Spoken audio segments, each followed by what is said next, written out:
This is a special presentation of Tiger Sports on Alamo Sports and Talk 1230 and 101.9 FM.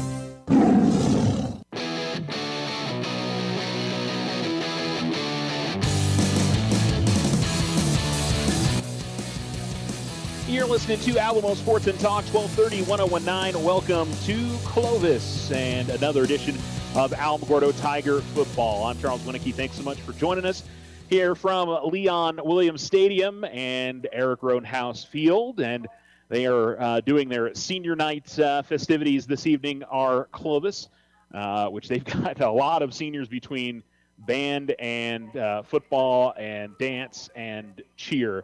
So they started about 20 minutes ago, and I think there's still about 20 more minutes to go in that. So, but a special night for all these seniors, and certainly hope that they are enjoying the recognition that they are getting. Beautiful night here in Clovis. Bit of a breeze, but and slightly overcast. Maybe the overcast keeps the temperatures up a little bit more. We'll see. It definitely has that chill in the air, which we really haven't had for a Tiger football game this year. So. Feels much more like fall than it has pretty much all season long. Don't know if that'll have any sort of impact. I don't think it's cold enough that it'll be an issue for either team, but you never know. Couldn't even begin to guess which way that will go. So Tigers coming in, knowing what they need to do in this game, which is get a victory, and most likely puts them into the postseason.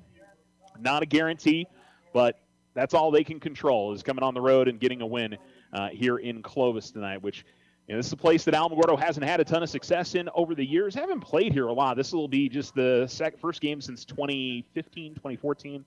I can't remember which year it was, but it's been a while since that happened. That was when these two schools were in the same district there for everything for a little while. Alamo was out in the east of the state with Hobbs and Clovis and Carlsbad for a couple of seasons there. So the matchup tonight, I think, is going to be a very close one. There's not a whole lot between Carlsbad, Clovis, Alamogordo this season. I think all three of those teams are relatively on an even set. And, Alamo, unfortunately, lost to Carlsbad, but, a game where they didn't necessarily play their best, had a chance to win that game without a doubt. And they play a Clovis team tonight that, I'd flip a coin, honestly. It's hard to know which way tonight is going to end up, but that's kind of the way we like it. The fact that we've got a game that's certainly up in the air, and you're going to see two competitive teams face off. That's what we look forward to seeing on Friday nights, and hopefully not the last Friday night of the season for Alamogordo. They're hopefully going to be playing either Friday or Saturday next week if they get a win and things fall the way that works out best for them. So we'll find out.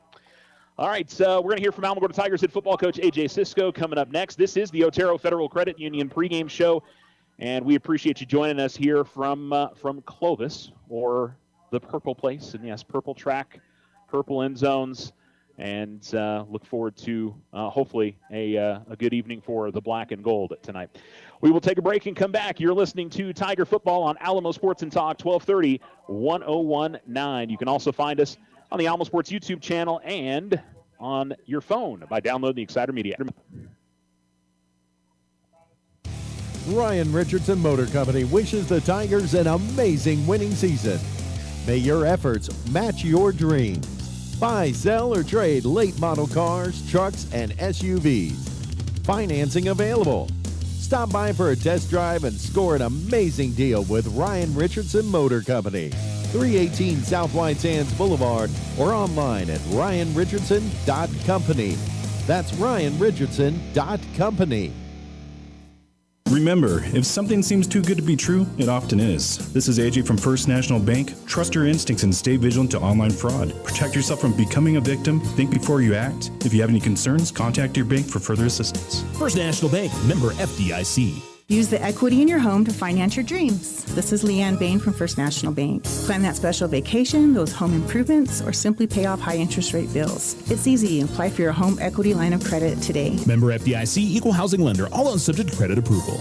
The Winter Circle has been outfitting champions for over 50 years in Otero County. Established in 1970 by our Gigi and Big John. Let's show our school spirit, whether you're a Tiger, Wildcat, Bear, or Chief. We can make t-shirts, sweatshirts, polos, and hats. And we do custom embroidery too. The Winter Circle does it all. Custom orders available for businesses, squadrons, and organizations like hats, polos, name tags, also trophies and awards. Winter Circle. 1201 10th Street. Go Tiger! See you at the games!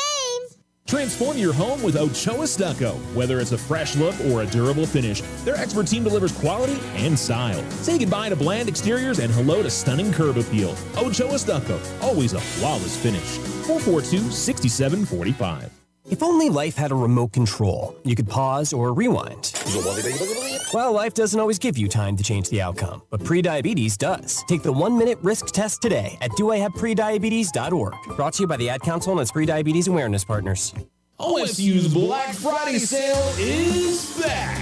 For a limited time, Thursday, November 6th and Friday, November 7th, auto loans as low as 3.99% APR with no payments for 90 days. Recreational loans as low as 6.5% APR. Power sports as low as 7% APR. Holiday personal loans as low as 8.99% APR. Apply online, oterofcu.org. Limited time offer. Purchases and non-OFCU refinances. All loans subject to credit approval. Other restrictions may apply. Not all will qualify. Federally insured by NCUA.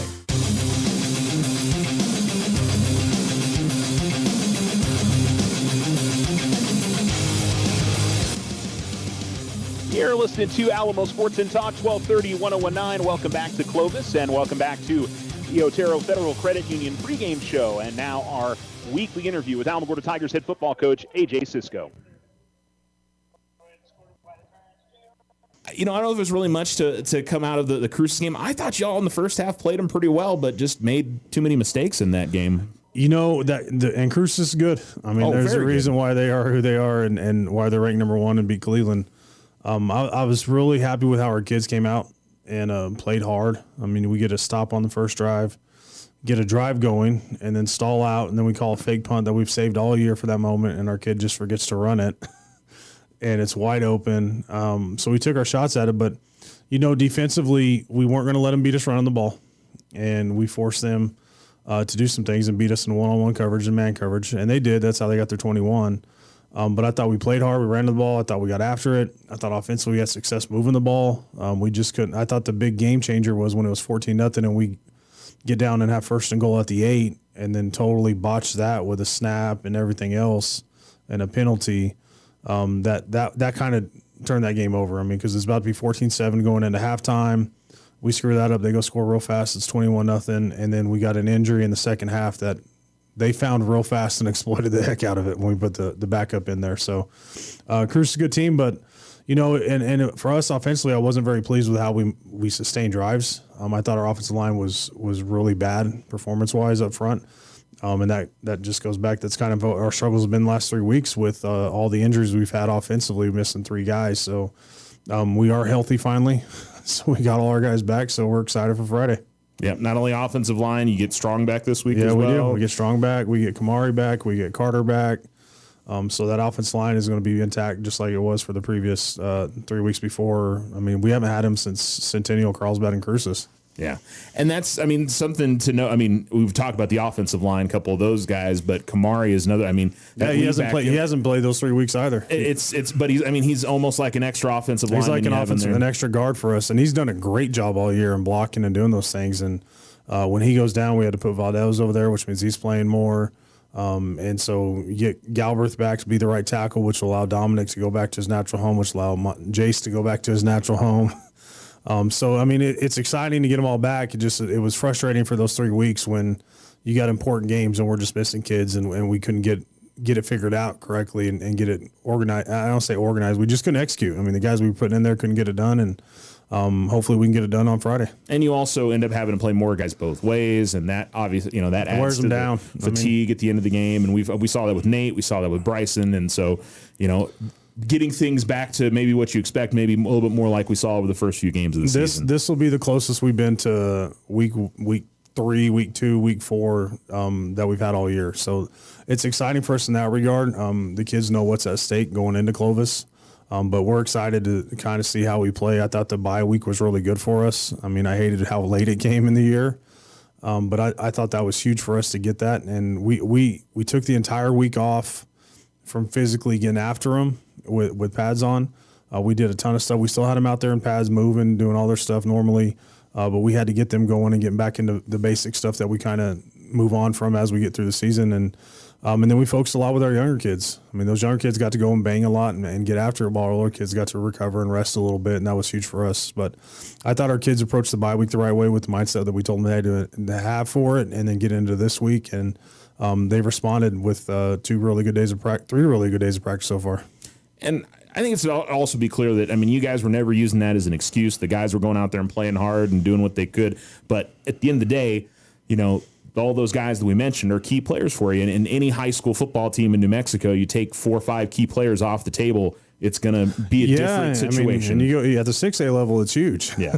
When you're playing guys that are all healthy and are relatively healthy and have all their guys going, your backs are against the wall and you're fighting an uphill battle. But it's not an excuse. I mean, the kids we put in there are kids that we thought that should be able to play and can play, and they're kids that we have high hopes for the future. They're young. You can see the bright lights on Friday night, what it does to some people the first time they get it. You saw that with Crucis with a couple of those linemen that got thrown in there. But it's not an excuse. Like, those kids have to be ready, and that's our job to get them ready and get them ready to perform in that situation. So, like I said, our approach to the bye week was great. Our approach to this week has been good, and the sole focus of our intentions of what we're trying to do for this season. And then getting all those kids back. I mean, you kind of feel like a different energy. And the bye week's a good thing just because you go, and we've been going since June, and there's no time off. Once we get going in June, we kind of just grind through the whole summer and into the season. And those kids are really excited. And then after you go through 10 weeks of football and you're physically beat up, it's good to give them a week off. And you can see the different attitude coming in on Monday morning of that, hey, they're rejuvenated. It's kind of a refocused group now, knowing that we're in the last part of our season. And we know that whenever we lose a game, we're done, however long that takes. We get a Clovis team, and yeah, this program's one that's trying to improve and trying to build up its numbers and get better. I mean, I feel like, you could liken them back to you guys in 2017, 18, and trying to get things where they want it to be. And they're starting to show that improvement. They've played pretty well in some games this year. They got a nice win over Farmington at the beginning of the year. And, of course, they beat Oregon Mountain, and were competitive in some games against Hobbs and Carlsbad. They were pretty much competitive in all their games for at least a half. Yeah. You go to the Hobbs game, it was 17-14 Hobbs. At halftime, Hobbs kicked the last-second field goal. Clovis had 2 possessions, scored 2 touchdowns. You go to the Centennial game, they take the opening kickoff, go 80 yards, score. Cruci, that one where it really wasn't close, but Carlsbad was competitive for a little bit, and Carlsbad kind of pulled away in the second and third quarter. They kind of struggle in that regard of just they don't have the numbers, they don't have the depth, and those kids play a lot, and you can see them kind of wear down a little bit. When I talk to Coach Hodges, man, those kids play hard. I mean, it's not the Clovis team from last year. They've got skilled kids that are talented and really good as anybody we've seen all year. But the difference is their effort and attitude. Like, they get after it. They don't back down from it, even when they're outmatched or out physical. They continue to grind. And last year was the case where you can see them kind of just checking it out and turning it off and checking it in. Now those kids will keep playing, and even when they're outmatched, they keep playing and get after it. That's a credit to Coach Hodges and what they're doing over there. I mean, if we go over there and don't play well, it's going to be a long night for us. Offensively, for what they do, we're looking at spread, more running the football, look a little bit like you guys, or what is it depends on where they're at. Their quarterback is a kid named Javier Jimenez, who played against us last year, and he's quicker than hell and throws it well. He gave us fits the entire first half of the game last year, just getting loose, and we'd get pressure on him, he'd take off, and next thing you know, it's a 25-yard gain. And so, like, they want to get in 10 personnel, and they want to get into 11 personnel and try to run the ball, and then let him get out on the edge and throw and let him scramble and do those things. But at the same time, there's going to be situations they get in there in these giant heavy sets, and they are huge. I mean, they got some monsters. And they've got a running back named Lenny Royal Royal's his last name, number 4, and he's going to play college. Like, he's good enough to play college football as a running back. He's legit. I think he goes unnoticed a little bit just because, 1, their record's not as good, and then 2, he doesn't get as many carries as, say, somebody else would in that regard, but he's every bit of as good a running back as there is in the state. And then they got a receiver named number 7, Mendoza, who's electric. I mean, I would compare him to the Castaneda kid from Carlsbad. I mean, he was a sophomore last year. So they got a bunch of kids that were sophomores last year, juniors that started and went through that whole tough process, and now that are back their junior and senior year, and you can see the growth in them. And I will say for you guys defensively, and which game it was is kind of escaping me, but you did pretty well against a mobile quarterback, and the team, whether you was in the spy or your guys' athleticism on defense, seemed like you could contain that pretty well, or at least better than you did at times last year, I would say. Yeah, no, that's for sure, and that's something that when you get Saris and Jesse as the two inside linebackers, who Jesse's kind of the quarterback of the whole thing and runs it and makes sure we're aligned correctly, and Saris is usually one of the best athletes in the stadium every Friday night. So we have some advantages, and then you get Strong back in the back end, Bryson back in the back end. You've got Moreno, Bowman, Vince. I mean, we have speed and athletes to go. So matching up wise with guys that can get out and run, we match up a lot better in that regard. You go to the D ends, you got Michael Scott and Tanner, who are athletic and can run. So physically, we match up a lot better in certain areas, especially with mobile quarterbacks that can get out and go. Even though we are undersized, that does kind of fit us. So we got to keep him in the pocket. We can't let him get loose and do his thing, because he is a problem. Yeah. For you guys, I mean, I think the biggest thing is the level of, you talked about level of excitement of, maybe getting the offense back the way that you guys wanted to, with the front 6, 7 back to what they had been earlier in the season. So being able to get back to run the football with Nate and Bryson and Nathaniel and whoever it may be, and kind of impose your will a little bit like you did early in the season. Yeah, that's the goal. We got to execute to make that happen. The goal is, when we lost those injuries and you lose Kamari, who was very versatile, played pipe wrench for us or fullback, and then we go play tight end, and we were allowed to get in 2 tight end sets, and we got into a bunch of different formations. We kind of got hamstrung in that regard, because now we just had 1 tight end, and we had to put JV as a pipe, and he wasn't really meant to be a tight end. So we kind of got stuck in certain situations and limited in what we could do. So we're excited to get all those guys back and try to get back. We haven't stopped trying to run the football. That's who we are. That's our identity. Getting those kids back and letting us try to be more explosive, being more creative in things we do, because we know we can pass pro better now. We're going to be able to get on the edge better, because we're going to be able to hook on the edge. So those things are the parts that get us excited, and especially with this game plan this week offensively of getting those skill kids and Best, Bloom, and Saris loose. All right, we'll look forward to it. Again, 7 o'clock kickoff on Friday against Clovis as the regular season wraps up. Good luck, Coach. All right, appreciate it, man. Go Tigers. As always, thanks to Alamogordo Tigers head football coach A.J. Cisco for joining us. You're listening to the Otero Federal Credit Union pregame show. We're still about 15 minutes away from kickoff as the Alamogordo Tigers and the Clovis Wildcats face off in the regular season finale.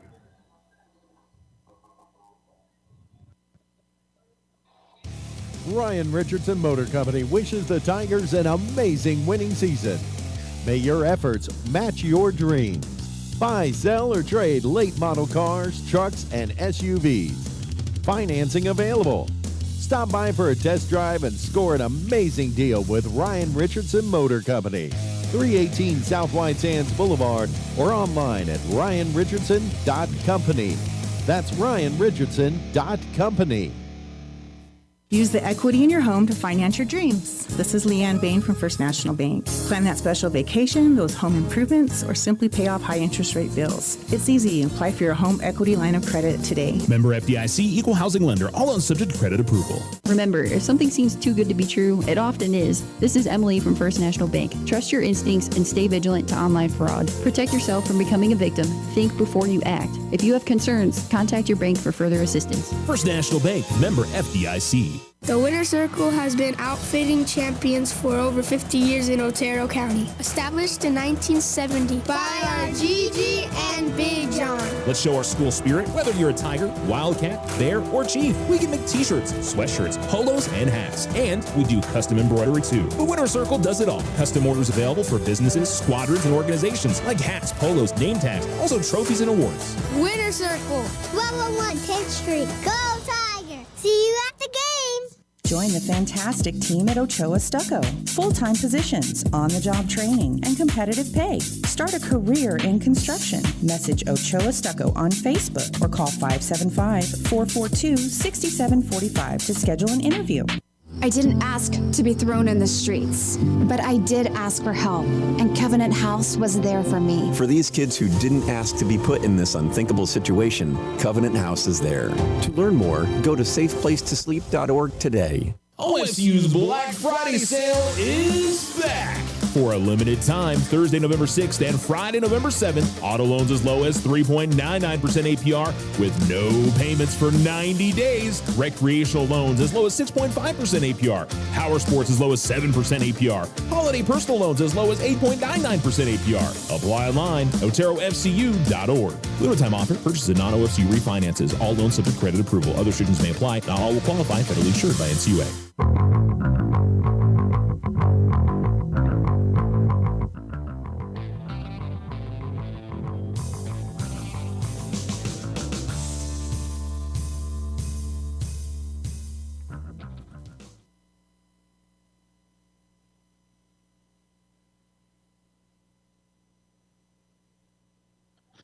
Alamo Sports and Talk, 1230, 1019. You're listening to Otero Federal Credit Union pregame show. Charles Winnicke here with you from Clovis as we are closing in on kickoff for tonight's game between the Alamogordo Tigers and the Clovis Wildcats. They have finished up their senior night festivities, and both teams are currently in their locker rooms, so we're getting closer to tonight's start time. Well, we've gone through 10 weeks of a season, 9 games and a bye week for both of these teams, and wanting to close out on a positive as they finish up the regular season. And for both teams, hoping that this isn't it. Clovis, there is, I think, a path for them to make it into the postseason if they win tonight's game. So both teams have that. It's a little bit more difficult for Clovis than I think it is for Alamogordo, but it is a possibility. So, those guys, want to keep any chance of that alive. And again, senior nights, I will say it, whatever sport it is, there's always a little bit of extra oomph for the players. I feel like that they come out and play a little bit harder, because for a lot of them it could be the last time they play competitive sports of any kind. They're going to go on and do other things, and so want to really make the most out of those kind of things tonight. Let's look at the Clovis season so far. Best win of the year was Game 1 at home here against Farmington, beat them 32-27, and that kind of woke me up. I was like, wow, all right, that's a nice win. Farmington, I think, is a little bit down from last season, but struggled against Rio Rancho and Cleveland. A lot of teams are going to do that, but 56-0, 57-0 in those two games. Those were both in Rio Rancho. They would come back home, lose to Cibola 21-8. Carlsbad got them 41-28. 56-6, Cruces beat them. Nothing to be ashamed of there. Cruces has been beating teams by 50 pretty much all season long. Oregon Mountain was a close one, but they went on the road and got the win 30-23. They were back at home against Hobbs and were in, I think it was a 17-14 game, Hobbs in front at half, and Coach might have mentioned that in the interview there. But 51-29 ended up being the final. And they were hanging with Centennial in the first half as well. 48-26 ended up being the final that Centennial got the win. So I know they're 2-7, but this is a solid team. Coach talked about some of the skill athletes they've got, and I got to tell you, if the one player is a lot like Robert Castaneda, then that's going to be a challenge for the Tigers tonight, because they did struggle against Castaneda when they played Carlsbad earlier this season. So if they've got somebody that is as talented as that young man, Tigers are going to have to really have things squared away the way that they wanted to. Seeing some coaches walk their way out onto the field, and some players that are not dressed out tonight also making their way. We're actually sitting on the away side tonight. Similar when we go to the Wool Bowl, we're usually sitting on the away side. So we're here in the press box on the. Okay, now I need to get my directions right. Which way am I? I think this would be on the west side. Yes. Which way did the sun go down, Charles? Trying to remember that one. It is completely dark here, by the way. Well past sunset. That's always one of the fun things as we start football season. At 7 o'clock, it's still usually hot and sunny. And by the time we get to the end of football season, when we start the game, it's dark and a little chilly. Everybody's wearing hoodies out there. It's the transition of the season. It's always a lot of fun for sure. For the Alamogordo Tigers, Coach mentioned it a lot in the pregame interview that they get a number of players back, especially on the offensive line, but also in their fullback position, and safety with Strong and a few other guys as well. So hopefully that stabilizes them a little bit going into tonight's game. And they feel a bit more confident in some of the things they know how to do well, which they were doing well early on in the season. And, I mean, to be fair, played pretty well in the Carlsbad game. Unfortunately, didn't come out on top. Played pretty well against Centennial. Fortunately, weren't able to grab that one. We talked about against Las Cruces how they really hung with them in the first half. Could have easily been 14-7 at half.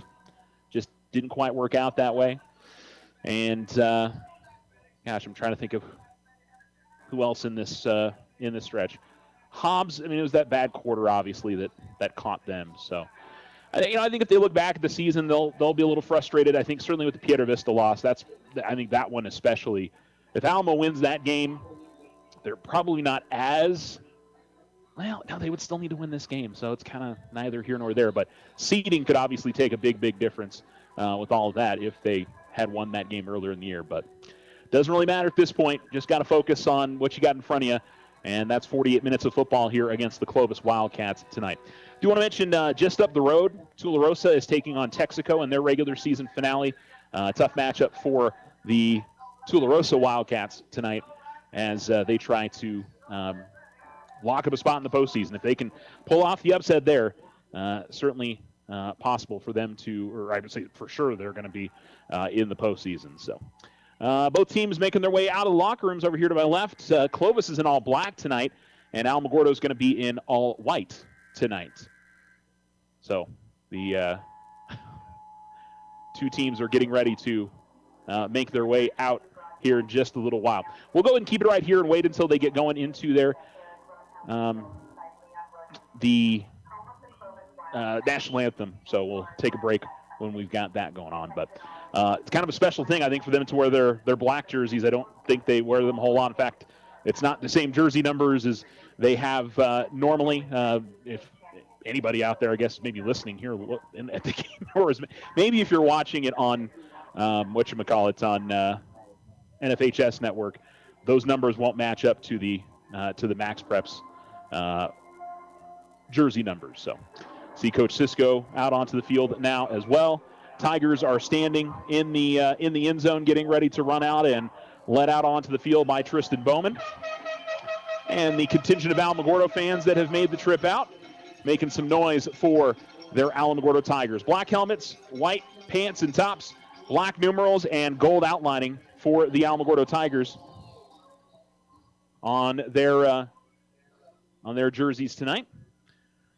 And Clovis, it's black tops, black bottoms, white numerals, and purple helmets for them tonight, as they got the smoke machine going and all that good stuff, getting ready for tonight's entrance. They're inside their inflatable, which is a big purple Wildcat head and a tunnel leading into it, and they'll be welcomed out on the field by their cheer and dance team here shortly. So that's getting ready to happen in just a little bit.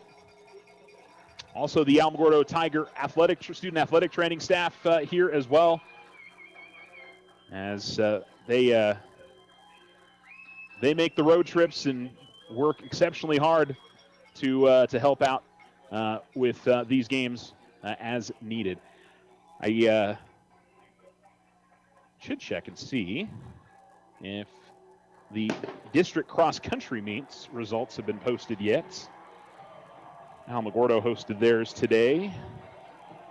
And, yeah, it doesn't look like it's up quite yet. The reason that made me think of that is David Maldonado's here, but I don't believe Devin Brown is here. So Devin was there to help out with the cross-country meet today for the athletic trainers. So if we get those pop up on NM Mile Split, we'll be sure to mention what happened in that today, as the Alamogordo boys and girls hosted that a little bit earlier on this afternoon. So hopefully things went well for the Tigers and the Lady Tigers today. All right, we're going to take our last commercial break. You're listening to the Otero Federal Credit Union pregame show. Kickoff is coming up next. Alamogordo Tigers, Clovis Wildcats. Stay with us. Ryan Richardson Motor Company wishes the Tigers an amazing winning season. May your efforts match your dreams. Buy, sell, or trade late model cars, trucks, and SUVs. Financing available. Stop by for a test drive and score an amazing deal with Ryan Richardson Motor Company. 318 South White Sands Boulevard or online at ryanrichardson.company. That's RyanRichardson.company. Did you know that First National Bank is the only locally owned and operated bank in Otero County? This is Deborah Romero, President and CEO of First National Bank. Our associates are the best. Not only do they provide great customer service, but they also serve in various roles with organizations in our community. They help at schools and even raise money for scholarships at NMSUA. Does your out-of-state bank or credit union care about our community like we do? Come see our friendly and knowledgeable associates today. First National Bank, member FDIC. The Winner Circle has been outfitting champions for over 50 years in Otero County. Established in 1970 by our Gigi and Big John. Let's show our school spirit. Whether you're a Tiger, Wildcat, Bear, or Chief, we can make t-shirts, sweatshirts, polos, and hats. And we do custom embroidery too. The Winner Circle does it all. Custom orders available for businesses, squadrons, and organizations like hats, polos, name tags, also trophies and awards. Winner Circle, 1201 10th Street. Go Tiger! See you at the game! Looking to transform your home's exterior? Meet Rudy Ochoa. With years of experience in stucco, Rudy and his crew deliver quality craftsmanship and stunning flawless finishes. 575-442-6745.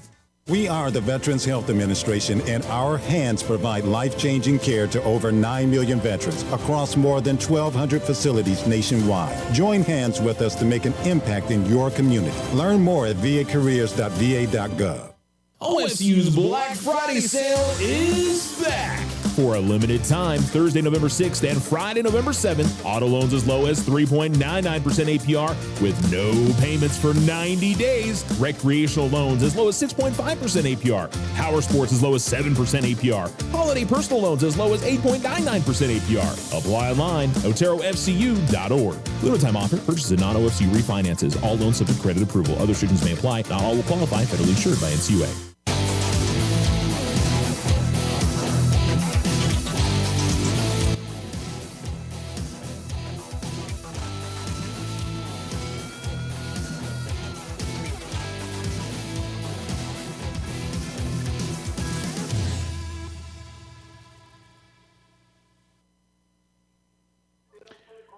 You're listening to Alamo Sports and Talk, 1230, 1019. The Alamogordo Tigers and the Clovis Wildcats coming up for you next here at Leon T. Williams Stadium in Clovis. Tigers walking out. We're doing the coin toss now, which is the last couple games they've done that. The Tigers captains that are headed out are number 1, Nathaniel Best, number 52. For the Tigers, Dominic Padilla, number 3, Bryson Bloom, number 19, Drake DeRezzo. Meanwhile, for Clovis, it is number 75, Isaiah Ulabari, and like number 44, Troy Richter, and now it's a 60 number, but I can't see. Tigers are standing in the way right now, but we'll get them for you guys here in just a second. Again, Clovis in all black tonight, Tigers in all white. As the official is giving out the instructions, and the coin flip looks like the Tigers won the toss, and I believe they chose to receive, and indeed they did. So Alamogordo will receive the kick. Looks like Alamo had another captain there, but maybe a rule that you can only have 4 that walk out to the 50-yard line there. But that was Aiden Padilla, or Paradas, I'm sorry. So the team's ready to go and ready to get this final kickoff of the regular season going. That was pretty wild. There was I think what looked like a meteor that just flashed across the sky. I thought it was fireworks or something, but I think that was a little meteor that went across the sky out towards the east. Huh. Very good. Got my attention. Kind of a greenish color. Sorry, shouldn't be distracted. There wasn't anything going on in the field. What can I say? Tigers with returners back at about the 10-yard line. Tristan Bowman And looks like Durezzo is the other one that's back. And the kicker for Clovis will tee it up at the 40-yard line. And it'll be number 21, Josiah Trujillo, that will kick it away.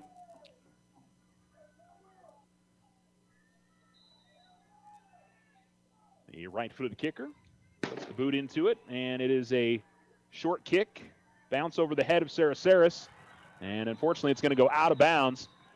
Took a high hop over his head. He tried to go back and get it, and the Tigers are going to start deep in their own territory to begin their first drive. And it looks like they're marking them at the 8. Or are they marking them further up? No, they are marking them at the 8. Okay. They were just returning the kicking ball back. Let's call it the 9. So the Tigers will line up with 1 wide receiver to the top, 2 to the bottom. Actually, they're going to go 4 wide receivers. So they'll spread it out here to begin. Oh, okay, I guess we are moving it back to the 8. Very good. Umpire initially spotted at the 9, and they moved it back. All right, so Best ready to go. And puts a man in motion. That's Bowman. They give it to Bowman, who tries to go across on the jet sweep and makes a couple of moves and still on his feet and reverses field to the 30, to the 40, to the 45, 50, and is finally pushed out of bounds. And that is some fantastic work. Tristan Bowman was doing all kinds of juking in small space. He was trying to get around the far corner and eventually reversed his field to the near side. And just like that, Alamogordo is into Clovis territory to the 45-yard line. That is a gain of 47 on the jet sweep. So it'll be 2 receivers at the bottom, 1 at the top. Lead back to the left. And the running back is to the left. Ball's in the near hash. Take the snap and fake of the handoff. And Best is going to keep it himself. Puts his shoulder down. Gets near the 40-yard line. And it'll be a gain of 5. So it'll be second down on Best's first carry of the night. And so a reminder, if there's anybody out there that's listening and watching, from your camera angle, I'm on the opposite side. So I'm going to mention it the way that I'm seeing it. So just a heads up. If I'm saying near side, then on the camera it's far side. But I'm just going to keep it easy for myself to not confuse myself. Here is the handoff. Bloom will go up the middle. Another big hole for Bryson Bloom as he gets across the 30-yard line. And the Tigers pick up 10, and they will move the chains for the second time on this drive. Give them 11 as it goes to the 29-yard line. Alamogordo in Clovis territory. On the Richardson Motor scoreboard, 10:48 to go first quarter as the Tigers have started this drive on their own 8. And in one play, they were across midfield. Now they've picked up their second first down and break the huddle. 2 receivers up at the top side. Lead back is off to the right. And Best is going to keep it. And a big push up ahead from the Tigers as Best will work his way to about the 25, maybe the 24-yard line. Nothing fancy there. Just got behind the big guys up front. And they move the pile for about a gain of 5.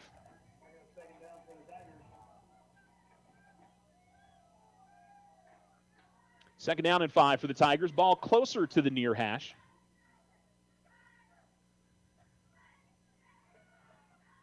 All run plays so far. Could technically call that Bowman run a pass because it was a forward little shovel. And here's the handoff. Bloom on the read option. Bloom across the 20 as he gets around the corner near the 15-yard line. Best held on to it for quite a while, then gave it up to Bryson, and he's going to get the first down out to the 14-yard line. And the Tigers will move the chains again. Make that the 16-yard line. That's a gain of 8. And third first down on this drive for the Tigers. First and 10 at the Clovis 16. Ball is now in the far hash. Tigers going right to left. They're headed towards the north end zone. 2 receivers to the bottom. As Best takes the snap, hands it off. Bloom up the middle. Bloom with positive yardage again, gets near the 10. Looks like that may be about it, as he picks up a gain of 6.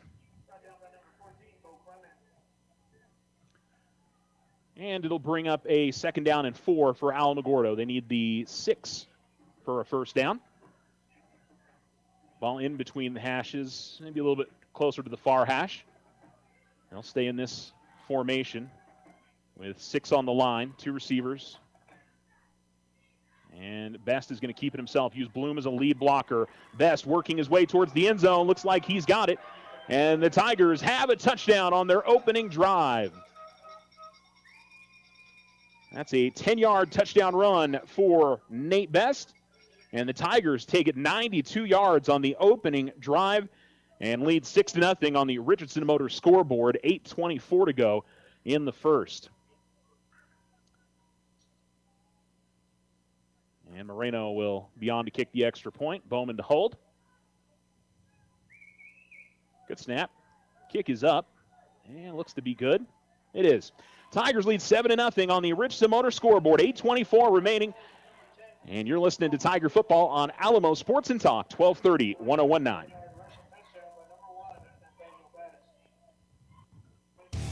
Ryan Richardson Motor Company wishes the Tigers an amazing winning season. May your efforts match your dreams. Buy, sell, or trade late model cars, trucks, and SUVs. Financing available. Stop by for a test drive and score an amazing deal with Ryan Richardson Motor Company. 318 South White Sands Boulevard or online at ryanrichardson.company. That's ryanrichardson.company.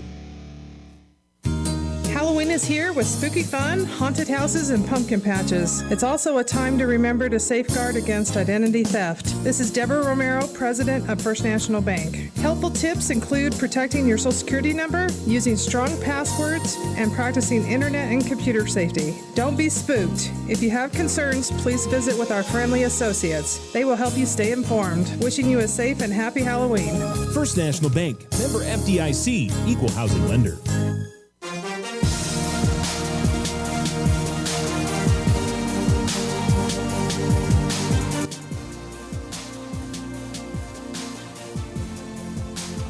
Clovis takes the kickoff, and they are going to break it into the open.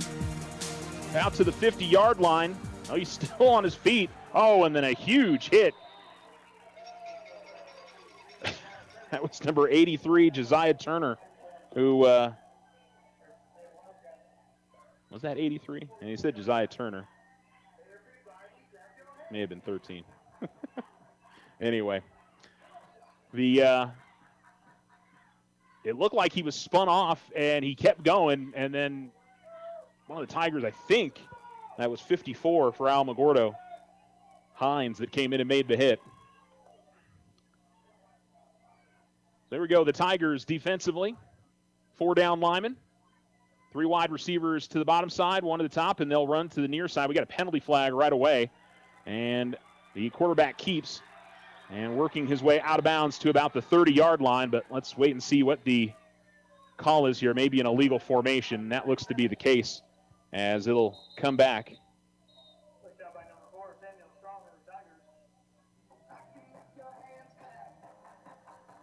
Well, they're going to mark it up at the 34-yard line. So it's an illegal formation. And so now it'll come back.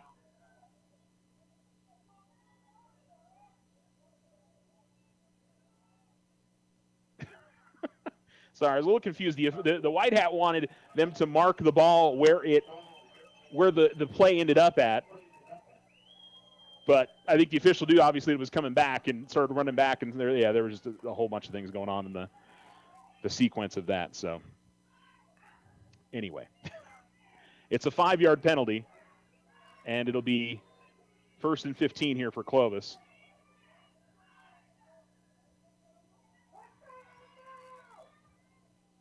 So somebody was not on the line of scrimmage, I think, as they needed to be.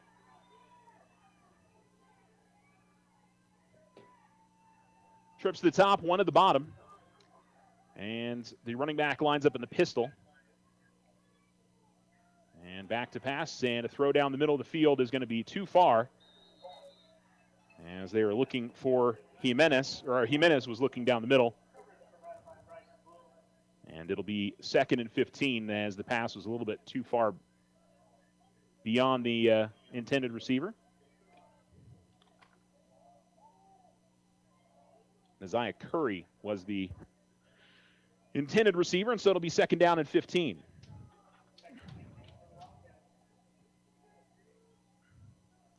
Ball at the Clovis 39-yard line.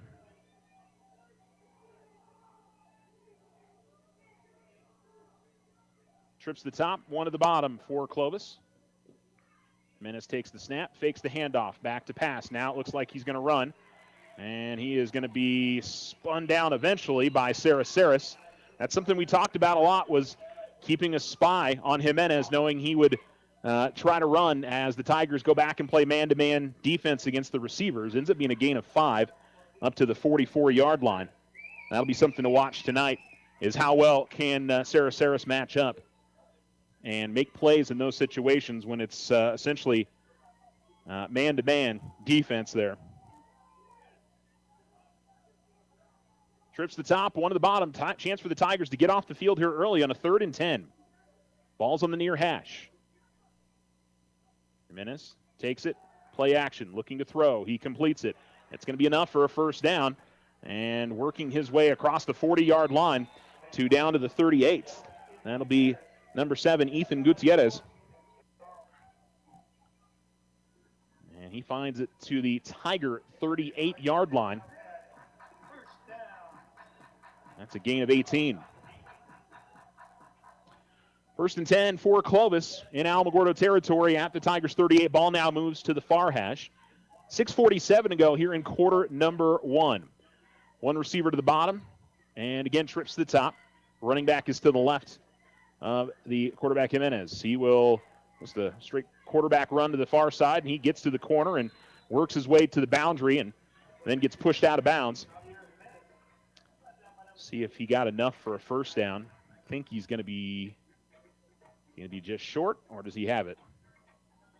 Looks like he's just short, so it's a gain of 9 on his 2nd carry of the night. 2nd and 1 for Clovis.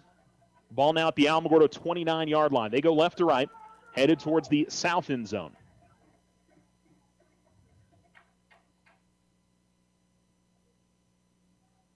One receiver split out to the top side, one at the bottom. Now they've got 2 men in the backfield along with Jimenez, and a lead back to the right. And the handoff goes to one of those running backs, but he is brought down quickly. And I think that's Michael Scott that got in there. No, I'm sorry, Dominic Padilla, 52. That's all 50. But that's going to be a loss as it goes back behind the 30-yard line to the 31. Looks like a loss of 2. So it'll make it a 3rd down again. Trips to the bottom, one at the top. And again in the pistol behind Jimenez. Ball's in between the hashes here. Jimenez fakes the handoff, then throws and completes. And again, it will be to Gutierrez, who will work his way to the 20. And it is, again, a 1st down, as actually he takes it down to the 19. That'll end up being a gain of 12 and a 1st down. Move the chains for the 2nd time tonight, and it'll be 1st and 10 from the Alamogordo 19. 5:45 to go in the 1st quarter. Tigers 7, Wildcats nothing. First drive of the night for Clovis. Alamogordo took it 92 yards on their opening drive and put it in the end zone. Nate Best, 10-yard touchdown run. Trips to the top and one to the bottom for Clovis. Ball is on the near hash. Running back is to the left of Jimenez. Jimenez will again run it straight up the middle, and he'll be brought down as he crosses the 15-yard line down to the 14. Looks like a gain of 5. Matthew Ochoa has been the man in the backfield for the most part for Clovis. Looks like they're changing up some personnel now. But it'll be 2nd down and 5 from the Alamogordo 14. Ball still on the near hash, and they're going to spread it out 5 wide now. Now actually a tight end on the right side. So 4 wide receivers and then a tight end. And Jimenez, he'll bring somebody into the backfield. He'll fake the handoff. Run it to the right side. He's at the 10, he's at the 5, he's in the end zone for the Clovis touchdown. So Clovis goes right down the field and answers the Tigers, a 14-yard touchdown run for Jimenez.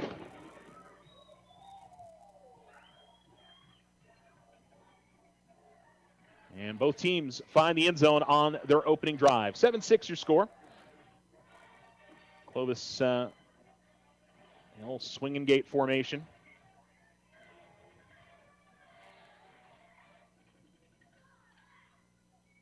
And they are going to go ahead and run the old swinging gate formation, and I think they completed it. Gutierrez gets it. Tigers were not maybe lined up the way they needed to be, but it's 8-7 Clovis as they take the lead over Alamogordo. We will take a break. You're listening to Tiger Football on Alamo Sports and Talk, 1230, 101.9.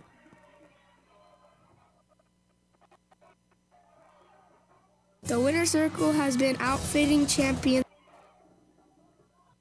The Winner Circle has been outfitting champions for over 50 years in Otero County. Established in 1970 by our Gigi and Big John. Let's show our school spirit. Whether you're a Tiger, Wildcat, Bear, or Chief, we can make t-shirts, sweatshirts, polos, and hats. And we do custom embroidery too. The Winner Circle does it all. Custom orders available for businesses, squadrons, and organizations like hats, polos, name tags, also trophies and awards. Winner Circle, 1201 10th Street. Go Tiger! See you at the game! Join the fantastic team at Ochoa Stucco. Full-time positions, on-the-job training, and competitive pay. Start a career in construction. Message Ochoa Stucco on Facebook or call 575-442-6745 to schedule an interview. Join Stand Up to Cancer and Jazz Pharmaceuticals to raise awareness of small cell lung cancer and accelerate the pace of research. Ask your healthcare provider about screening options that might be right for you or a loved one. Visit standuptocancer.org/lung to learn more.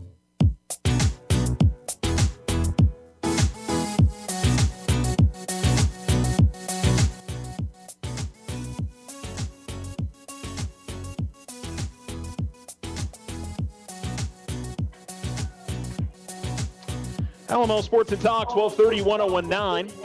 Alamo tried a throwback on the kickoff. Sarah Saris was trying to throw it out to the far side to Bowman. And thankfully for the Tigers, let me put it this way. The pass was off the mark. Thankfully for the Tigers, it just rolled harmlessly out of bounds at the 16-yard line. But if one of the Clovis up men had been further down the field, that could have been a disaster for Alamogordo. So the Tigers take over the 16. They trail 8-7 on the Richardson Motor scoreboard with 4:41 remaining. Two receivers at the bottom. And waiting the snap. And here's the handoff. Bloom will take it up the middle, and Bloom will fight for some positive yardage. Not a bunch this time as he gets to the 19-yard line. That'll be a gain of 3 for Bryson.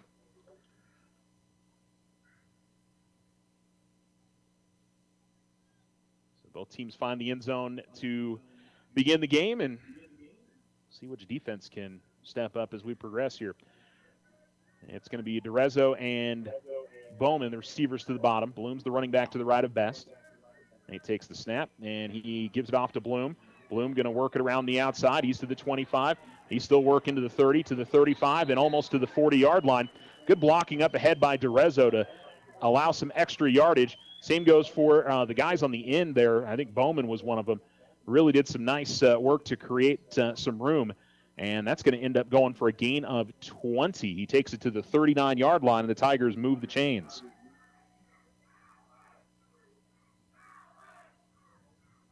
And gets to the 47. I'm sorry, he gets to 47 yards rushing. I apologize. Clock stopped with 3:43 remaining as he went out of bounds. As Best takes the snap, and he will keep it himself, fake the handoff, and puts his shoulder down, crossing the 40-yard line to the 42.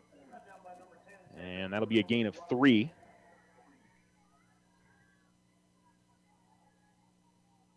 Four carries for 23 yards for Best. Alamo hasn't tried to go to the air so far, haven't really needed to. I think it'd be a fair way to say that. Two receivers to the bottom. Here's the snap and the handoff. Saraceris going to get it. Saraceris to the 50. Saraceris still fighting, working his way across the 45-yard line to the 44, and the Tigers will move the chains. A little change of pace there with Saraceris, as he is going to pick up 14 on his first carry of the night. And the chains moved. 1st and 10 now to the Clovis 44-yard line. Ball is on the near hash. Alamogordo going right to left on your dial. Two receivers to the top. And Best awaits the snap out of the shotgun. Running back to his right. He will fake the handoff and keep to the right side. Best, he's out to the 20. He's still on his feet. Gets popped down. He was out to the 30. Now gets near the 20-yard line and is brought down at the 22. And made the right call on the read option, and he picks up 22 yards on the carry.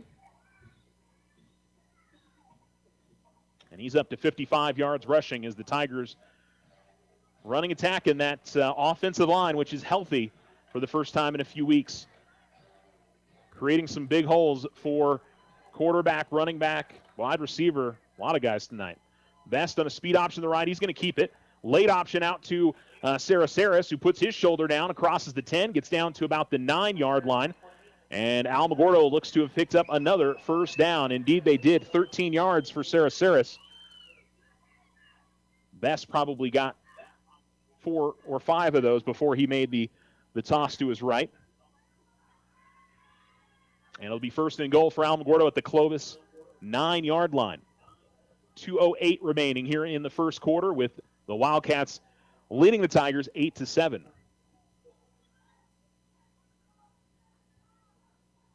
So receivers to the bottom.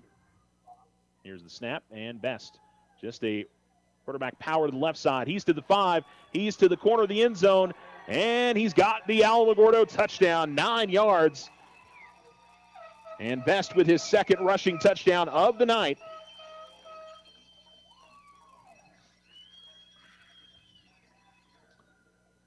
And the Alamogordo Tigers retake the lead 13-8. They're not going to try to go for 2 to catch up on the points at this junction in the game. So Moreno will try the extra point. Good snap. Kick is up. And I believe he's knocked it through again. He did.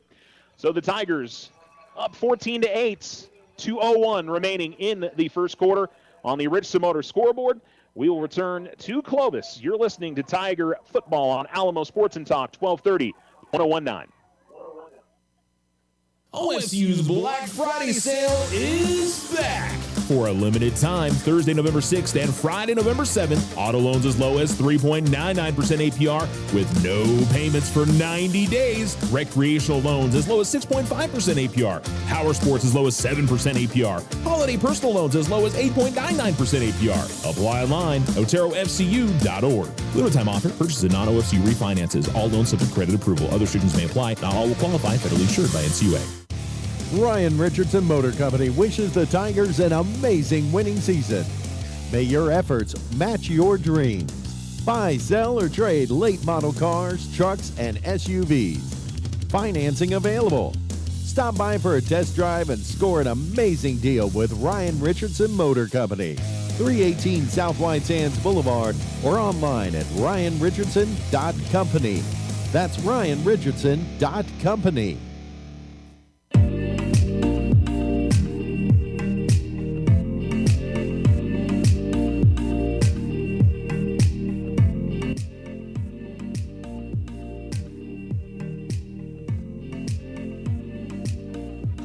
Moreno's line drive kick is taken from about the 5-yard line up the middle of the field to the 30, and just across the 35 to the 36 is where Clovis will begin this drive.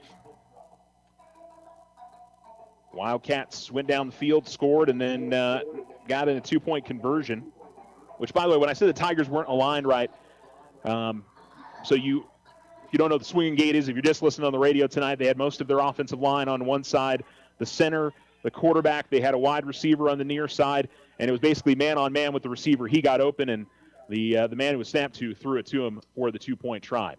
Jimenez will hand it off straight up the middle and fighting for some yardage, still pushing, and now he's getting help from his offensive lineman. Going to end up just shy of the first down is John Royal, number 4. Michael Scott makes the tackle for Alamogordo, and it'll be a gain of 8. Second down and 2 on Royal's first carry tonight.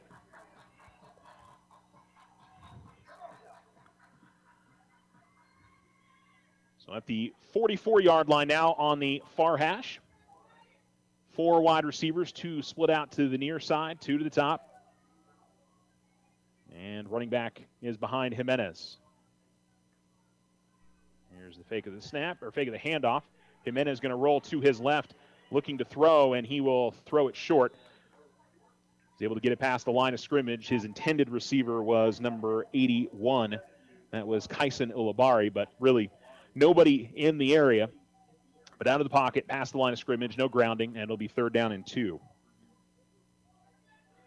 And good pressure up front by the Tiger defense as they got in his face a little bit and made him hurry that one up. Looked like one of the guys in there was Novacek. Trips to the near side. 1 receiver to the top. Ball's on the far hash. And here's the snap. Handoff. And it is going to be real close to a first down. I think they're going to get it. Royal gets the handoff. And no signal yet. Yeah, they're going to give it to him. Yeah, first down as he just got across the 46-yard line. That was a gain of 2. And just barely got the line to gain. So it'll be 1st and 10. Ball in between the 46 and 47-yard lines at the far hash. Clovis going left to right. 45 seconds to go here in the first quarter with the Tigers leading 14-8. Here's a throw and a completion. And a gain out across the 50 to the 42-yard line. Everett makes the grab and ends up being a gain of 14.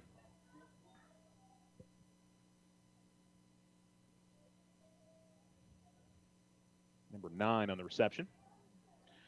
And the Wildcats move the chains again. Looks like they'll have to snap it before the end of the quarter. Play clock's just a little bit ahead of the game clock with about 20 seconds remaining. 2 receivers at the bottom, 1 at the top. Or 2 to the top, I'm sorry. Ball's in between the hashes. Jimenez hands it off. Tigers are into the backfield quickly, and there is not much there as the Tigers fight hard. And I think 4 loss on the carry from Royal. And that'll be the final play of the first quarter. Alamogordo leads Clovis 14-8 on the Richardson Motors scoreboard. We'll return here to Clovis on Alamo Sports and Talk 1230, 1019 right after this. Remember, if something seems too good to be true, it often is. This is AJ from First National Bank. Trust your instincts and stay vigilant to online fraud. Protect yourself from becoming a victim. Think before you act. If you have any concerns, contact your bank for further assistance. First National Bank, member FDIC. Use the equity in your home to finance your dreams. This is Leanne Bain from First National Bank. Plan that special vacation, those home improvements, or simply pay off high interest rate bills. It's easy. Apply for your home equity line of credit today. Member FDIC, equal housing lender, all loans subject to credit approval. The Winter Circle has been outfitting champions for over 50 years in Otero County. Established in 1970 by our Gigi and Big John. Let's show our school spirit. Whether you're a Tiger, Wildcat, Bear, or Chief, we can make t-shirts, sweatshirts, polos, and hats. And we do custom embroidery too. The Winter Circle does it all. Custom orders available for businesses, squadrons, and organizations like hats, polos, name tags, also trophies and awards. Winter Circle, 1201 10th Street. Go Tiger! See you at the games!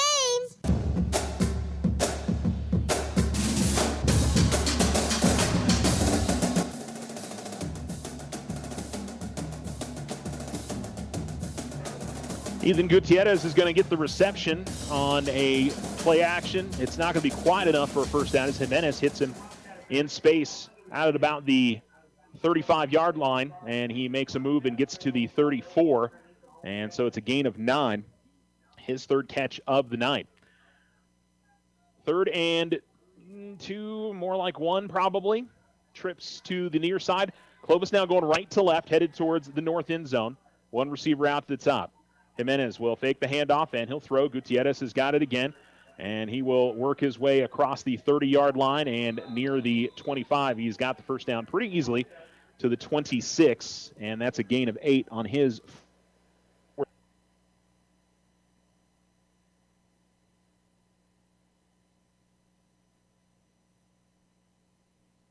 So let's call it the 27 between the two hashes. Second quarter, Alamogordo is in front 14-8. And 11:30 to go in this first half. Clovis has mainly stayed in 4 wide receiver looks. This one more like 3 wide receivers. Lead.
Transform your home with Ochoa Stucco. Whether it's a fresh look or a durable finish, their expert team delivers quality and style. Say goodbye to bland exteriors and hello to stunning curb appeal. Ochoa Stucco, always a flawless finish.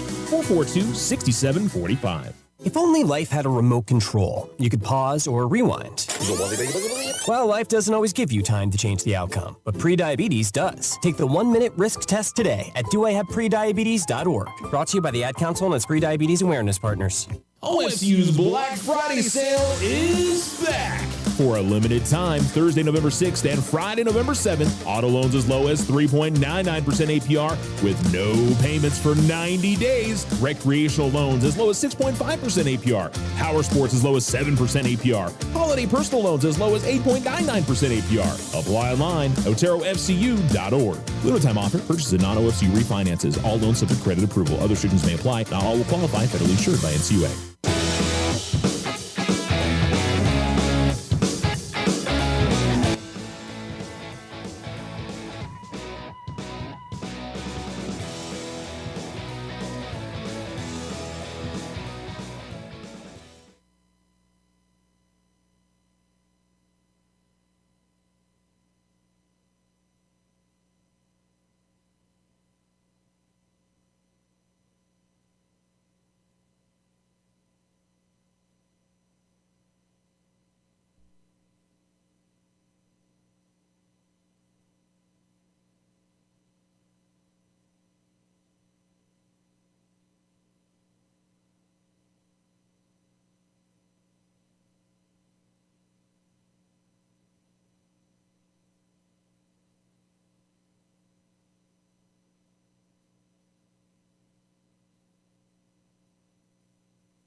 folks, about draw there. Hopefully you didn't miss too much.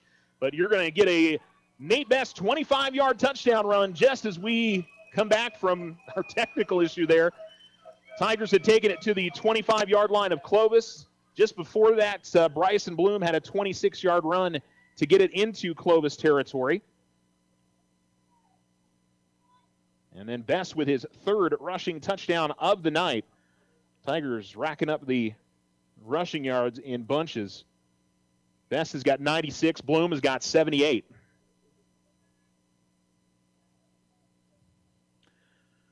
And it looks like the Tigers will go for two this time, as it is 20-16. And trying to play a little bit of catch-up here as Clovis has converted on both of their two-point conversion tries.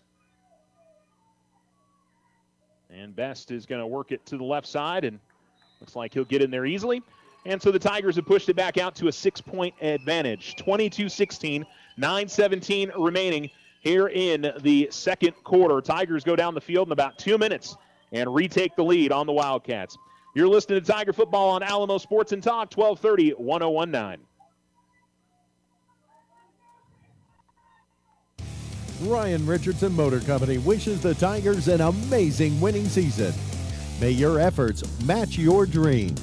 Buy, sell, or trade late model cars, trucks, and SUVs. Financing available. Stop by for a test drive and score an amazing deal with Ryan Richardson Motor Company. 318 South White Sands Boulevard or online at ryanrichardson.company. That's ryanrichardson.company. Use the equity in your home to finance your dreams. This is Leanne Bain from First National Bank. Plan that special vacation, those home improvements, or simply pay off high interest rate bills. It's easy. Apply for your home equity line of credit today. Member FDIC, equal housing lender, all loans subject to credit approval. Remember, if something seems too good to be true, it often is. This is Emily from First National Bank. Trust your instincts and stay vigilant to online fraud. Protect yourself from becoming a victim. Think before you act. If you have concerns, contact your bank for further assistance. First National Bank, member FDIC.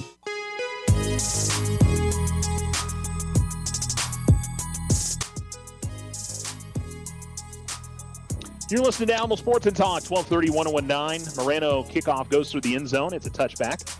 And Clovis with their worst starting field position of the night out at the 20. They've been out at the 35, the 40 in their first two drives, but Tigers have touched the ball 3 times on offense. They have 3 touchdowns. Clovis has touched it twice, 2 touchdowns, so this is their third drive. So we're waiting to see if somebody's able to make a stop defensively in this first half. Has not happened yet. 2 receivers to the far side, 2 to the near side. And waiting to snap out of the pistol as Jimenez puts a man in motion. And he will hand it off up the middle. And I think that's Royal, who is just swallowed up. Actually, no, it'll be 22, Ochoa on the carry. But the Tiger defense gets some push and pushes them backwards. I think they're going to give him 1 yard on the carry. It'll be 2nd down and 9 now for Clovis. Second quarter, Tigers in front, 22-16. 8:53 remaining in the first half. It's been the offenses shining in this half. Long game to go, though, and things tend to change as time goes on. I don't know. Maybe, maybe not. Maybe we're going to have a really high-scoring game. Trips to the top and 1 to the bottom here for Clovis. Tigers with 4 down linemen. Jimenez rolling out to his right and looking to throw and tosses it downfield, and he is going to hit his receiver. That's a heck of a throw and a catch. Number 81 with the reception out near midfield. Let's see where they mark him at. And they still haven't put it down. They do now at the 50, so that is a gain of 29 on the run. First catch of the night for number 81, Kaisen Ulubari. And Clovis right at midfield, ball's on the far hash.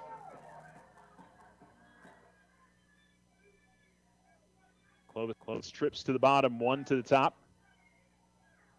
Really impressed with Javier Jimenez so far in this game, running the football, throwing the football. And this time he will run it off the right side and is going to get stood up as he crosses the 47-yard line, gets to the 46, gain of 4. Not a particularly big guy. Like you look at him compared to, Nate's got some more size on him just from a quarterback comparison standpoint, but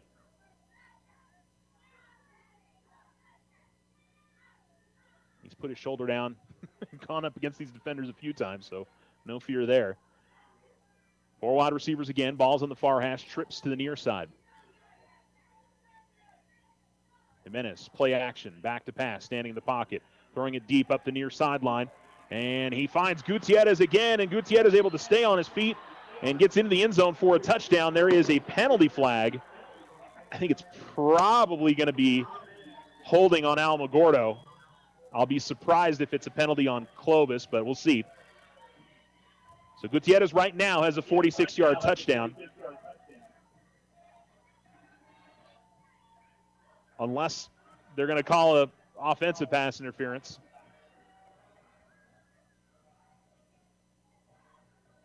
Officials are talking things over at the moment. And we'll have to wait and see. Penalty flag is on the ground at the 19-yard line. Oh, offsetting penalties. Holding on Alamogordo. Offensive pass interference on Clovis. So take the touchdown off the board. So obviously the two guys were fighting it out, and the official decided to throw the flag on both guys. You don't see that a whole lot, But I think here's what I think probably happened was the receiver pushed off initially, got some room, and then the Alamogordo player ended up holding to try to catch back up. That's all I can really guess there. But, yeah, you talk about one that you don't really see a lot. So you erase a 46-yard touchdown pass. That's for Alamogordo, that's fine. I mean, the offensive pass, if it was just offensive pass interference, that would have been better, but you'll definitely take the touchdown off the board. So, again, it will be 2nd down and 6 from the Alamogordo 46-yard line, and we get a timeout called by Clovis. So it's timeout on the field with 6:57 to go in the second quarter on the Richardson Motor scoreboard. Tigers in front of Clovis 22-14. You're listening to Tiger Football on Alamo Sports and Talk. The Winter Circle has been outfitting champions for over 50 years in Otero County. Established in 1970 by our Gigi and Big John. Let's show our school spirit. Whether you're a Tiger, Wildcat, Bear, or Chief, we can make t-shirts, sweatshirts, polos, and hats. And we do custom embroidery too. The Winter Circle does it all. Custom orders available for businesses, squadrons, and organizations like hats, polos, name tags, also trophies and awards. Winter Circle, 1201 10th Street. Go Tiger! See you at the game! Join the fantastic team at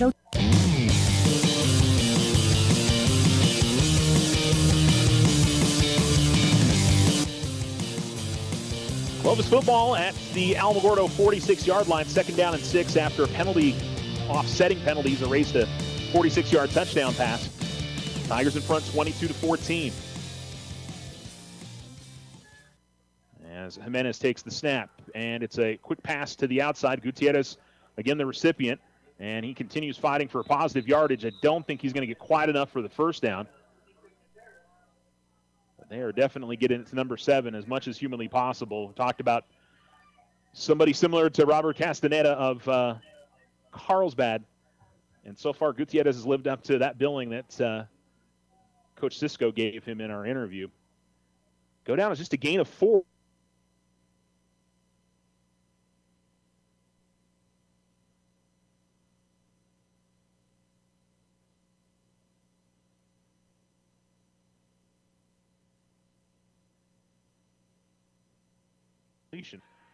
Tonight's game.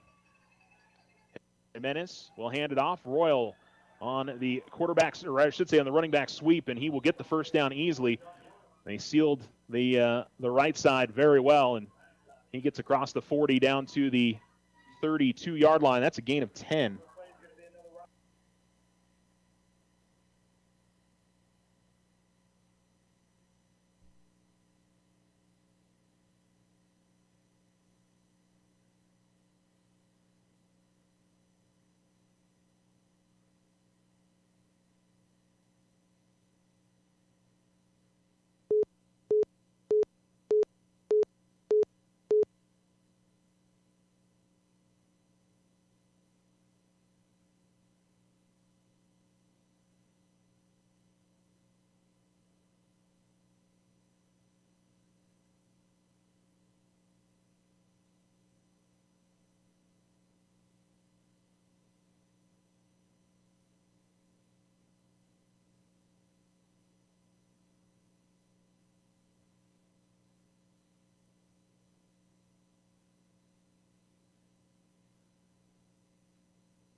Sorry, folks, having some internet connectivity issues. Didn't miss much. In fact, you missed a penalty, a 5-yard penalty for illegal substitution.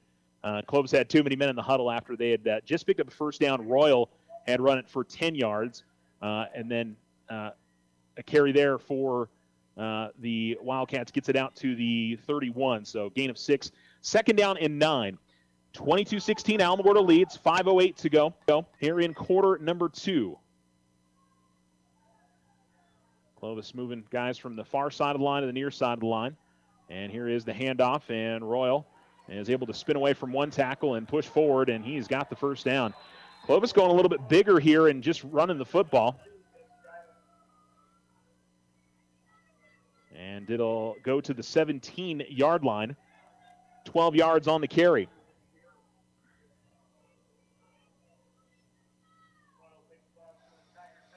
And so it'll be the 1st and 10 for Clovis between the hashes at the Alamogordo 17.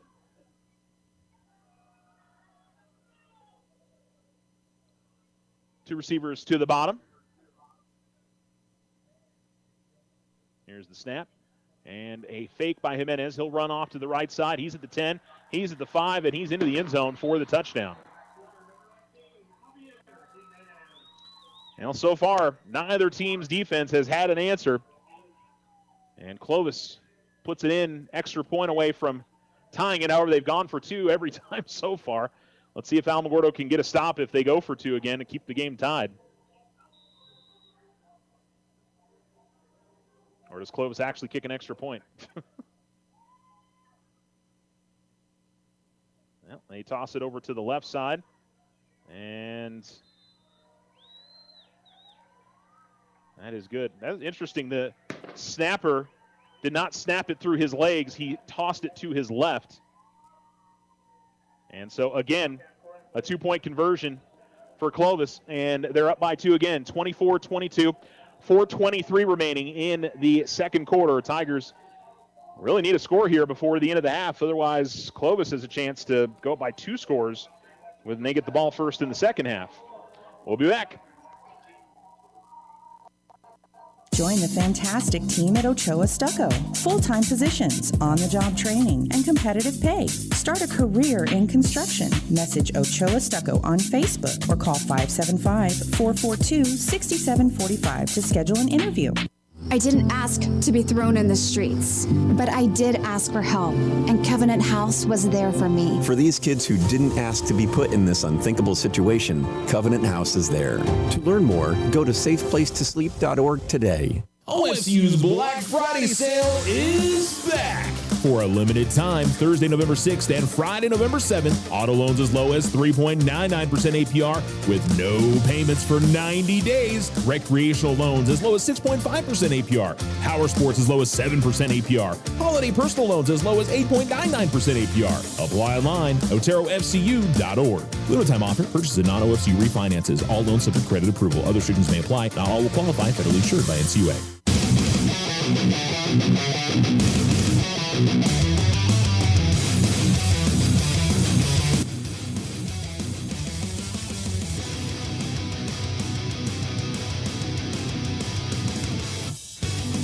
Another pop-up kickoff for Clovis, and Arona again makes the nice catch, gets out of bounds at about the 30, and that's where the Tiger offense will take over. So it was Peyton Kirby, by the way, that got the 2-point try for Clovis and has put his team on front 24-22. Tigers offense back on the field, 3 for 3 so far for them. And the snap bad again. Best able to pick it up, though. And Best probably just needs to throw this away. And he eventually gets it towards a receiver. I think Kamari Patterson was there, but that was one he just needed to probably throw into the stands. But he was trying to make something happen. And it'll be second down and 10 for the Tigers. Very similar to how the last drive started, as the snap was off the mark, and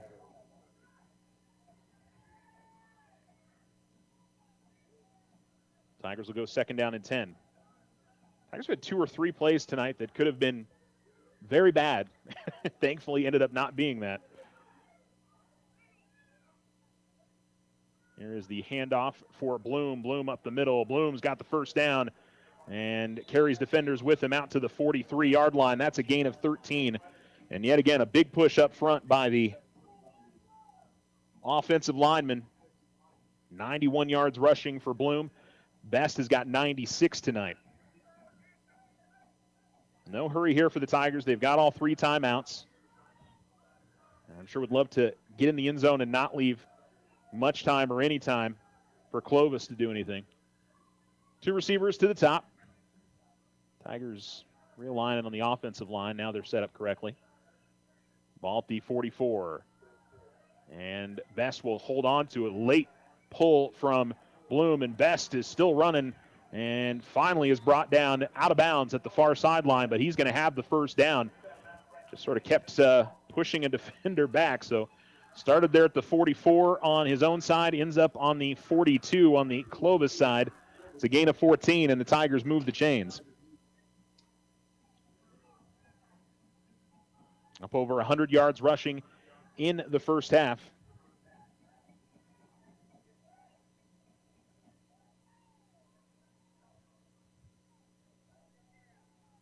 Tigers will go 2 wide receivers to the near side, 1 at the top. From the Clovis 42 on the far hash. Here's the handoff. Bloom straight up the middle. He's still running with the football near the 30-yard line. Looks like he may move the chains again.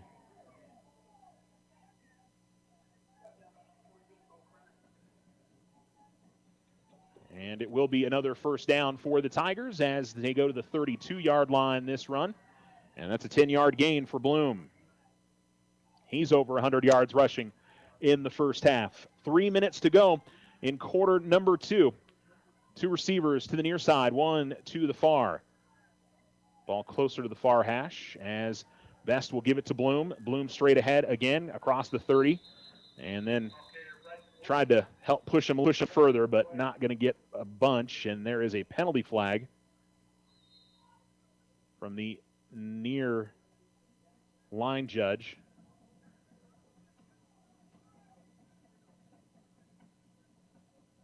I think they're going to call it a legal formation. Yeah. We haven't had a lot of penalties tonight. We've had each team now with an illegal formation call. And, gosh, what else has there been? Had the offsetting penalties. There was an illegal substitution, but not much on the holding or... which is always interesting to me. Usually there's a little bit of holding going on in there, but I guess there's been nothing that's been too egregious on either side. Best takes the snap, and it'll be a quarterback run to the right side. And Best at the 30, Best at the 25, working towards the 20, and he may have the first down here. Tell you what's been really good blocking on the edges for the Tigers from their receivers, tight end. And yes, it looks like they will move the chains. Taking it to the 21-yard line. It's a gain of 17. And yet again, Alamo moves the chains. 2:12 remaining. Tigers will send 2 receivers to the far side. Tigers still with all 3 timeouts as we close in on halftime. Hard count. It looked like Clovis jumped off. And indeed it did. So 5-yard penalty on Clovis as they jump into the neutral zone. And it'll be 1st and 5 for Alamogordo.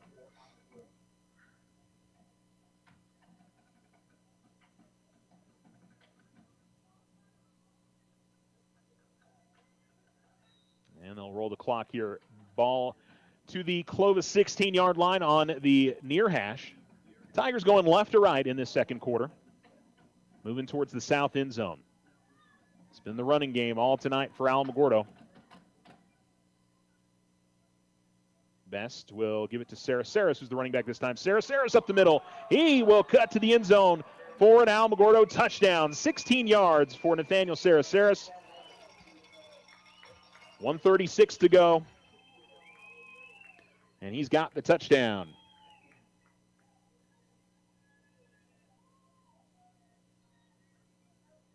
One thing I will say, maybe a concern on the long road trip, getting off the bus a little slow. That has not been the case tonight, at least for the Tigers offensively. And they will go for 2 here with it being 28-24. Try to push it back out to a 6-point lead. Receivers split out to each side.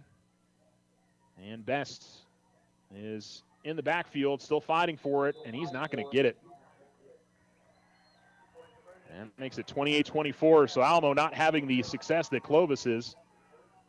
Tigers lining up in a regular offensive setup, and the play looked a little disjointed. That maybe somebody had the wrong play there. The way that Best sort of stayed in the backfield, but maybe credit Clovis in getting in the backfield and blowing that up. We'll take a quick break. Come back. Ball again. Ryan Richardson Motor Company wishes the Tigers an amazing winning season. May your efforts match your dreams. Buy, sell, or trade late model cars, trucks, and SUVs. Financing available. Stop by for a test drive and score an amazing deal with Ryan Richardson Motor Company. 318 South White Sands Boulevard or online at ryanrichardson.company. That's ryanrichardson.company.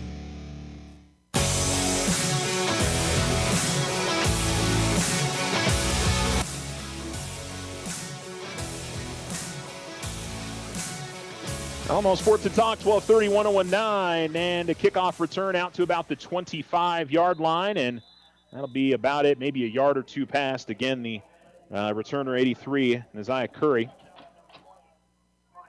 And so Clovis has a chance to go into the locker room in front if they can go down and score. They don't have quite as much time as they have had throughout the rest of the half, so this is a big moment for Alamogordo to get a stop. They lead 28-24. Clovis with 3 touchdowns tonight, but they've also have 3 two-point conversions.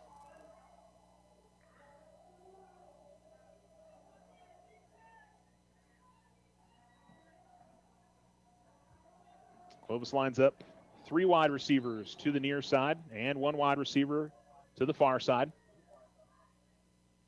As Jimenez takes the snap, and he will throw.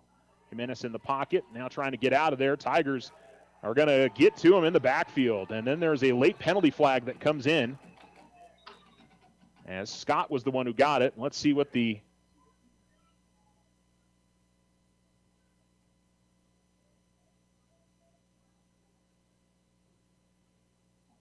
going to call a personal foul on Alamogordo. They called it roughing the passer.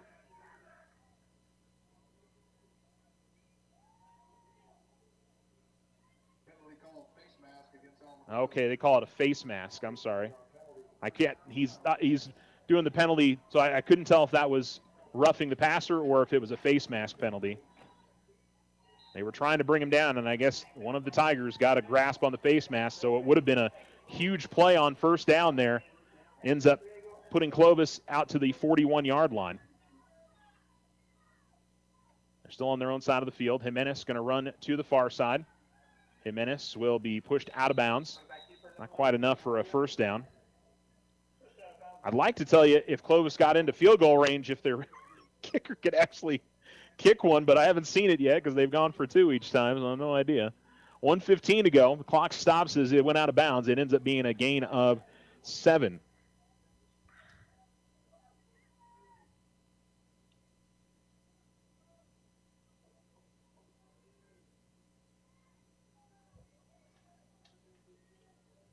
Trips to the top side for Clovis, and they'll just run that way with Jimenez. Jimenez tries to cut up field and stays inbounds. He will get across the 45 of Alamogordo down to the 43.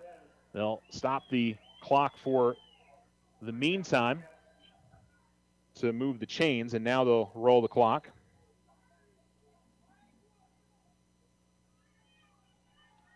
So at the 43-yard line of Alamogordo, ball's in the far hash. 1 minute remaining here in the first half. Alamogordo trying to take a lead into the locker room. And they're looking to throw as Clovis. Jimenez flushed down the pocket. Goodness, huge hole in the backfield. Ball is tipped up to Gutierrez, but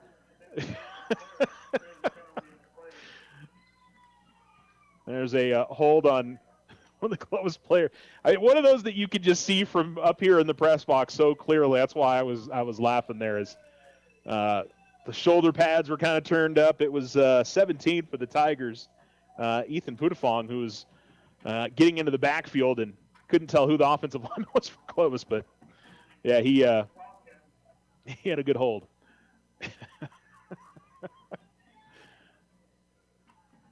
So that'll be a 10-yard penalty, and I'll take it back to the Clovis side of the field to the 47. I mean, if you're going to get a holding penalty, you might as well, earn it, right? One receiver at the top, two to the bottom. Got a tight end in the formation, and it looks like Alamogordo wants a timeout to chat this over. 45.2 seconds remaining, and Alamogordo wants to get set correctly defensively. We'll go ahead and take a commercial break, come right back. Tigers lead 28-24, trying to keep Clovis off the board. Remember, they'll get the ball to begin the second half. Did you know that First National Bank is the only locally owned and operated bank in Otero County? This is Deborah Romero, President and CEO of First National Bank. Our associates are the best. Not only do they provide great customer service, but they also serve in various roles with organizations in our community. They help at schools and even raise money for scholarships at NMSUA. Does your out-of-state bank or credit union care about our community like we do? Come see our friendly and knowledgeable associates today. First National Bank, member FDIC.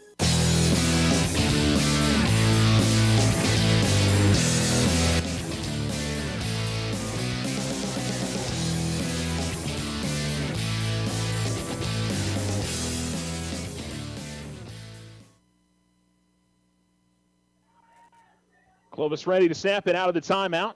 Tigers are going to jump off sides. So a couple of hard counts, and Alamogordo bites. And so 5 yards of that holding penalty taken off. Certainly out of a timeout. That's always frustrating as a coaching staff. But that'll be 1st and 15. Now back on the Alamogordo side of the field, the 48. Clovis going right to left. Trailing 28-24. But as I said, this is a big moment here because if Clovis scores, they get the ball to begin the second half. They could go up by 2 scores. Here's the snap. And Clovis running it out to the far side, but there is nothing there. Jimenez going to be pushed out of bounds for a pretty big loss. Valdez was the one who ran him out, but Scott and Padilla were both keeping that from going anywhere. Back to the 49-yard line. That's a loss of about 3 on the run.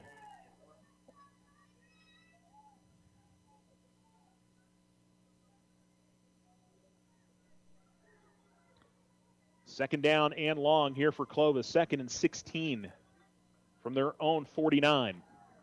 Out of the shotgun, Jimenez with 3 receivers to the far side. Jimenez looking to throw and completes it. And brought down across the 40 to about the 39. We've got a timeout call by Clovis right away. 37.8 seconds remaining. The completion goes to number 3, Jaden Tapia.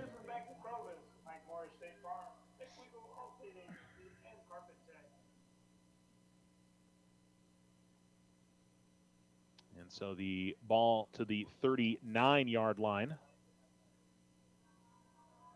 that'll be a gain of 12. Obviously keeping it right here because I didn't think about taking a commercial break there. 37.8 seconds to go.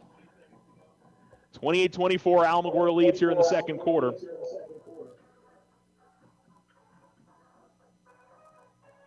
And I mean, this may be last team who scores wins.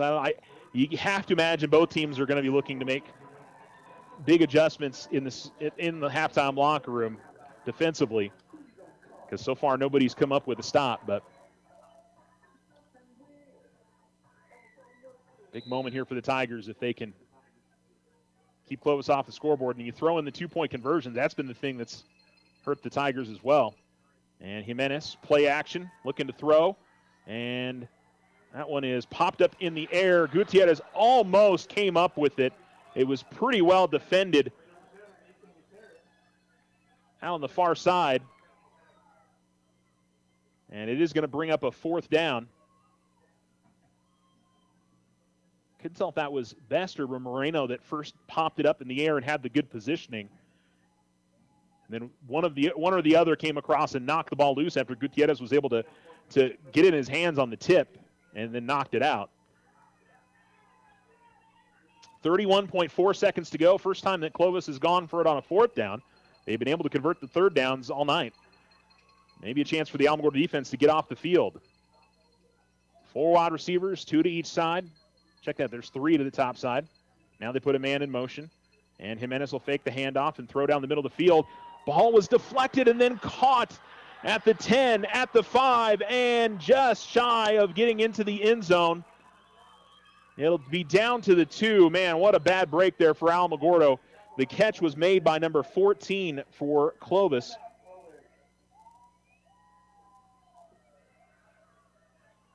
But that's like 2 or 3 plays where we've seen a tip drill. Bo Clements is the man who made the reception. All the way down to the 1-yard line. 18.4 seconds to go. This is a big turning point here.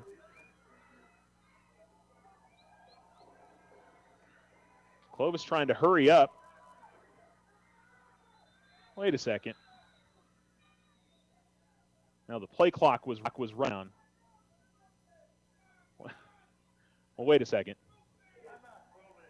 Did Clovis not call a timeout initially? Both teams thought that there was a timeout, and they assumed, I think, that one of the teams had called a timeout, so they went to their benches. And so I guess the question is here, are they going to... And the play clock ran... Yeah, that shouldn't be right. The play clock ran out, but if the play clock ran out in that spot, there shouldn't be any time left on the clock. So, yeah, they're all talking it over at the moment.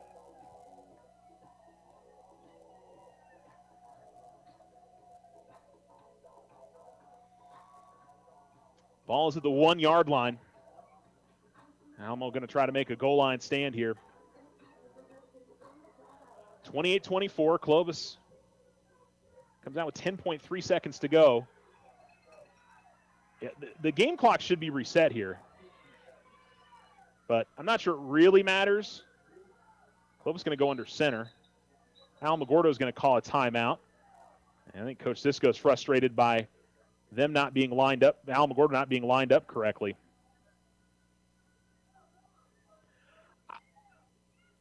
Yeah, Clovis, I think, has a legit argument that the game clock should be reset to, 18 seconds.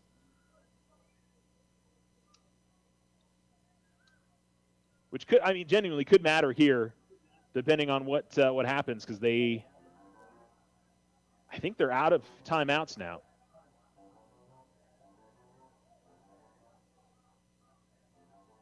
So Clovis has got to be smart here from the standpoint of they've got to have 2 plays ready to go if they don't get in on the first push. They still haven't changed the game clock. Still shows 10.3, but like I said, I think it should be back out to 18 seconds. Officials they're still standing at about the 3-yard line in a huddle. And so one of the white hat officials going over to talk to Coach Cisco.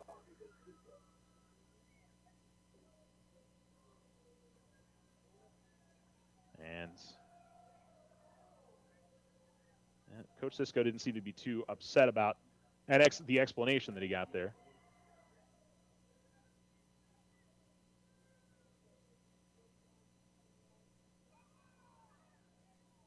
And so now the official going over the far side. And my guess is they're going to try to talk to somebody up in the press box about what the clock should be.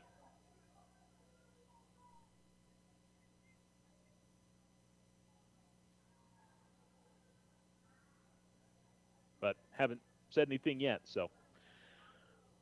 Well, Alamogordo offensively has done all that they can in this first half. They've scored on all 4 of their drives. Clovis trying to do the same, and really the difference has been in the game that Clovis has been able to convert 2-point conversions each time. Alamo made 2 extra points, made a 2-point conversion, missed on a 2-point conversion.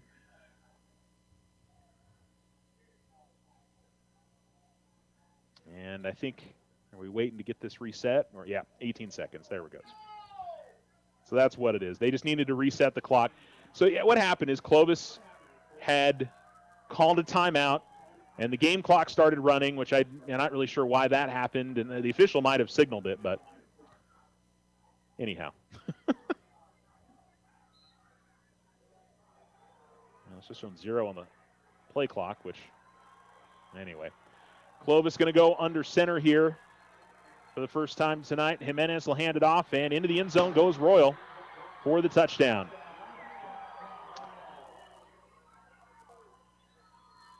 And so Clovis, again, I'm sure is going to line up in the swinging gate and try and punch it in, or maybe they're not even going to bother with it. They're just going to line up offensively. I have no idea how good their field goal kicker is tonight. He hasn't tried one, and Clovis, lining up. Yeah, they're just going to line up offensively here. They're going to go again to the 2 running backs in the backfield, and here's a handoff, and Royal is going to fight hard and work his way to the end zone and get in. So he scores on the 1-yard touchdown run, and he scores on the run from 3 yards out for the 2-point try. And Clovis is going to lead at half, most likely 32-28. Still 16.6 seconds remaining. And you're listening to Tiger Football here on Alamo Sports and Talk, 1230, 1019. The Winter Circle has been outfitting champions for over 50 years in Otero County. Established in 1970 by our Gigi and Big John. Let's show our school spirit. Whether you're a Tiger, Wildcat, Bear, or Chief, we can make t-shirts, sweatshirts, polos, and hats. And we do custom embroidery too. The Winter Circle does it all. Custom orders available for businesses, squadrons, and organizations like hats, polos, name tags, also trophies and awards. Winter Circle, 1201 10th Street. Go Tiger! See you at the game! Looking to transform your home's exterior? Meet Rudy Ochoa. With years of experience in stucco, Rudy and his crew deliver quality craftsmanship and stunning flawless finishes. 575-442-6745. We are the Veterans Health Administration, and our hands provide life-changing care to over 9 million veterans across more than 1,200 facilities nationwide. Join hands with us to make an impact in your community. Learn more at vacareers.va.gov.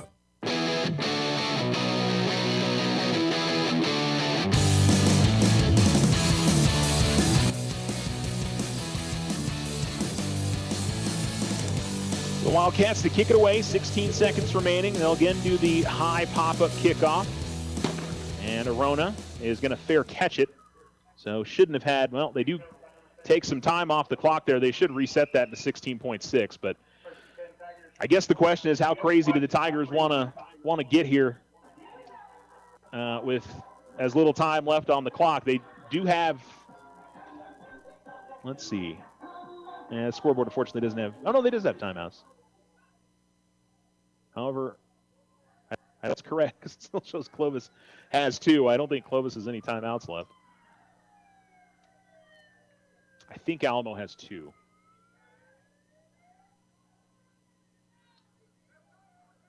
It's worth it to try something here. Maybe Alamogordo's, they got it lined up heavy to the near side on the offensive line.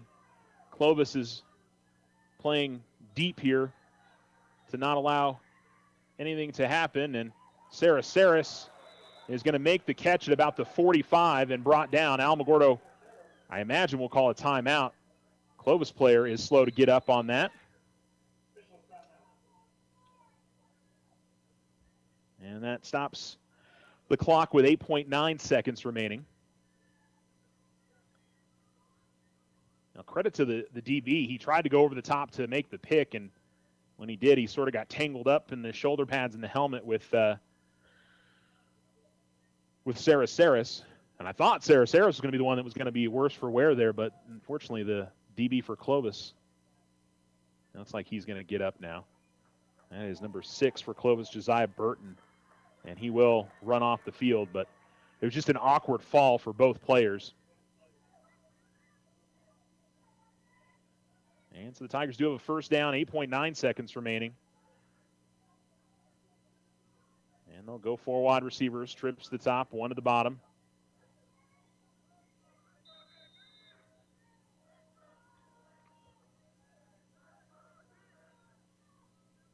And another bad snap. Bloom is going to pick it up and going to run out to the far side, get out of bounds. Got out of bounds, but there's a penalty flag. 2.2 seconds to go. So it's been a mix, by the way. That one was on the ground and rolled back to best. I think the other ones were slightly off the mark. And I think there's going to be a hold on Alamogordo. So probably going to, like I said, I don't think Alamogordo, I mean, they're not going to be able to toss up like a Hail Mary all the way down, but like I said, how crazy do you want to get here with 2.2 seconds left? You don't want to have a turnover happen and Clovis able to score with no time on the clock. I mean, at the end of the day, they're going to need a stop on defense in the second half anyway, so.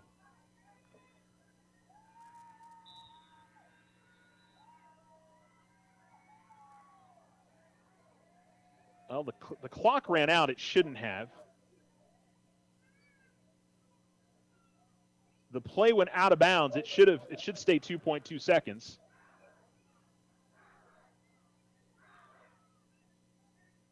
Because the result of the play went out of bounds.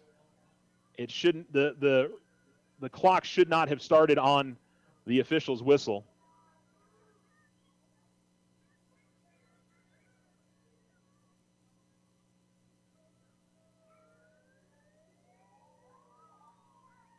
They're going to call it halftime. That is, to me, an incorrect call.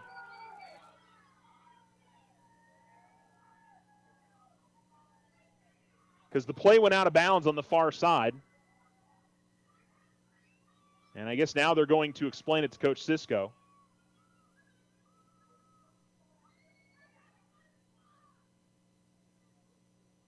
There should still be 2.2 seconds remaining.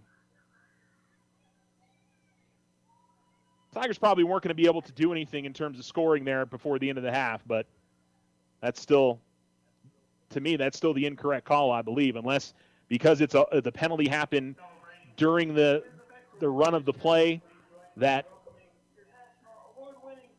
they that's how the clock should start to go on the ready to go. Oh, well. Clovis leads 32-28. We'll go ahead and take a break. You're listening to Tiger Football on Alamo Sports and Talk, 1230, 1019.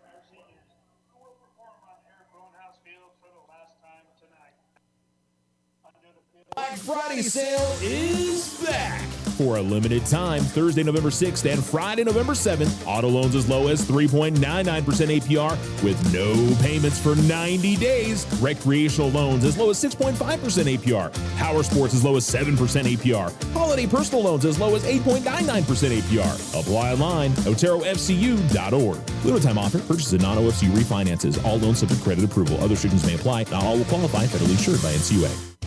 Ryan Richardson Motor Company wishes the Tigers an amazing winning season. May your efforts match your dreams.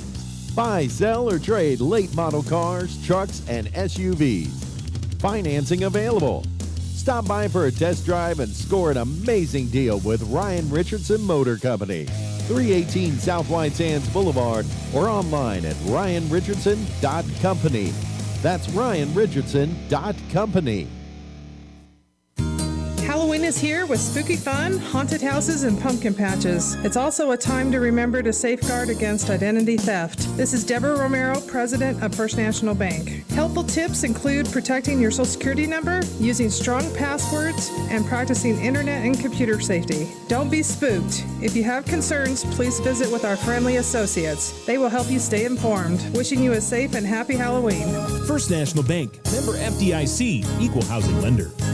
The Winter Circle has been outfitting champions for over 50 years in Otero County. Established in 1970 by our Gigi and Big John. Let's show our school spirit. Whether you're a Tiger, Wildcat, Bear, or Chief, we can make t-shirts, sweatshirts, polos, and hats. And we do custom embroidery too. The Winter Circle does it all. Custom orders available for businesses, squadrons, and organizations like hats, polos, name tags, also trophies and awards. Winter Circle, 1201 10th Street. Go Tiger! See you at the games! Join the fantastic team at Ochoa Stucco. Full-time positions, on-the-job training, and competitive pay. Start a career in construction. Message Ochoa Stucco on Facebook or call 575-442-6745 to schedule an interview. Join Stand Up to Cancer and Jazz Pharmaceuticals to raise awareness of small cell lung cancer and accelerate the pace of research. Ask your healthcare provider about screening options that might be right for you or a loved one. Visit standuptocancer.org/lung to learn more.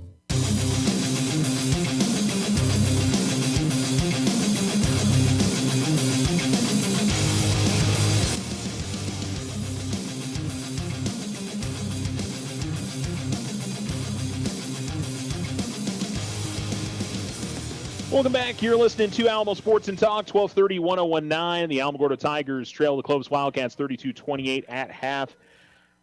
Both teams scored on all four drives in that first half. I think disappointing for Alamogordo to not keep Clovis out of the end zone there at the end. Clovis only had a minute and a half to go down the field, and they were able to score.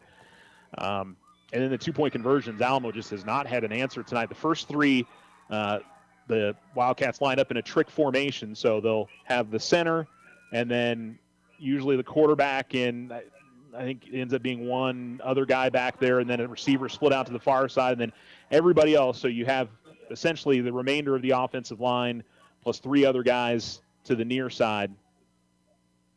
Yeah, I think I have that right. And they did something different each time. They threw a pass the first time.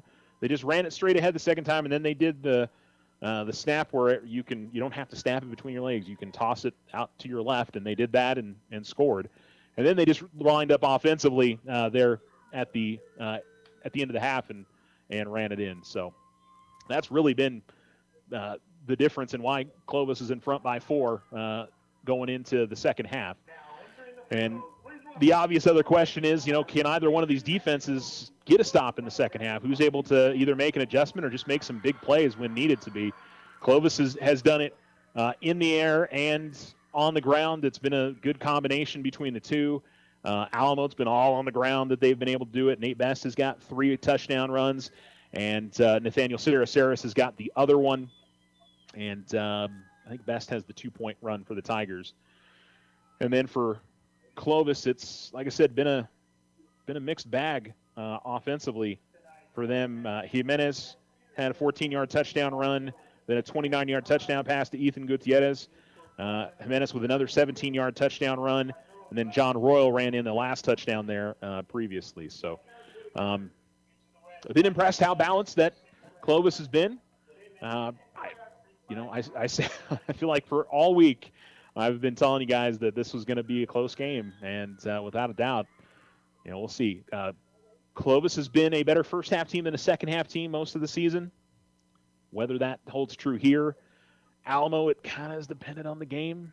They have had some second halves that did not go their way. The Carlsbad game is probably one that stands out there. So we'll see who can. I don't even know if it's adjustments. I think maybe more than anything, it's just who makes plays. Who the guys out on the field.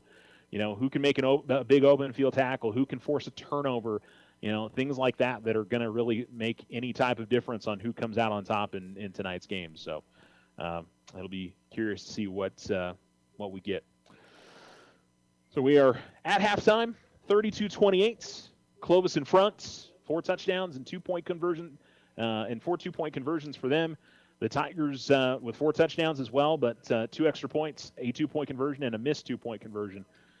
Finds them behind by 4, and Clovis gets the ball to begin the second half. That was kind of the key point there as we went into halftime, is that Clovis would get the ball to begin the second half, and how Alamogordo can maybe trying to find a way to make a stop, but Alamo will be sort of behind on the tally the rest of the way if they can't.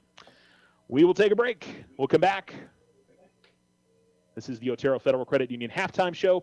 You're listening to Alamo Sports and Talk, 1230, 1019.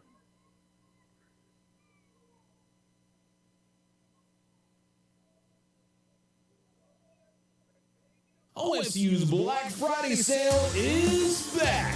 For a limited time, Thursday, November 6th and Friday, November 7th, auto loans as low as 3.99% APR with no payments for 90 days. Recreational loans as low as 6.5% APR. Power sports as low as 7% APR. Holiday personal loans as low as 8.99% APR. Apply online, OteroFCU.org. Limited time offer. Purchase of non-OFC refinances. All loans subject to credit approval. Other restrictions may apply. Not all will qualify. Federally insured by NCUA. Ryan Richardson Motor Company wishes the Tigers an amazing winning season. May your efforts match your dreams. Buy, sell, or trade late model cars, trucks, and SUVs. Financing available. Stop by for a test drive and score an amazing deal with Ryan Richardson Motor Company. 318 South White Sands Boulevard or online at ryanrichardson.company.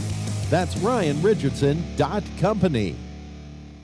Remember, if something seems too good to be true, it often is. This is AJ from First National Bank. Trust your instincts and stay vigilant to online fraud. Protect yourself from becoming a victim. Think before you act. If you have any concerns, contact your bank for further assistance. First National Bank, member FDIC. Use the equity in your home to finance your dreams. This is Leanne Bain from First National Bank. Plan that special vacation, those home improvements, or simply pay off high interest rate bills. It's easy. Apply for your home equity line of credit today. Member FDIC, equal housing lender, all loans subject to credit approval. The Winter Circle has been outfitting champions for over 50 years in Otero County. Established in 1970 by our Gigi and Big John. Let's show our school spirit. Whether you're a Tiger, Wildcat, Bear, or Chief, we can make t-shirts, sweatshirts, polos, and hats. And we do custom embroidery too. The Winter Circle does it all. Custom orders available for businesses, squadrons, and organizations like hats, polos, name tags, also trophies and awards. Winter Circle, 1201 10th Street. Go Tiger! See you at the game!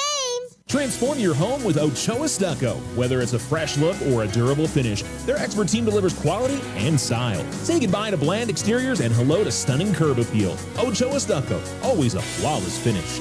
442-6745. If only life had a remote control, you could pause or rewind. Well, life doesn't always give you time to change the outcome, but prediabetes does. Take the 1-minute risk test today at doihaveprediabetes.org. Brought to you by the Ad Council and its Prediabetes Awareness Partners.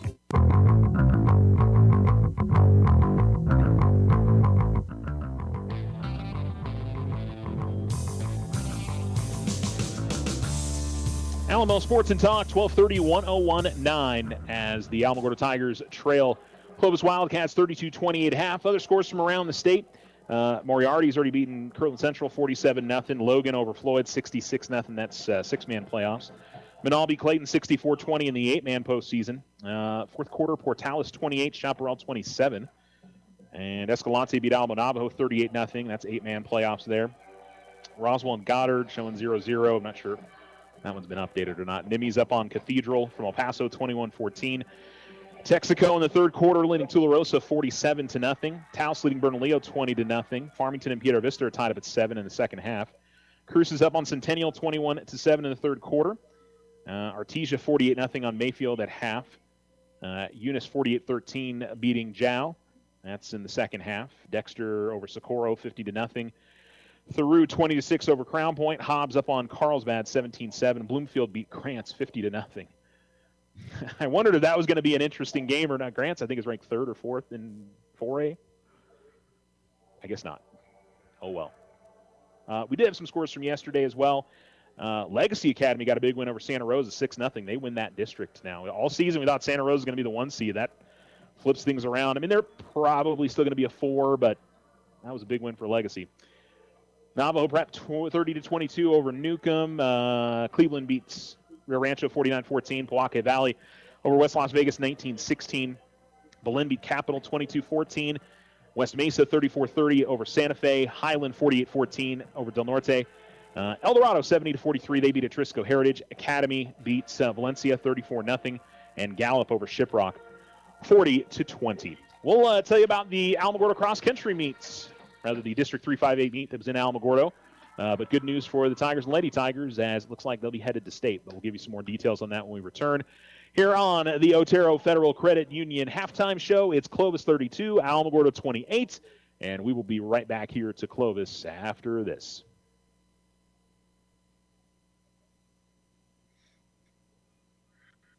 OSU's Black Friday sale is back.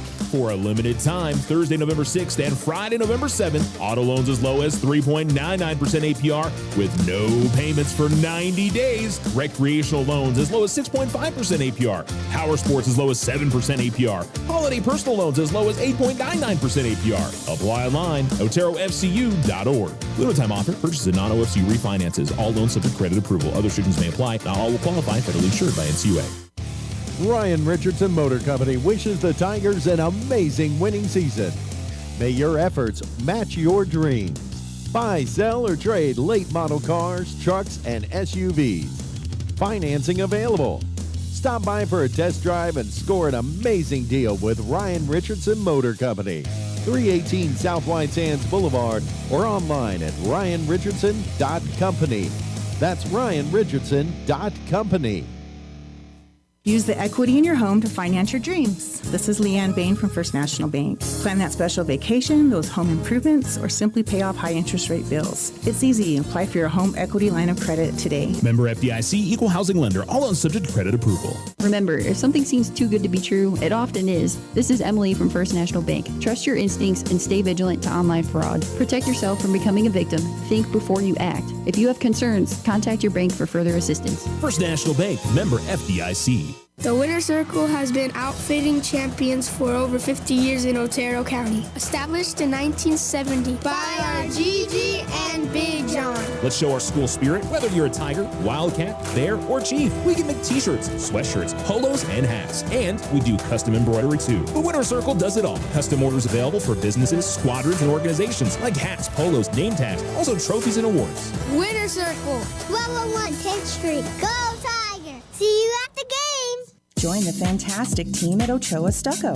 Full-time positions, on-the-job training, and competitive pay. Start a career in construction. Message Ochoa Stucco on Facebook or call 575-442-6745 to schedule an interview. I didn't ask to be thrown in the streets, but I did ask for help, and Covenant House was there for me. For these kids who didn't ask to be put in this unthinkable situation, Covenant House is there. To learn more, go to safeplacetosleep.org today. Every 2 seconds, a hospital patient needs a life-saving blood transfusion. Every 2 seconds, there's an urgent need for blood donation. Every second matters. In an emergency, doctors may face impossible choices. Who gets blood and who must wait? Will you roll up a sleeve and give? Because of you, life doesn't stop. Donate blood. Make your appointment today at Vitalant.org. If you're a service member, veteran, a family member who's feeling alone, whether you're in crisis or not, don't remain silent. There is help out there. Talk to someone you can trust. Free confidential support is available 24/7 through the Veterans Crisis Line. Just text or call 988 and press 1 for veterans. Talking to someone about suicide won't increase the risk of suicide. It could save a life. Brought to you by the New Mexico Department of Veteran Services, the Department of Health, and this station. Hi, this is Cambry Seiling, Executive Director of Kids Inc. Child Advocacy Center. Kids Inc. serves child victims and their non-offending caregivers by providing services through a comprehensive, child-focused approach in a safe, neutral environment. By bridging the gaps between law enforcement, children, youth, and families, prosecutors, and service providers during an investigation, Kids Inc. reduces the number of times a child has to be re-traumatized by retelling their story. For more information about Kids Inc., contact us at 575-214-2558.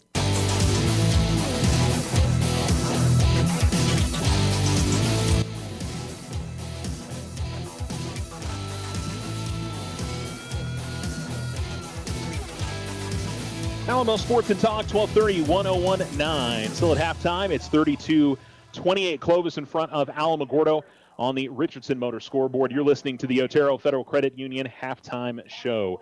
Alamogordo cross country finished on the girls' side at second place. The boys third at the District 3-5A meet. They hosted in Alamogordo. That means both teams qualify for state. Addison Gonzalez led the girls, and Elizabeth Farmer finished in 10th. Najoni Castillo finished in 15th.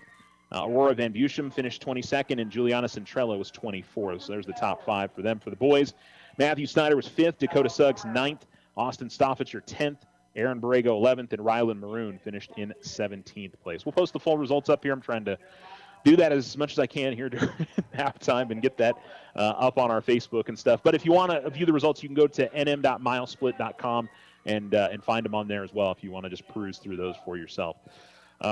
Tomorrow you've got Mescalero Apache hosting the District 3 and 4 single A, double A meet. That's up at the end of the Mountain Gods in the morning. So best of luck to both Cloudcroft and Mescalero Apache cross-country teams tomorrow. We do have volleyball going on tomorrow. Alamogordo's in Las Cruces taking on Mayfield. You also have Mescalero Apache in Las Cruces taking on Mesilla Valley Christian. Cloudcroft makes the trip out to Lordsburg tomorrow as we get ready. Next week will be the final week of the regular season for volleyball.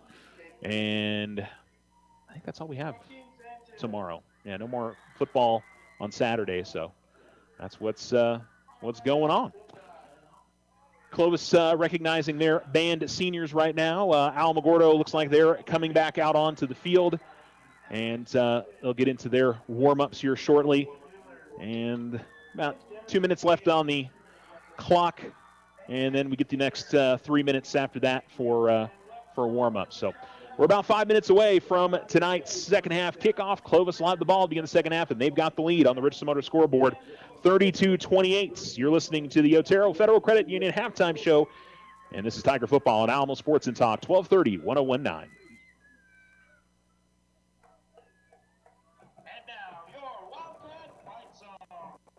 OSU's Black Friday sale is back.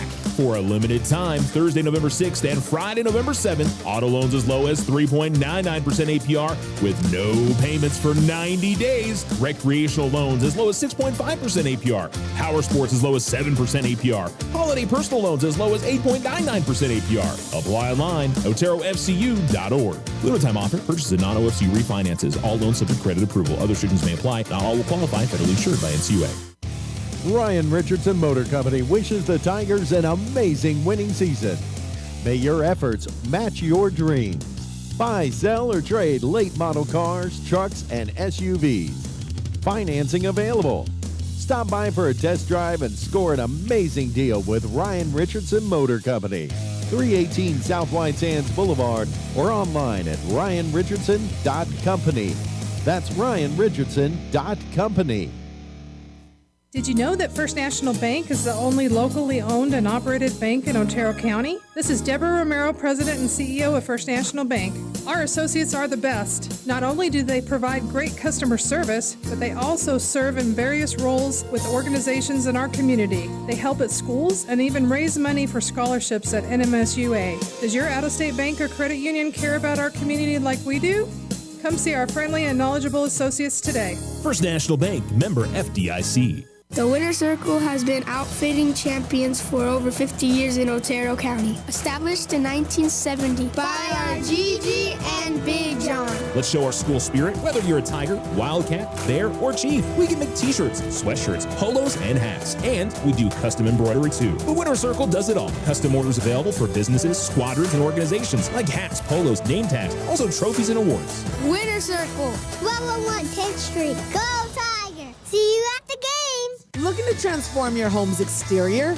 Meet Rudy Ochoa. With years of experience in stucco, Rudy and his crew deliver quality craftsmanship and stunning flawless finishes. 575-442-6745. We are the Veterans Health Administration, and our hands provide life-changing care to over 9 million veterans across more than 1,200 facilities nationwide. Join hands with us to make an impact in your community. Learn more at vacareers.va.gov.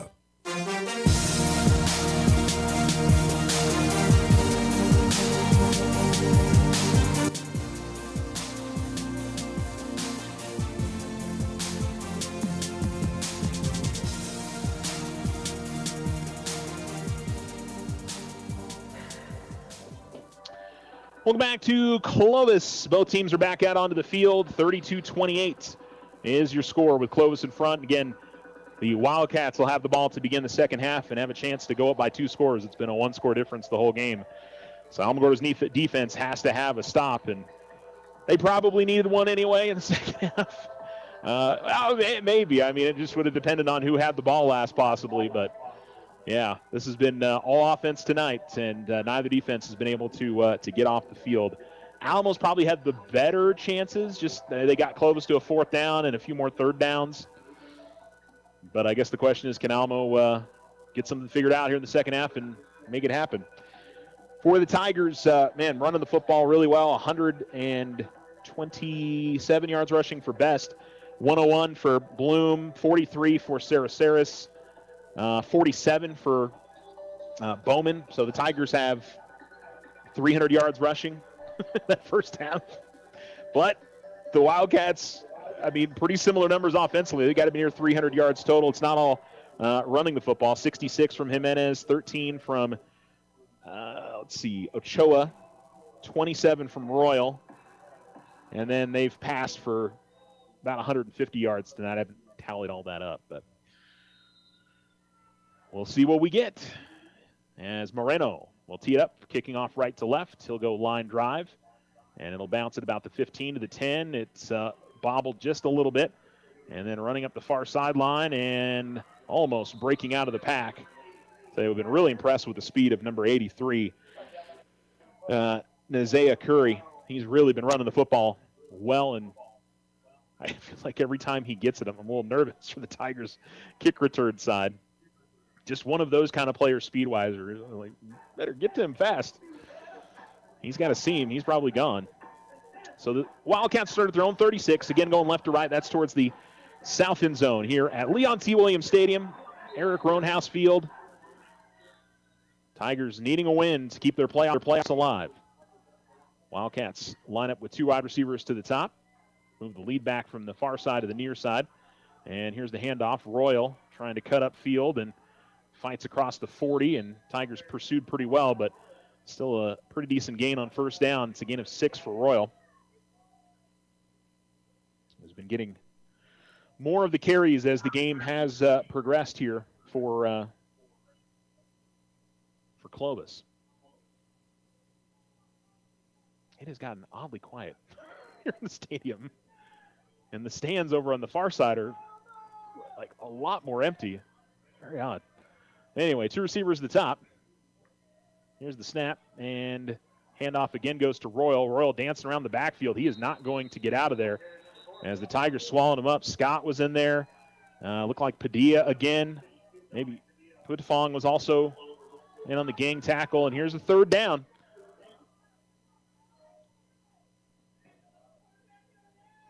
As they lose a yard on the run.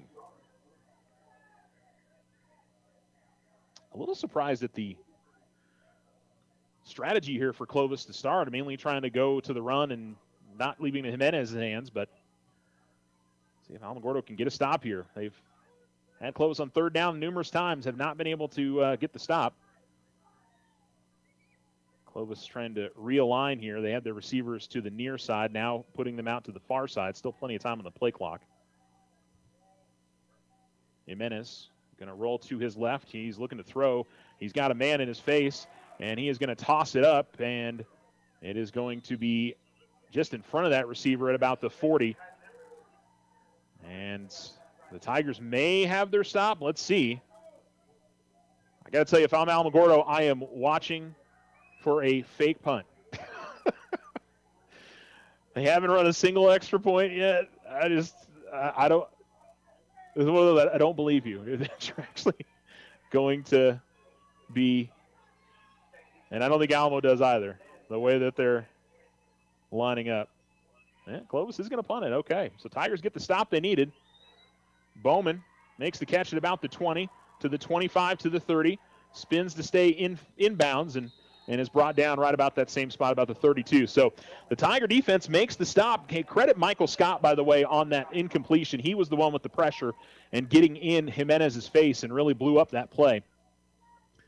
And so it'll be Tiger football, 1st and 10. And they've at least gotten back on schedule, if you want to say that. They can retake the lead and didn't allow Clovis to go up by 2 scores. But they also have to go down the field here and score. 10:01 to go in the 3rd quarter.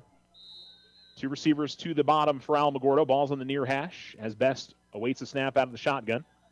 And he will take it and give it to Bloom. Bloom off the near side. And Bloom fights for about the 40-yard line, not much more than that. And that'll be a gain of 6 on the run for Bryson.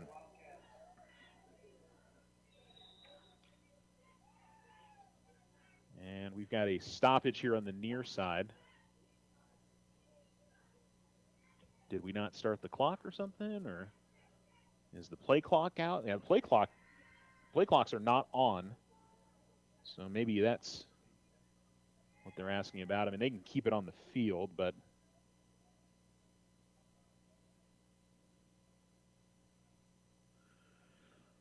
I'm going to assume that that's what happened.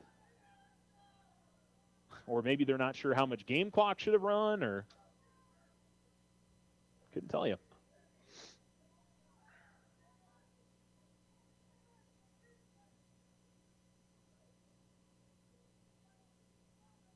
And so the white hat official is now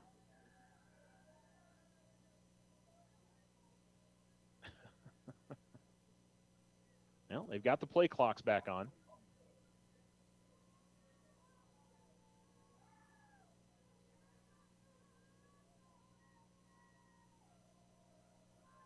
And they're going to start that now. Okay.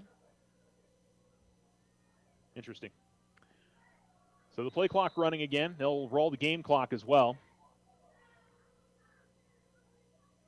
Here's the snap and the handoff, and Bloom again will go straight up the middle. Bloom bouncing off guys, and eventually he's going to be brought down about the 45. 46-yard line, and that should be enough for a first down. It's a gain of 6 for the Tiger running back on his 11th carry of the night.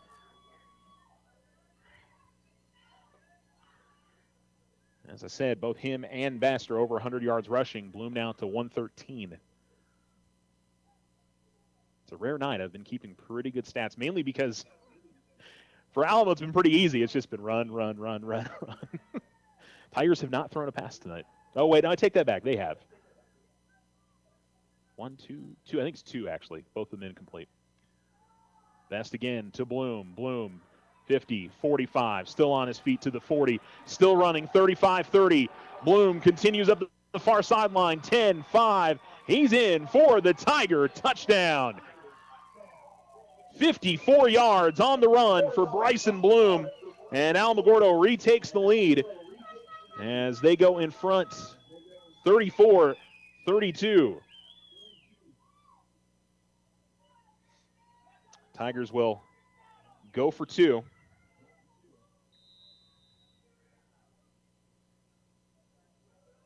Trying to catch up in any way that they can. Obviously, the best medicine for that is to get more stops on defense like they did here to begin the second half.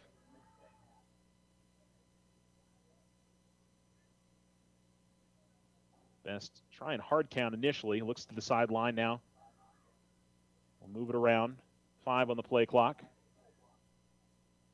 And they will snap it, and Best will take it left side, and he'll just power in and get the 2-point conversion.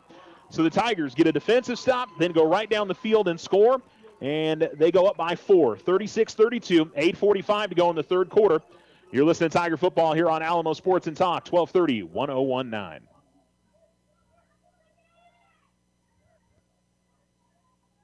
OSU's Black Friday sale is back. For a limited time, Thursday, November 6th and Friday, November 7th, auto loans as low as 3.99% APR with no payments for 90 days. Recreational loans as low as 6.5% APR. Power sports as low as 7% APR. Holiday personal loans as low as 8.99% APR. Apply online, OteroFCU.org. Limited time offer. Purchases and non-OFCU refinances. All loans subject to credit approval. Other restrictions may apply. Not all will qualify. Federally insured by NCUA. Ryan Richardson Motor Company wishes the Tigers an amazing winning season. May your efforts match your dreams. Buy, sell, or trade late model cars, trucks, and SUVs. Financing available. Stop by for a test drive and score an amazing deal with Ryan Richardson Motor Company. 318 South White Sands Boulevard or online at ryanrichardson.company. That's ryanrichardson.company.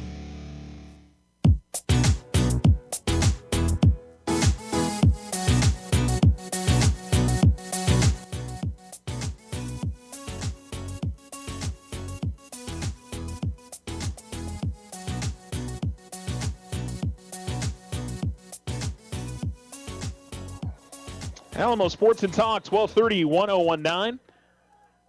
And Clovis gets the ball. The kickoff went to the 26 where it was on the ground, and one of the Clovis players just fell on it. Jimenez looking to throw, and he'll complete it.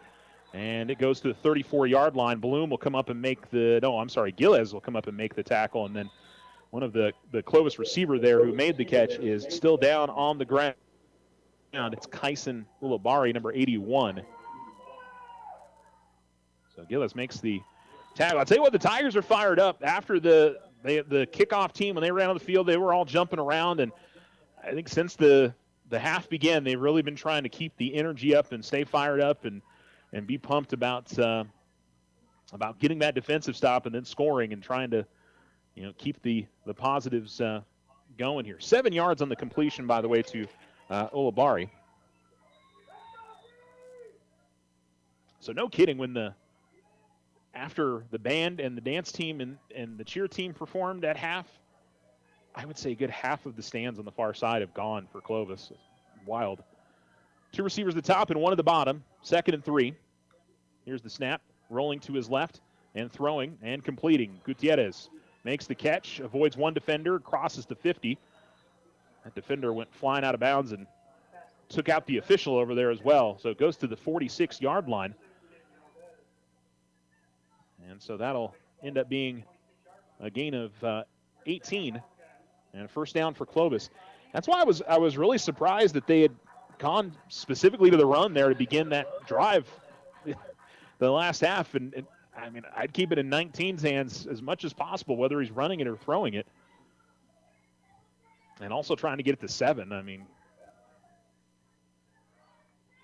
and rolling to his right and looking to throw, and it is complete to Gutierrez again. Gutierrez will be spun out of bounds, and he's got the first down. That was pretty easy there. Gutierrez held back while the 2 receivers with him ran down the field. So the Tigers defensively had backed off, and pretty easy 11 down to 35. Yeah, 11-yard completion. Already his 1, 2, 3, 4, 5, 6, 7, 7th catch of the night. 1st and 10 for Clovis at the Alamogordo 35. Ball's on the near hash. Clock is stopped with 8:06 remaining here in the 3rd quarter. Trips to the top, 1 at the bottom. Here's the snap and rolling to his left. And has some pressure on him. He's going to have to try to throw it away. He does. Again, that was Michael Scott who was running with him the whole way. Sarah Saris and Putafong joined the pursuit, but the Tigers forced the incompletion. That's probably the answer for Alamogordo, is getting into the backfield and at least forcing Jimenez to try to extend the play. But most of their best completions have been pretty quick. Just, quick little curl routes or finding a seam player 6, 7, 8 yards down the field. Trips to the far side, 1 receiver to the near side for the Wildcats. Tigers have been in there 4-2-5 all night. And they're trying to reset the play clock. There it goes.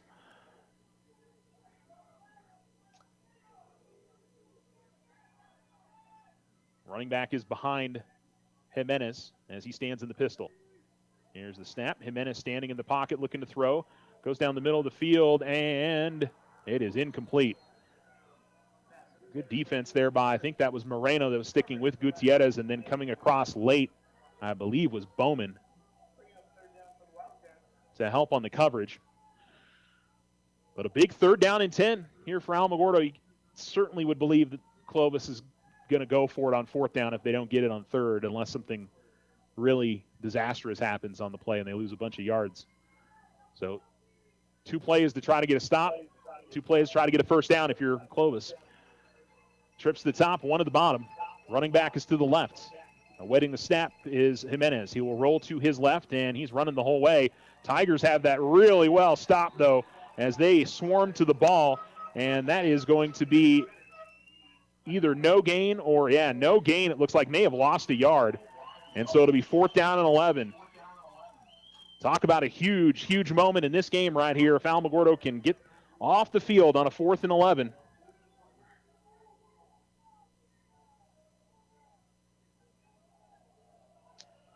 I think Clovis has only had 1 4th down, but they have converted. 4 wide receivers. Running back behind Jimenez. Ooh, that's going to be a false start as Gutierrez was trying to time the snap count, and he was moving forward too early, so take it back 5 yards. And that might not have been his fault. That might have been the center needed to snap that. And so 4th and longer here. Call it 4th and 16. 15 up on the scoreboard, close enough. But they need the 25 of Alamogordo for a first down. They'll snap it from the 41. 4 wide receivers. The snap, and looking to throw. He's got time, now looking to run, and trying to get out of the pocket. Now he's still looking downfield. He's going to throw an interception. Picked off by the Tigers. It is Bowman. He is at the 50-yard line. Bowman up the near sideline. He will be brought down, and the Alamogordo Tigers come away with the interception. There is a penalty flag that is down at the 36-yard line. I think there's going to be a hold or something on the after the interception.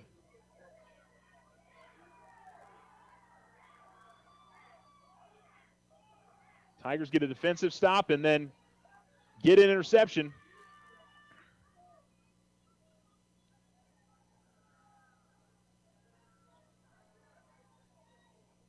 So I haven't seen the official call yet, but I'm assuming it's a hold. So it was after the turnover. And I got to tell you, Almo's probably okay with that because they've got to go a little bit further down the field. Maybe they can drain some more clock.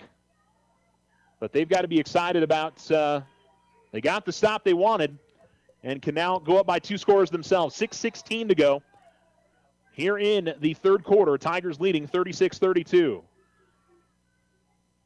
Best keeps it himself. He pulled it from Bloom and goes straight ahead, and looks like he's going to have the first down here as he will pick up 10 to the 36-yard line. And you got to think Alamogordo is going to be just taking as much time as they can here. The official is trying to start the clock here, and they still have not.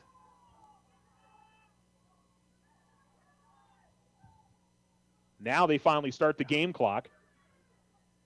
Handoff, no. It's going to be, again, a keeper from Best. I don't know if the folks who are operating up there, there's some kind of malfunction, or they're just choosing not to run the clock. Honestly, couldn't tell you. I think it's probably the previous. Seen it happen at Alamogordo where just the button that doesn't want to work, unfortunately. And this time the give is to, I'm not sure who that is. Straight ahead goes the run. Might be Saris, but look like there's a different runner there. It's going to be Bloom when he pops up, you watch. Yeah, that is Saris. So it goes to the 49-yard line.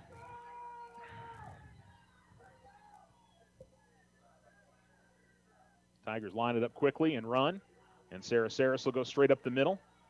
And Saris fights hard again near first down yardage again. He's going to pick up 8. That last game, by the way, was 9. And I think Alamogordo, they're running fast here. I thought they would try to run some clock, but I think, well, here's a quick throw. It's completed to Arona to the near side.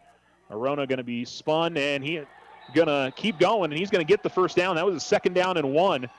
So Arona not able to be brought down, and he is going to move the chains for the Tigers as he goes out to the 35. That's a gain of 6. First completed pass of the night for Alamogordo. But Tigers do not want to give the Clovis defense a chance to breathe here. Here's the snap and the handoff, and Saris is going to be brought down in the backfield.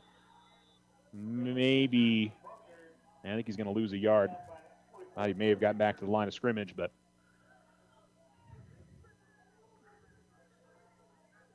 Tigers will bring Bloom back out onto the field.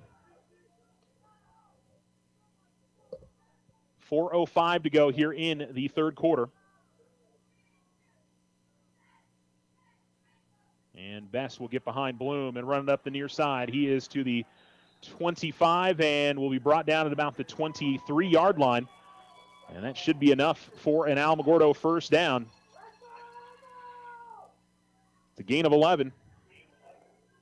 And the Tigers move the chains. Here's a handoff to Bloom, who goes straight up the middle. And again, positive yardage for the Tigers.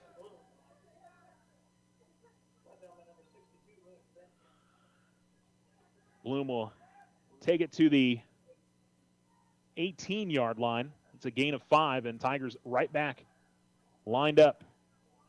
Handoff Bloom. Bloom trying to pick his way through traffic. Will cross the 15, and looks like he will get another first down for Alamogordo.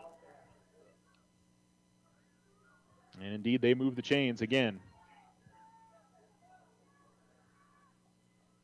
2 receivers at the bottom, 1 at the top. And Best going to throw again, completes it to Arona. No, actually it's going to be incomplete. So Arona unable to make the grab. Ball's on the ground, incomplete pass.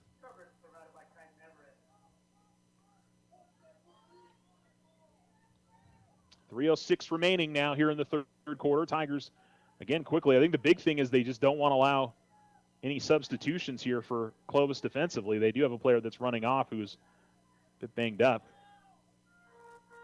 And Best will run to the right, again using Bloom. And there's going to be a hold here. Somebody on the far side of the offensive line for the Tigers had a good hold of the jersey. So 10-yard penalty coming up here on Alamogordo, which could really put a crimp in this drive.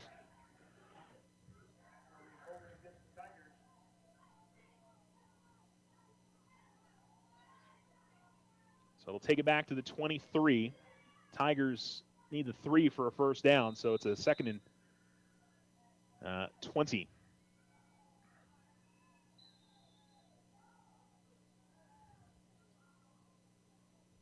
The official's getting a workout on his left arm. He's trying to get the clock to be rolling. And whoever's at the helm up there is, here's a throw towards the end zone. Oh, that was nearly intercepted. Well, 3rd and 20 now. Now that hold really hurts the Tigers.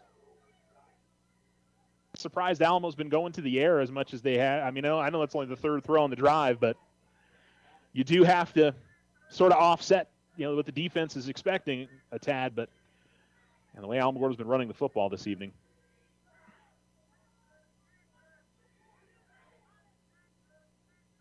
And so we've got one player running in late here. Alamogordo's probably going to have to use a timeout unless they hurry. They did get it off in time. Best going to run to the left side.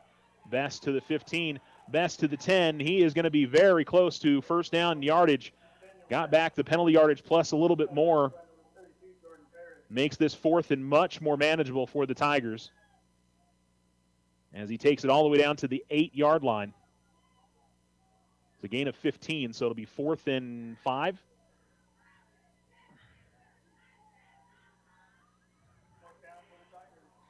So 4th and 5. Clovis now looking for a big stop. Tigers trying to get up by 2 scores. Big moment here in this game. We've got a whistle. And timeout call by Alamogordo, so they want to talk this over. Clock stops with 2:40 remaining in the third quarter. Alamogordo is in front 36-32 on the Richardson Motor scoreboard. We'll come right back to Clovis right after this.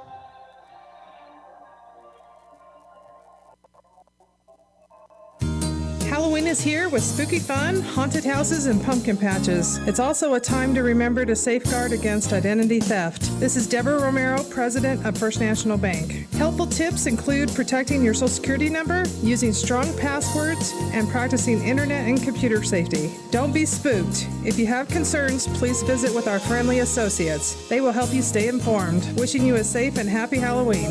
First National Bank, member FDIC, equal housing lender.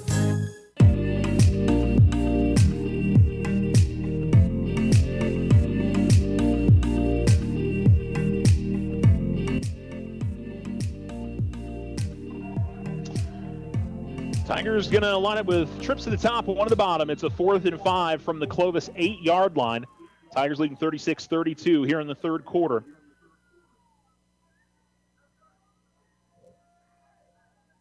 Best with Bloom to his right. And it looks like they're changing up the play. Best going to run to the left. Best has got the first down. Does he have the touchdown? No, but he will move the chains. So it's first down for the Tigers, 7 yards. And so Alamogordo will have first and goal from the 1.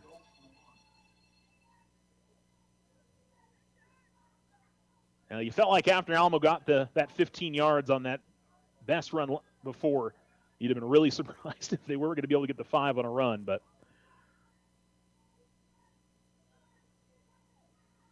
Tigers going to line it up in the shotgun with 2 receivers at the top and 1 at the bottom. And handoff goes to Bloom. Bloom going to try to power into the end zone. Not going to get there. Again, if you're the Tigers, you're not too disappointed in that, as that clock continues to roll with 1:45 to go in the third quarter.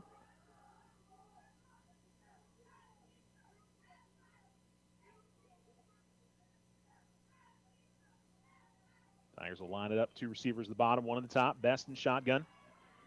Patterson, the lead blocker, to the left, and Best, he is going to easily get it in the end zone. Touchdown Tigers from 1 yard out. And this time Alamogordo going to go extra point instead of 2-point conversion try. That is the 4th rushing touchdown tonight.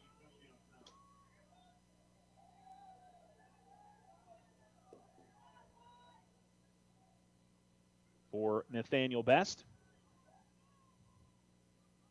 Kick is up from Moreno. Looks to be good, and is. So the Tigers in front now, 43-32, 1:25 remaining in the third quarter on the Richardson Motor scoreboard. You're listening to Tiger Football on Alamo Sports and Talk, 1230, 1019.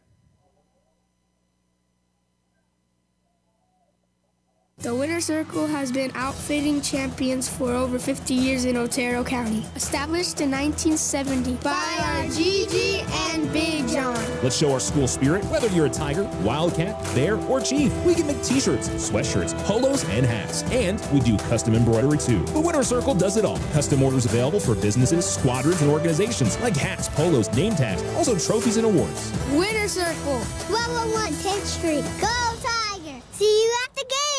Join the fantastic team at Ochoa Stucco. Full-time positions, on-the-job training, and competitive pay. Start a career in construction. Message Ochoa Stucco on Facebook or call 575-442-6745 to schedule an interview.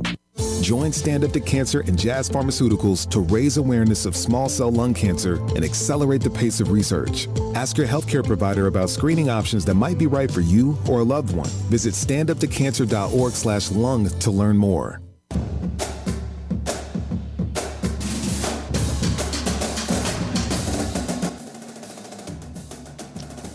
The Tigers a little too early to start running down the field on the kickoff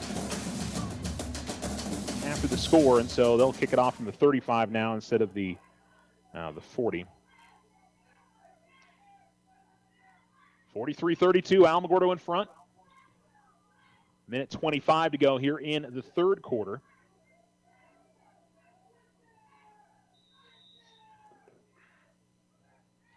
So Moreno will boot this one away, and he'll go line drive kick, and this will be picked up about the 15 and to the 30 and up the middle of the field, and eventually brought down. Another stick there from a Tiger player. Moreno makes the stop right shy of midfield at the 48. That's the second or third time on that kickoff return we've seen a Tiger player make a big hit. So first and 10 for Clovis, and I wouldn't sit here and say they have to score on this drive, but I think to just try to regain some of the momentum they had in the first half.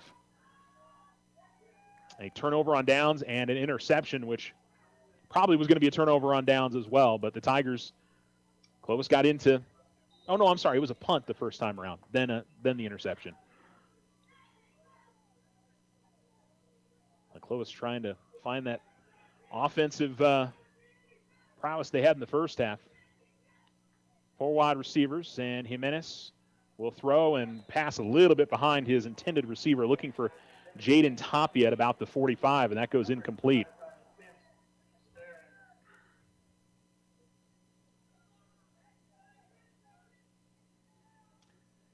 Now, I guess what I would say is if they don't score here and Alamogordo ends up scoring out on the ensuing drive, then they're in some trouble. 4 wide receivers again, balls in between the hashes, right on the Wildcat logo.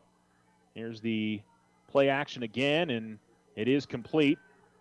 And fighting for yardage, but not getting a bunch there is number 83, Kaisen Olabari. No, I'm sorry. Curry. Mark down 83. Naziah Curry. Yeah, never mind. 80. I just looked at the wrong number. Like, wait a minute. Have I been calling the wrong name all night? I have not, actually. Here's the snap on 3rd down. And now Jimenez looking to run. Now maybe looking to, now not sure what to do, and it's going to be incomplete. Looking for Gutierrez. The pass was behind him. And it'll be 4th down. All of a sudden, the Tiger defense has found something.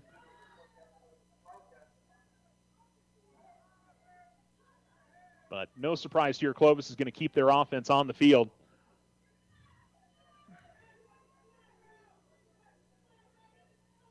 Fourth and 6. Clock stop with 32 seconds remaining here in quarter number 3. Tigers in front, 43-32. Trips to the bottom, 1 to the top. Ball's close to the far hash. Left to right go the Wildcats. Rolling to his right and looking to throw. And it's complete. Gutierrez is able to get away from the defender. He's got the first down as he crosses the 40-yard line and goes to the 38. And they will move the chains. So it ends up going for a gain of 8. And the 8th catch of the night for Gutierrez. We'll see if they get a playoff here before the end of the 3rd quarter. They do snap it in time. Handoff goes to Royal, and Royal is going to be brought down by Scott as he gets it across the 35 into the, looks like the 34-yard line. And we go to the 4th quarter with Alamogordo in front in this one, 43-32. You're listening to Tiger Football on Alamo Sports and Talk, 1230, 101.9.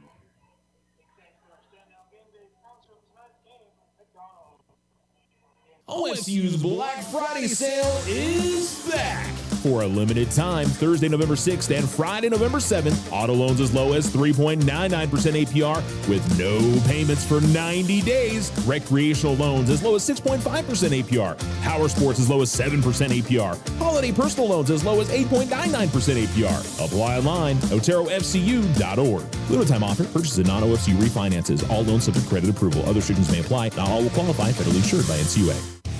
Ryan Richardson Motor Company wishes the Tigers an amazing winning season. May your efforts match your dreams. Buy, sell, or trade late model cars, trucks, and SUVs.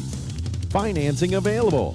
Stop by for a test drive and score an amazing deal with Ryan Richardson Motor Company. 318 South White Sands Boulevard or online at ryanrichardson.company. That's ryanrichardson.company.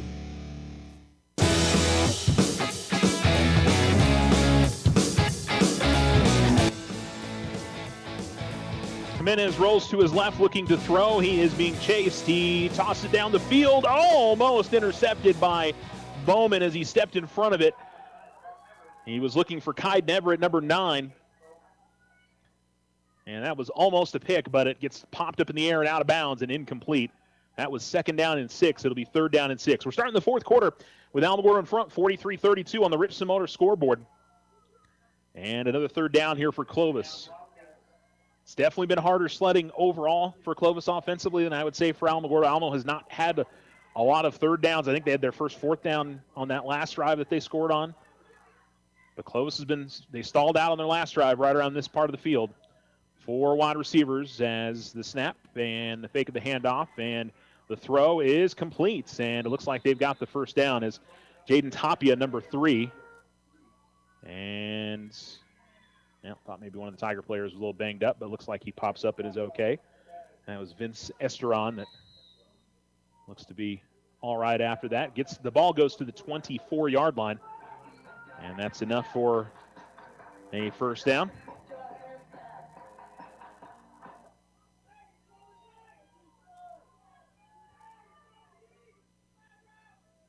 Four wide receivers. And Everett's looking to throw. Now he's going to step up and run with it to the 20. He is going to be pushed out of bounds at about the 15-yard line by Valdez. So the 25-15 is what I said. I think he may have the first down, or is he going to be just shy? He's going to be shy by about 2 yards. 8 on the gain.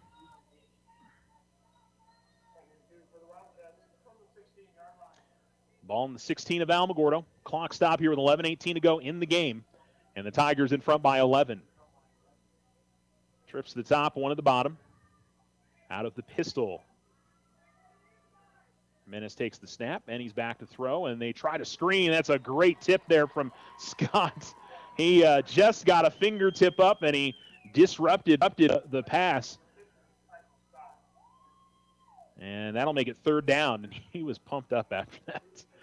Michaels had a really good game tonight. He has been getting some pressure on the quarterback a good portion of the game and has really pursued. He's been the guy that's been having to run with Jimenez sideline to sideline a lot of the time, so really showed his athleticism. 2 receivers at the top and 2 to the bottom. Ball's in the near hash. Jimenez, read option. Now he's going to throw, and the throw is going to be off the mark. Ends up being behind Gutierrez. He was trying to throw to the end zone over at the far sideline. Bloom was sticking with Gutierrez, and incomplete, and another fourth down. Wildcats have already converted a fourth down on this drive.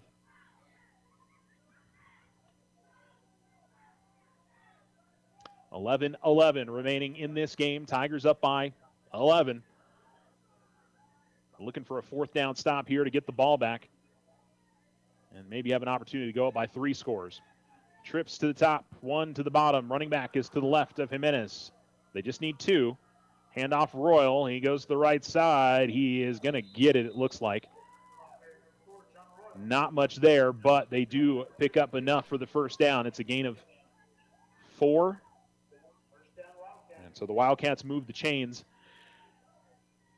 And it'll be first and 10 from the 13 of Alamogordo as the clock rolls under 11 minutes to go in the game. Clovis lining up in a big formation here. 2 split running backs, and Jimenez going under center. Handoff Royal. Royal taking it off the right side. Royal fighting for the end zone. He's got it. Touchdown Wildcats as they mixed it up there. I mean, I'd be shocked if they didn't go for 2 here, and they need to. They're down by 5. So trying to make it a 3-point game again. And after getting stopped on their first 2 drives of the half, Clovis is able to punch it in the end zone. And they won't even bother with the trick formation. They'll just line it up, and again, they'll go split running backs.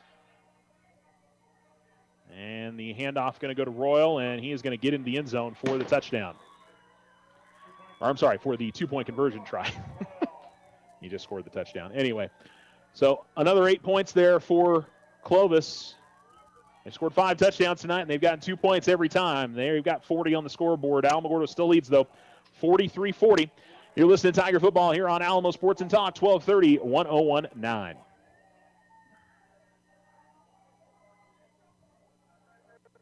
Remember, if something seems too good to be true, it often is. This is AJ from First National Bank. Trust your instincts and stay vigilant to online fraud. Protect yourself from becoming a victim. Think before you act. If you have any concerns, contact your bank for further assistance. First National Bank, member FDIC. Use the equity in your home to finance your dreams. This is Leanne Bain from First National Bank. Plan that special vacation, those home improvements, or simply pay off high interest rate bills. It's easy. Apply for your home equity line of credit today. Member FDIC, equal housing lender, all loans subject to credit approval. The Winter Circle has been outfitting champions for over 50 years in Otero County. Established in 1970 by our Gigi and Big John. Let's show our school spirit. Whether you're a Tiger, Wildcat, Bear, or Chief, we can make t-shirts, sweatshirts, polos, and hats. And we do custom embroidery too. The Winter Circle does it all. Custom orders available for businesses, squadrons, and organizations like hats, polos, name tags, also trophies and awards. Winter Circle, 1201 10th Street. Go Tiger! See you at the game!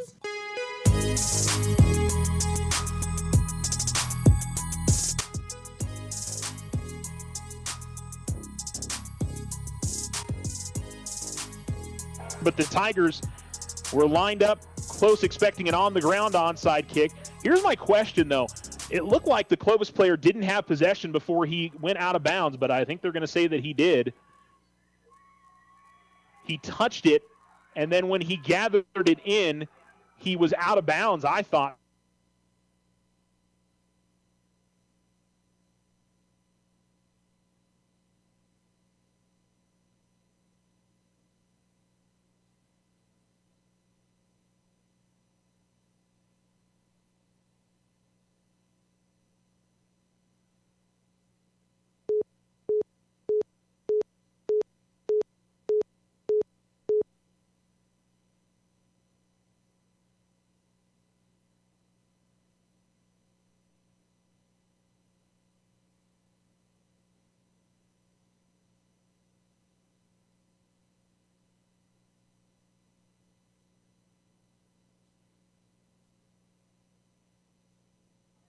Sorry for the disconnect there, folks. So Clovis recovers an onside kick on a little pooch kick that nobody for Alamogordo went to go field. And Clovis recovered, and so they're 2nd down and 4 at the Alamogordo 27-yard line. And they're just going to line up big, and they're going to run an inside toss for Royal. And Alamogordo's looking for holds, and yeah, there we go. There's a few penalty flags out there. Yeah, probably a couple guys they could have called the hold on, but this game flips on its head a little bit. What a great call on the Clovis sideline. It was the right call. I mean, just because they had not been able to come up with stops defensively and desperately needed something to kind of switch the momentum. Now the hold here doesn't help things much, but so go back to the 36-yard line, and it'll be 2nd and about 15.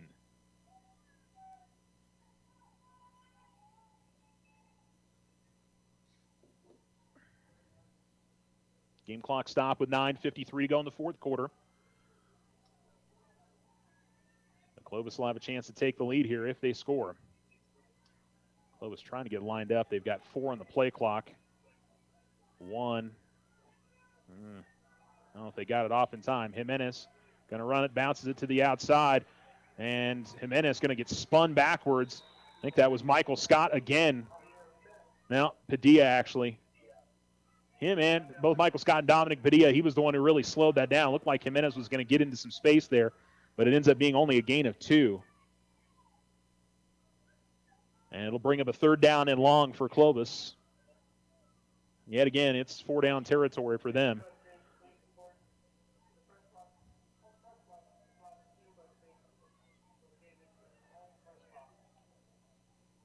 Unless they've been, unless we're going to see a field goal try, but I don't think that's going to happen because they could tie the game with that. Here's the snap. Jimenez looking to throw down the middle of the field, finds Gutierrez, and he's going to have the 1st down. And it'll go all the way to the 16-yard line. Gain of 15 on what his 9th catch of the night. 1st down and 10 for Clovis. And unfortunately, that 2-score advantage is now gone for Alamo, and unless they can get a stop and take it back down the field. But you can definitely feel the momentum has flipped over to the Clovis side after that onside kick. Here is Jimenez going to keep it on the read option. Broke one tackle to the 10. Jimenez looking to find his way to the end zone, and I believe he's got it. Touchdown, Clovis. 16 yards on the run. And all of a sudden that offense, which was kind of struggling a little bit, they've got the energy back on that sideline, and they've also got the lead. 46-43. And they will, of course, go for two.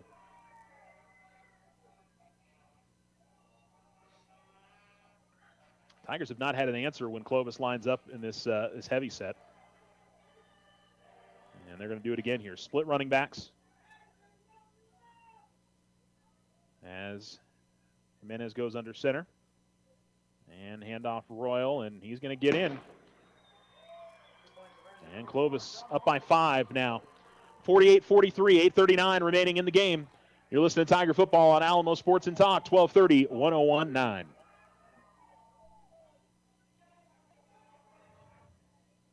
Transform your home with Ochoa Stucco. Whether it's a fresh look or a durable finish, their expert team delivers quality and style. Say goodbye to bland exteriors and hello to stunning curb appeal. Ochoa Stucco, always a flawless finish. 442-6745. If only life had a remote control, you could pause or rewind. Well, life doesn't always give you time to change the outcome, but prediabetes does. Take the 1-minute risk test today at doihaveprediabetes.org. Brought to you by the Ad Council and its Prediabetes Awareness Partners. OSU's Black Friday sale is back.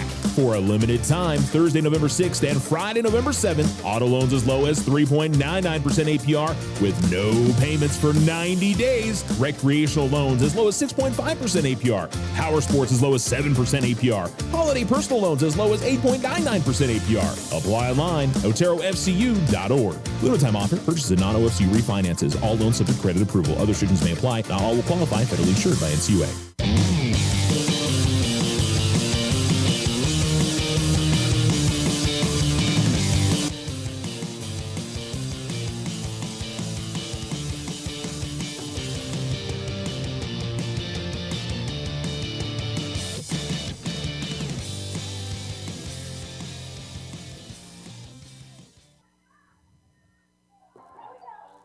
Alamo Sports and Talk, 1230, 101.9. Another pop-up kickoff. Arona recovers, or I should say catches that one and then goes forward to about the 31, and that's where the Alamogordo offense will come back in the field. But now trailing 48-43. And fake of the handoff. Best will work his way ahead. Not a bunch there for him, but positive yardage. That'll be a gain of 2. 2nd and 8. Ton of time here for Alamogordo. They obviously don't need to be in any rush, and if they could have an 8-minute drive here to finish up the game, that would be okay by them. Haven't had a lot of those tonight because they've been picking up the runs in pretty big gashes. Best takes the snap, fakes the handoff, and he'll run to the near side. And Best able to run away from the defender chasing him and gets it all the way out to the 39-yard line. He's going to be a couple yards shy of the first down. That's a gain of 6. 183 yards rushing now for Best on 18 carries. Ball is at the Alamogordo 39 on the near hash for a 3rd and 2. 2 receivers to the far side, 1 to the near. Best will use Bloom as that lead blocker and just get right on his hip, and Best will forward and work his way to the 48-yard line, and he's got the first down easily, 9 yards on the gain.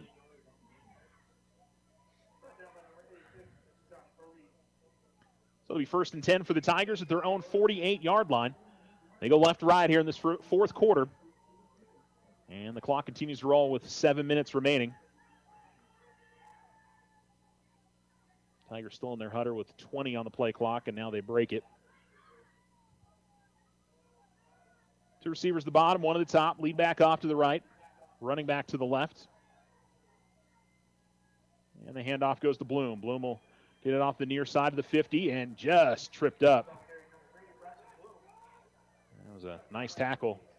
Clovis number 86, Josh Foggy, makes the stop. Bryson's probably still running up the near sideline if he doesn't make the shoestring tackle, but it's a gain of 5 for Bloom. Ball at the Clovis 47 now. 6:20 remaining in the game. Tigers down by 5. And one of the Clovis players was trying to time the snap and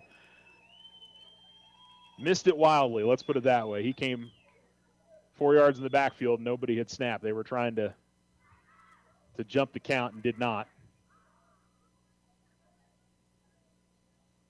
So dead ball offsides, 5 yards, and it is enough for a first down, so the Tigers will move the chains.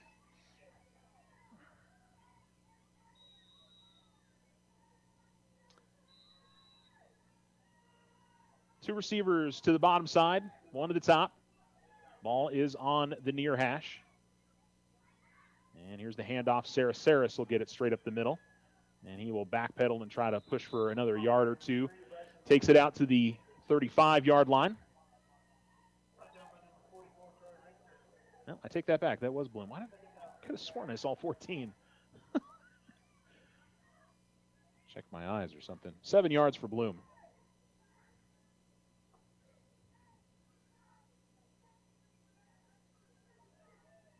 Second down and 3 for Alamogordo. Ball's in the near hash. Again, 3 wide receivers. Bloom able to get away from the first defender and still picking through defenders at about the 30 and works his way to the 26-yard line. They timed the snap pretty well, got into the backfield, but Bloom was able to run away from the defender and pick up enough yards to grab the first down, gain of 8. As he closes in on 200 yards rushing tonight. Tigers could have 2 200-yard rushers. 5 minutes remaining now in the game. Tigers trailing 48-43. 2 receivers the bottom, 1 at the top. Been much more methodical on this drive. And Best will keep it himself. It was a speed option, but he went in between guard and tackle and goes straight up the middle. And across the 20 he goes. Going to be just shy of the first down, it looks like, as he picks up 9. And he is over 200 yards rushing tonight on his 20th carry. 4:25 remaining in the game.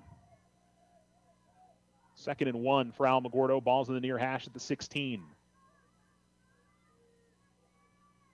And Best in no big hurry here. Here is the handoff to Saris. He'll work his way straight up the middle. And then push back.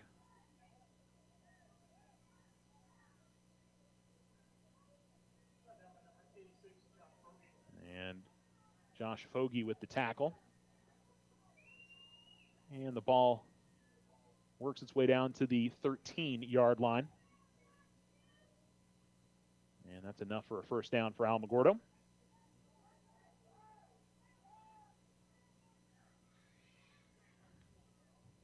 Clock rolling here with 3:35 remaining. 10 on the play clock for Alamogordo. 2 receivers at the top, 1 at the bottom. Here's the snap. Handoff, Saris to the left side. He'll be tripped up about the 10. I'm surprised Clovis isn't thinking about using some of their timeouts here.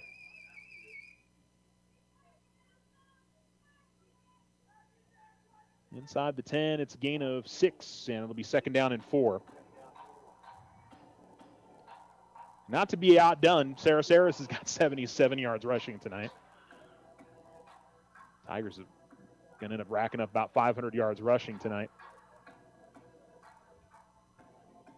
2:50 remaining.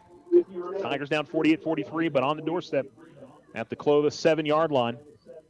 And a 2nd down and about 4. Best, the ball's on the ground. He does get back to it, though. Another bad snap. The one positive for the Tigers is that Best was able to get to it. That was about the end of the game there.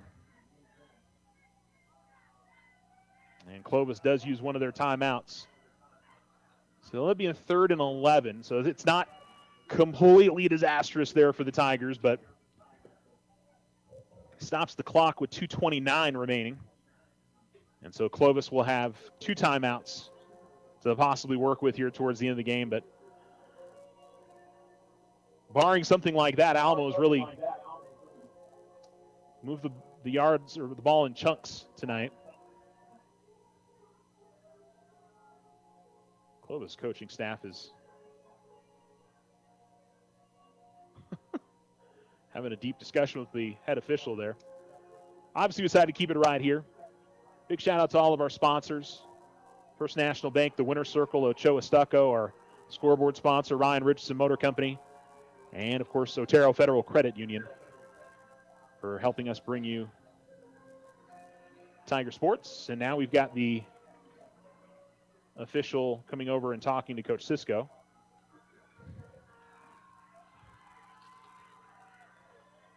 And I'm not sure. They were pointing towards the scoreboard. Nothing that made Coach Cisco overly upset. So it's 3rd and 11 for Alamogordo. And Best will keep it straight up the middle. Best will get across the 10. And then timeout call by Clovis. But here's the ball game coming up. It'll be 4th down and about 5 for the Tigers with 2:24 remaining.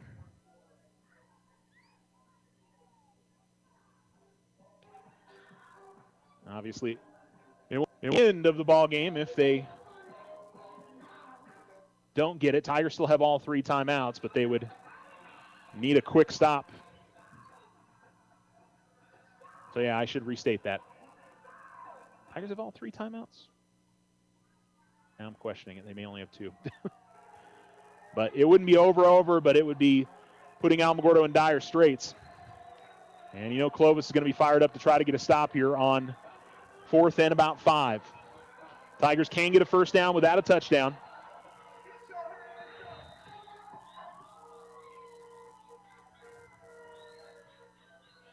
Best takes the snap, running it off to the near side. He is, I think, going to be short. I can't tell from here.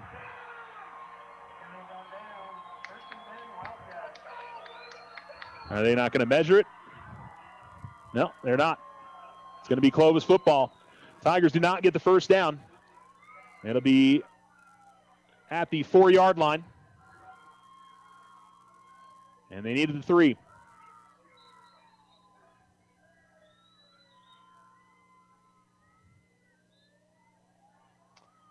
Well, Clovis gets a first down or 2, and they can finish this one up.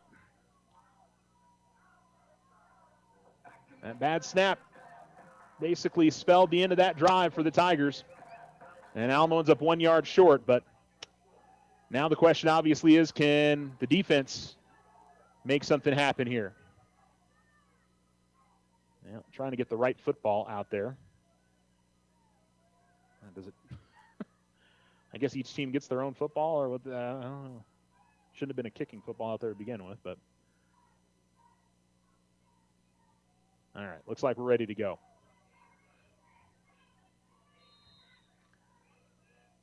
So Clovis will go under center, and against that split back formation, Royal gets the ball and goes straight ahead, and he's got positive yardage, and he's still fighting. And he has got a huge gain for Clovis all the way out to about the 30-yard line.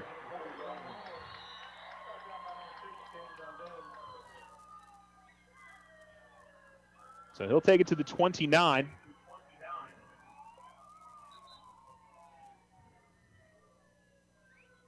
And it'll be first down.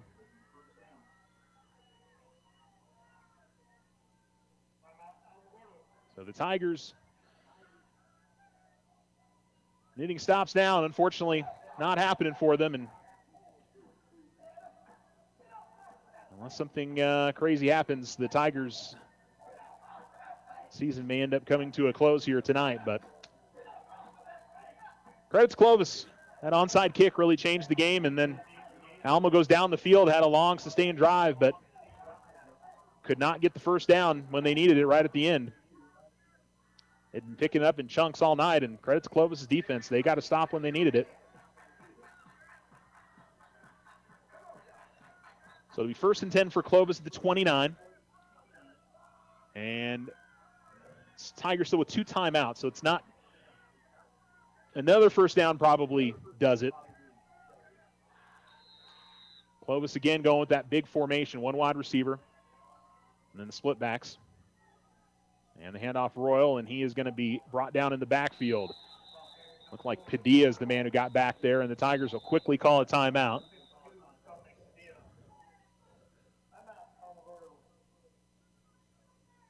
Well, I guess the question is how aggressive does Clovis want to get here? Do they want to just keep running the football and make Alamogordo use their timeouts? The problem for Alamo obviously is that, their offense is predicated on the run. They really haven't thrown the ball much tonight.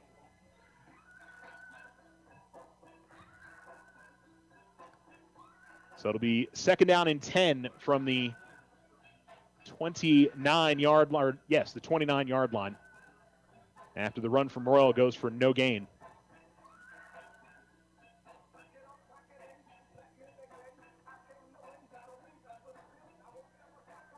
If anything, changes the field pretty considerably. Even if Clovis doesn't pick up a first down, and it'll also take the clock down to about 90 seconds.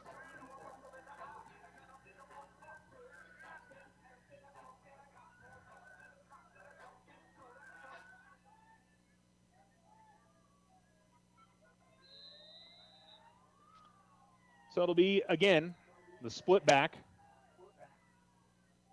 formation, and I don't see any wide receiver this time.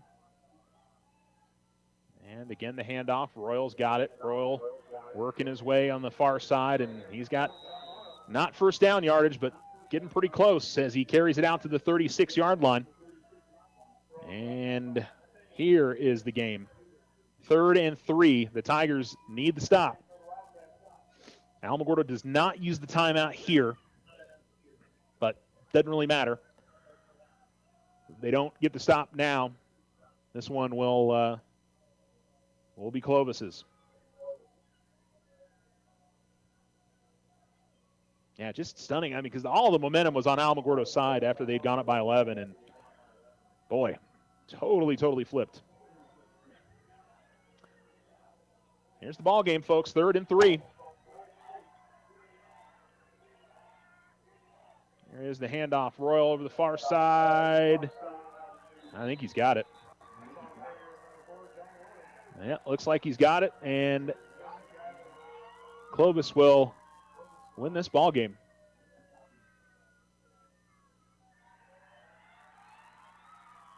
So Clovis with the victory. Unless something crazy happens here at the end, Tigers still have 1 timeout. But the plays that you look at, the not recovering that onside kick, the Tigers were ready for a we're ready for an on-the-ground onside kick, and instead of it being kind of a mid-range pooch,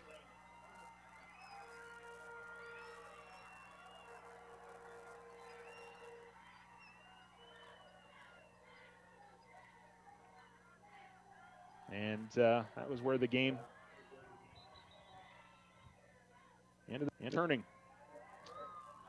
30 seconds left. Tigers are not using their timeout. And that is going to be it. Clovis grabs the win as they defeat the Tigers.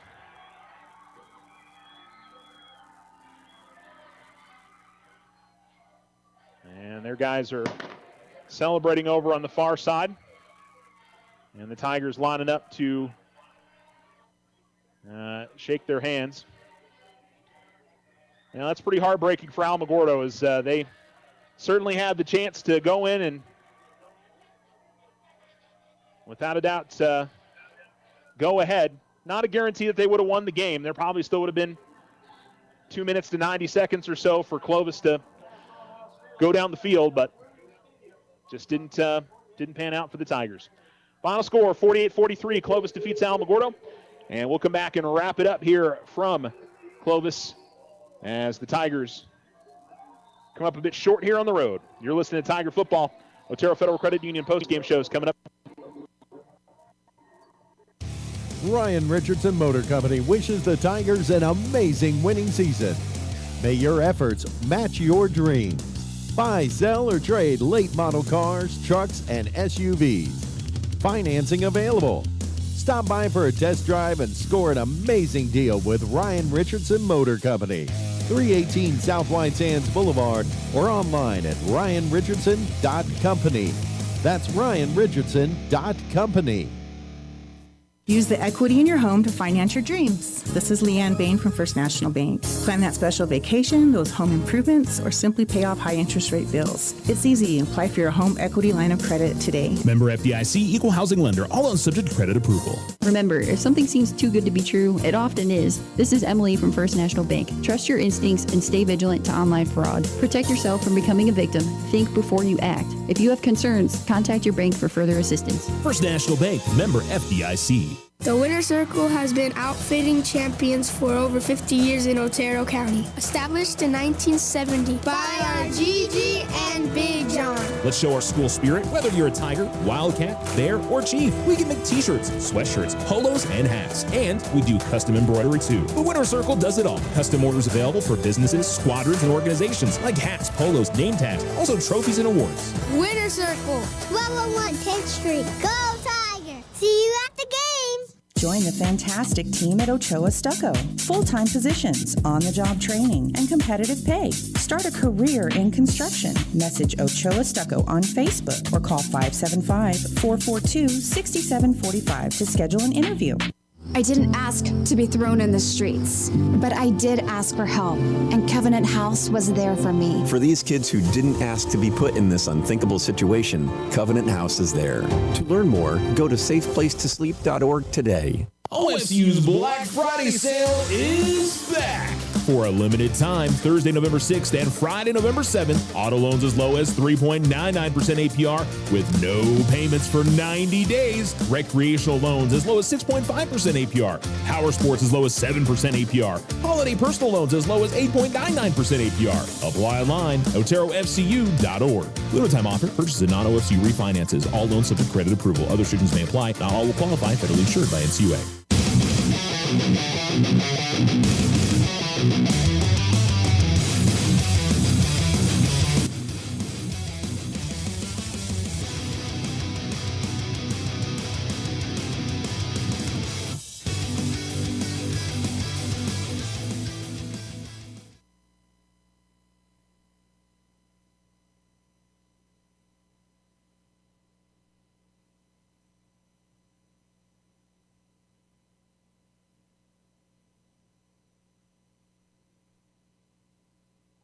Alamo Sports and Talk, 1230, 1019. Final score here on the Richardson Motor scoreboard, 48-43.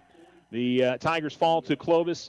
Pretty wild second half. Tigers trailed by 4, but got 2 big stops and then took the lead, finished up by, or found themselves up by 11, 43-32. Clovis would go down the field and score and make it 43-40.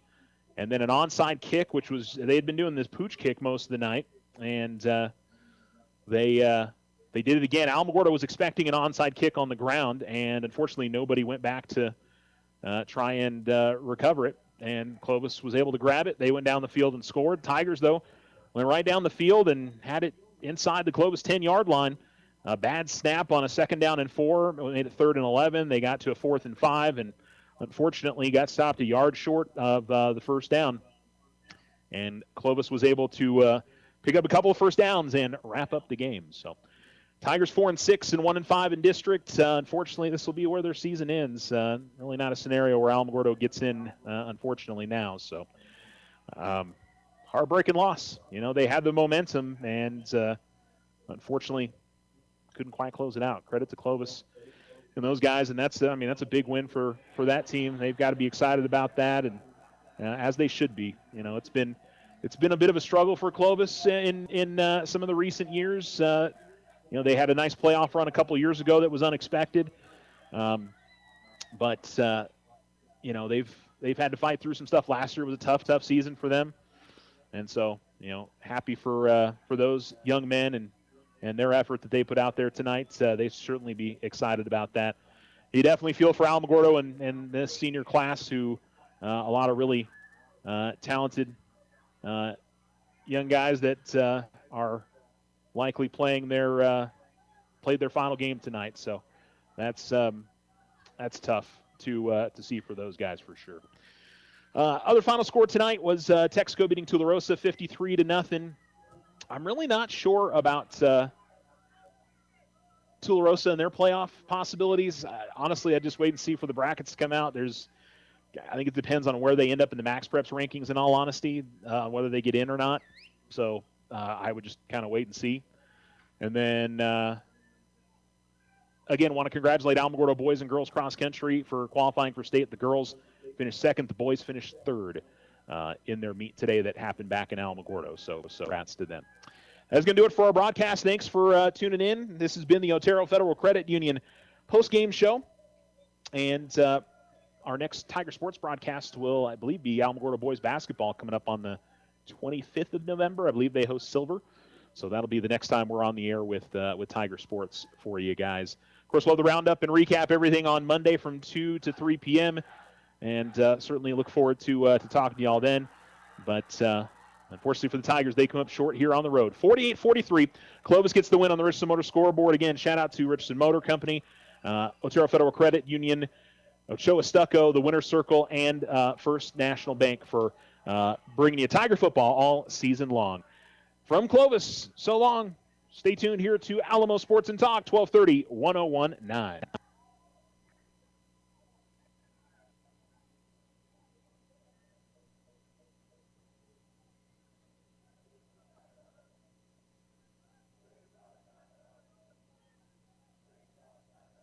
No roadblocks are scheduled today on Highway 70, 54 South, or 380. For the latest roadblock information, call 575-678-1178. Happy Halloween. Tonight's forecast calling for mostly clear skies. In Alamogordo, low of 48, Cloudcroft, low of 33. Tomorrow, sunny skies, mostly clear on Saturday night. Alamogordo tomorrow, high of 73, low of 47. Cloudcroft tomorrow, high of 57 and a low of 34. I was driving home from work. I was heading out to meet my friends. I was thinking about what I would make for dinner. I was just changing the station on my radio. I was checking my cell phone. I was only trying to change lanes. I never saw him. Never saw him. I never saw that motorcycle. Until it was too late. Unfortunately, sometimes drivers don't notice motorcycles on the road until it's too late. Be aware. Always look for motorcycles, because it's their road too. Sponsored by NMDOT and aired in cooperation with the NMBA and this station. One of our biggest problems today is that we are afraid to have others challenge our mindset, and therefore we avoid topics that could lead to challenging conversations. At a young age, we're told not to talk about anything that is remotely divisive, but without having challenging conversations, how do you know that what you're saying is your truth and not just something you were raised to believe? Having conversations is how we learn. It's important to be able to see the other sides of things in order to form an opinion and choose what's best for you. Let's say you were raised to shower with all your clothes on. You could go throughout life thinking that is the best way to get clean. And if you never meet anyone brave enough to talk about hygiene, then you may never know that there is a better way. There's no reason to be afraid of differences. Limiting yourself to certain topics can render yourself unable to talk to friends, coworkers, or even family. To avoid challenging conversations is the same as to keep your mind trapped in a little box. Open your box and start having more civic conversations. Civility. It's an American thing. From AmericanThing.org.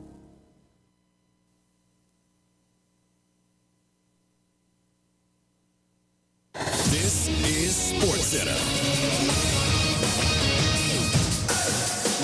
I'm Gabe Neitzel. We are heading to a 7th game of the World Series. Of course, listen to that right here on ESPN Radio tomorrow night. Dodgers defeat the Blue Jays 3-1 tonight in Toronto behind Yoshinobu Yamamoto. 6 innings, scattered 5 hits, gave up just 1 run, a walk and 6 strikeouts, picking up his 2nd win of this World Series. Pitching-wise, interesting for LA, Tyler Glasnow came in to close out the game in the 9th. Runners on 2nd and 3rd, able to escape that jam, getting 3 outs on just 3 pitches. Everybody available to pitch tomorrow, according to Dave Roberts, except for Yamamoto.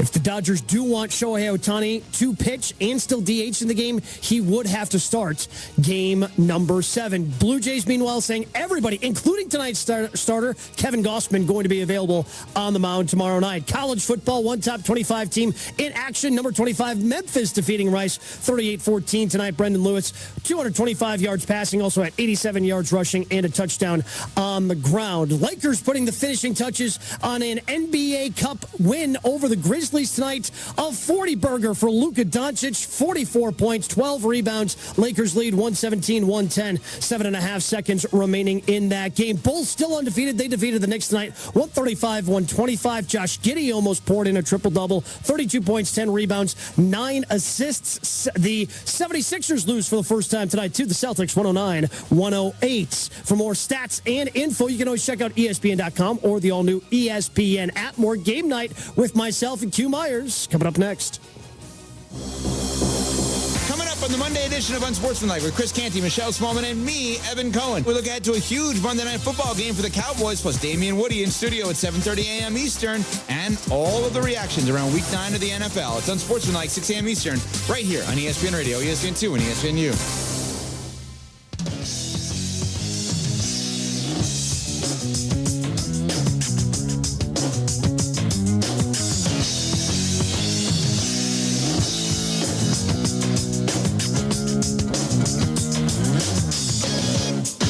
ESPN Radio. The pitch. Swing and a line drive left field. Hernandez charges, makes the catch. Throw back to second. Out at second. And it's a double play. And that ends the game. Barger caught off the base. They're going to review it. Kike Hernandez charging in and fired in one motion to second. And it was collected by Rojas brilliantly. What a play by Rojas on the pick at second base. That's the final call as heard here on ESPN Radio as the Dodgers get out of Game 6 with a 3-1 victory of the Blue Jays and force the best two words in sports, Game 7. It's game night on ESPN Radio, the all-new ESPN app, SiriusXM Channel 80, and tune in. We are presented by Progressive Insurance alongside Gabe Neitzel. I'm Q Myers joining us now to talk all things World Series Fall Classic from a Blue Jays point of view. We've got our guy Ben Schulman, the voice of the Blue Jays on Sportsnet Radio Network. And Ben, thanks so much for your time. As you hear that highlight, the way that Game 6 closed, what were you thinking as that unfolded? What was your final thoughts? Well, first off, Gabe Q, thanks for having me on. And hard to be in a bad mood when I hear the great Luke Schomp that he is. He is just awesome. But, yeah, it's tough play. I mean, you know, I know it's one that's going to get scrutinized, and Addison Barger should not be that far off the base. But I will say I do feel for the guy. He's 25 years old. It's his first playoff run. And he had a heck of a game before that. I mean, his double getting lodged in the wall stops him from having an RBI. He had a base hit off of Yamamoto earlier. And you do have to give a lot of credit, as Eduardo Perez was, to a couple of veterans who really, you know, understood the game situation and what they needed to do. And not to mention an incredible just physical play for Miguel Rojas falling over to make that play. So, you know, the Dodgers, this game came down to the big moments, as often a lot of playoff games do, and the Blue Jays at times, especially in that ninth inning, did not come through with runners in scoring position. And the Dodgers, whether it was with the bats or fielding, made a lot of big plays tonight. To their credit, I mean, they're defending champs for a reason. They're a great baseball team, and you know, in somewhat of an ugly game tonight, they found a way, and you know, they forced what I'm sure a lot of people outside of you know, Blue Jays fans were hoping for, which is a Game 7 in what's been a fantastic World Series. Ben, before you joined us, we listened to the press conference of John Schneider, the Blue Jays manager, and I was just really impressed how he had every right to go in there, be down, kind of be, you know, disappointed that his team could not close out the World Series tonight. But he was, I don't want to say he was upbeat, but you could tell he still had a ton of energy, and there was excitement behind getting an opportunity to play in Game 7 in Toronto tomorrow night. What has his energy, what has that infectious energy really brought to this Blue Jays team all season long? It's meant everything to them, really. It has, and it's probably the thing that he you know, does best. He does a lot of things well as a manager. Clearly, they're, you know, still a game away from winning the World Series, but the way he handles that group and the way the leadership too, the veteran players handle that group. I mean, you know, the Blue Jays, they went down 2-0 at home in the CS, and they found a way back. They went down 3-2 in heartbreaking fashion in the CS, and they found a way back. They lost that that 18-inning thriller in Dodger Stadium, and I thought his line there probably fits again tonight. You know, they lost the game in a heartbreaking way, but they didn't lose the World Series. And I think the best quality of this team is bouncing back, whether it's in a game where they led baseball and continue to and comeback wins this year, or bouncing back the next day. I mean, they've had a number of crushing losses this year, as most teams will over the course of a season, and they just flush it in a way that other teams don't seem to be able to match a lot of the time. You know, I'm expecting when I walk back into that clubhouse tomorrow for guys to be playing cards, for guys to be playing Xbox or PlayStation like they usually do. I just think this group is really, really good at sectioning off each game. Yes, could they have won that game? Absolutely. And were there missteps? For sure. But I think they coming from his leadership, have the ability to say, okay, what can we take from that game? What can we improve upon? But let's not take the emotion from that game. It's a whole different day tomorrow. And at the end of the day, they won Game 5, so they'd have 2 shots. This was always going to be a tough one with a guy as good as Yoshinobu Yamamoto on the mound. And, you know, I still think this team has a ton of belief that they can go out there. And hey, you know, if you told them at the beginning of the year 1 game to win the World Series, every team in baseball would take that. So I still think this team has an immense belief stemming from John Schneider and the coaching staff and the veterans that they can go out and win the World Series tomorrow. Ben Shulman, the voice of the Blue Jays on Sportsnet Radio Network, with us here on Game Night on ESPN Radio and the all-new ESPN app. Speaking of veterans, how nice was it to have George Springer back in the lineup? He got a couple hits, got an RBI, and was on deck when the game got wrapped up. But just to have that guy, his experience, all his success he's had in the postseason, back in the lineup looking healthy, how big was that for Toronto? It was massive, and I thought he set the tone for them at bat one. I know they only ended up scoring 1 run, but they had the lion's share of the traffic in that game, and just forcing Yamamoto. I don't remember if it was 6 or 7 pitches in the first at bat, but he's just a battler up there. He really is, and you know, obviously an immensely talented player, but kind of takes his at bats like he's a grinder, and really makes you work to get him out. And then, like you mentioned, comes up with the big hit. I continue to be impressed at how this guy is playing despite the ailments. He's been hit in the knee, wrist, and had that side issue that took him out of a game all within the last 2 weeks, maybe 2.5 weeks.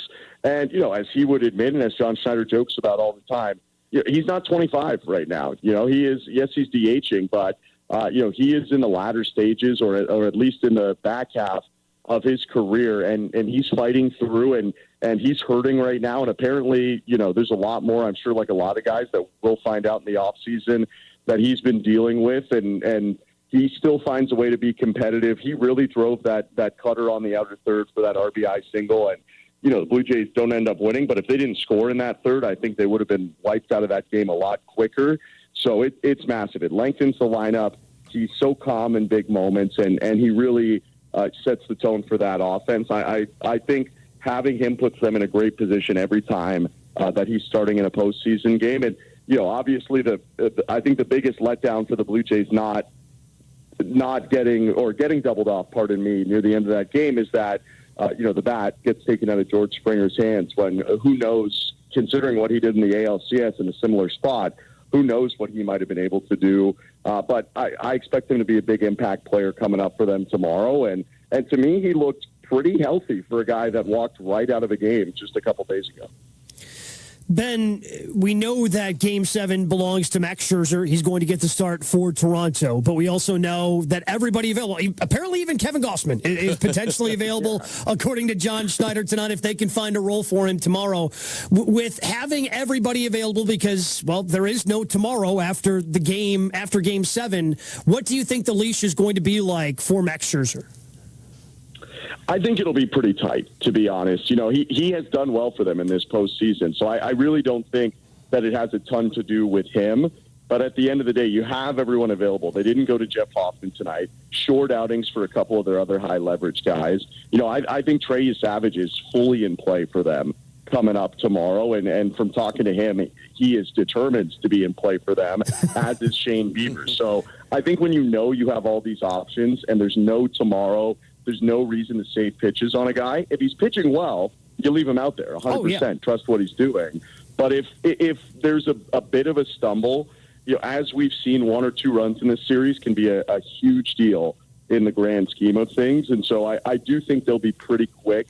And I think Max understands that. He's been around certainly long enough, longer than pretty much anyone, and knows that he's got to pitch very well to keep himself in that game, because you got to do whatever you can to win this. I mean, will be the biggest game of many guys' careers, and as great as he has been for them in the postseason, they have too much available, I think, to wait around if things start to spiral early on in that game.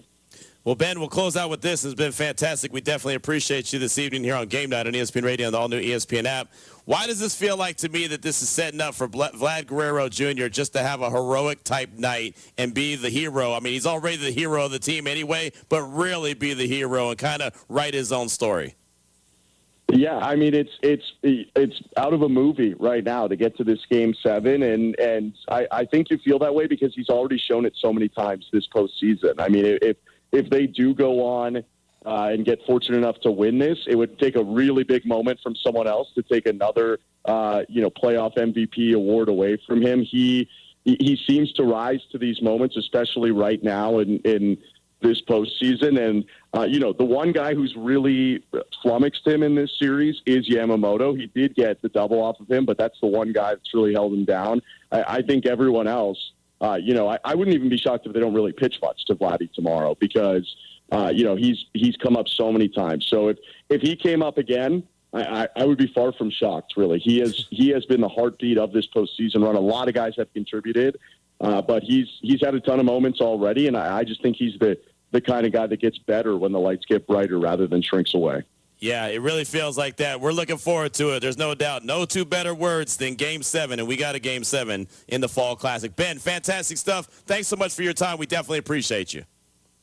Thank you, Q. Thank you, Gabe. Enjoy Game 7, and maybe I'll be talking to you guys tomorrow after a little bounce back. There you go. There you go. I'm not mad at that at all. Ben Shulman, the voice of the Blue Jays on Sportsnet Radio Network here on Game Night on ESPN Radio on the ESPN app alongside Gabe Neitzel. I'm Q Myers. Who do you like in Game 7 tomorrow night? It's all you got is one game for it all. Be a part of the Game Night Nation on the Dr. Pepper calling line, 888-SAY-ESPN, 888-729-3776. ESPN Nation is brought to you by Dr. Pepper. It's not college football season without the delicious taste of a nice cold Dr. Pepper. College football, it's a pepper thing. And don't forget Game 7 of the World Series, Saturday night, 7 p.m. Eastern on ESPN Radio and the ESPN app. Coming up next, we hear from Dodgers manager Dave Roberts on his plans for Game 7 and more. It's Game Night on ESPN Radio and the all-new ESPN app. Saslow here. Join me and Amber Wilson tomorrow, 10 a.m. Eastern Time. College football campus tour is coming at you live from Jacksonville's Tailgate Bar and Grill. We're bringing the tailgate to you. It's Florida, Georgia. Join us tomorrow, 10 a.m. Eastern Time. Presented by Monster, Serpro, and Robin Hood. Are you ready to make a difference for the environment while helping the visually impaired at the same time? Then donate your vehicle to Heritage for the Blind today by calling 1-800-983-6530. Every donated vehicle will either be properly recycled in an eco-friendly manner or given a new life through reuse. Donating your vehicle is easy. Simply call 1-800-983-6530 and Heritage for the Blind will do the rest. They'll even arrange for your vehicle to be picked up at no cost to you. And for a limited time, when you donate your car, you'll receive a $200 restaurant voucher and a 2-night, 3-day hotel stay at one of 50 locations. Call 1-800-983-6530 right now to schedule your vehicle donation and make a positive impact on the environment while helping others. Heritage for the Blind, where every car donation counts and every person makes a difference. Call 1-800-983-6530 now. This advertisement is paid for by Heritage for the Blind. I was driving home from work. I was heading out to meet my friends. I was thinking about what I would make for dinner. I was just changing the station on my radio. I was checking my cell phone. I was only trying to change lanes. I never saw him. Never saw him. I never saw that motorcycle. Until it was too late. Unfortunately, sometimes drivers don't notice motorcycles on the road until it's too late. Be aware. Always look for motorcycles, because it's their road too. Sponsored by NMDOT and aired in cooperation with the NMBA and this station. Did you know that when you make time to do 3 simple things each day with your children, talking, reading, and singing, you're helping to shape and strengthen their brains for the years to come? I love to look at the pictures in a book and notice little details about the characters. I pause along the way to ask my child to wonder about how they might feel. When you ask open-ended questions like, what do you notice? Or what do you think will happen next? You're inviting them to be curious. All these rich conversations help develop both their vocabularies and their thinking skills. And it's a great way for you and your child to bond and discover the world together. As a father, helping my child is the most important thing to me. Each of us has the power to create a strong start for our children by talking, reading, and singing with them from the moment they're born, and help them to enter school ready to learn and succeed in life. Visit talkingisteaching.org for free tips, resources, and ideas on how to transform everyday moments into magical moments for learning. Hey, son, how are you feeling? I'm fine, Pops. What's on your mind? I can't explain it. Navigating without a compass, eyes waiting, started to wonder. Metamorphosis, the loss of who you thought you was. When your kid can't find the language, help them find the lyrics. Listen to the Sound It Out album and get tips and tools to start a conversation at sounditouttogether.org. Brought to you by Ad Council and Pivotal Ventures. Holloman Air Force Base. Thanks for listening to ESPN Radio on Alamo Sports and Talk, 1230, 1019 FM.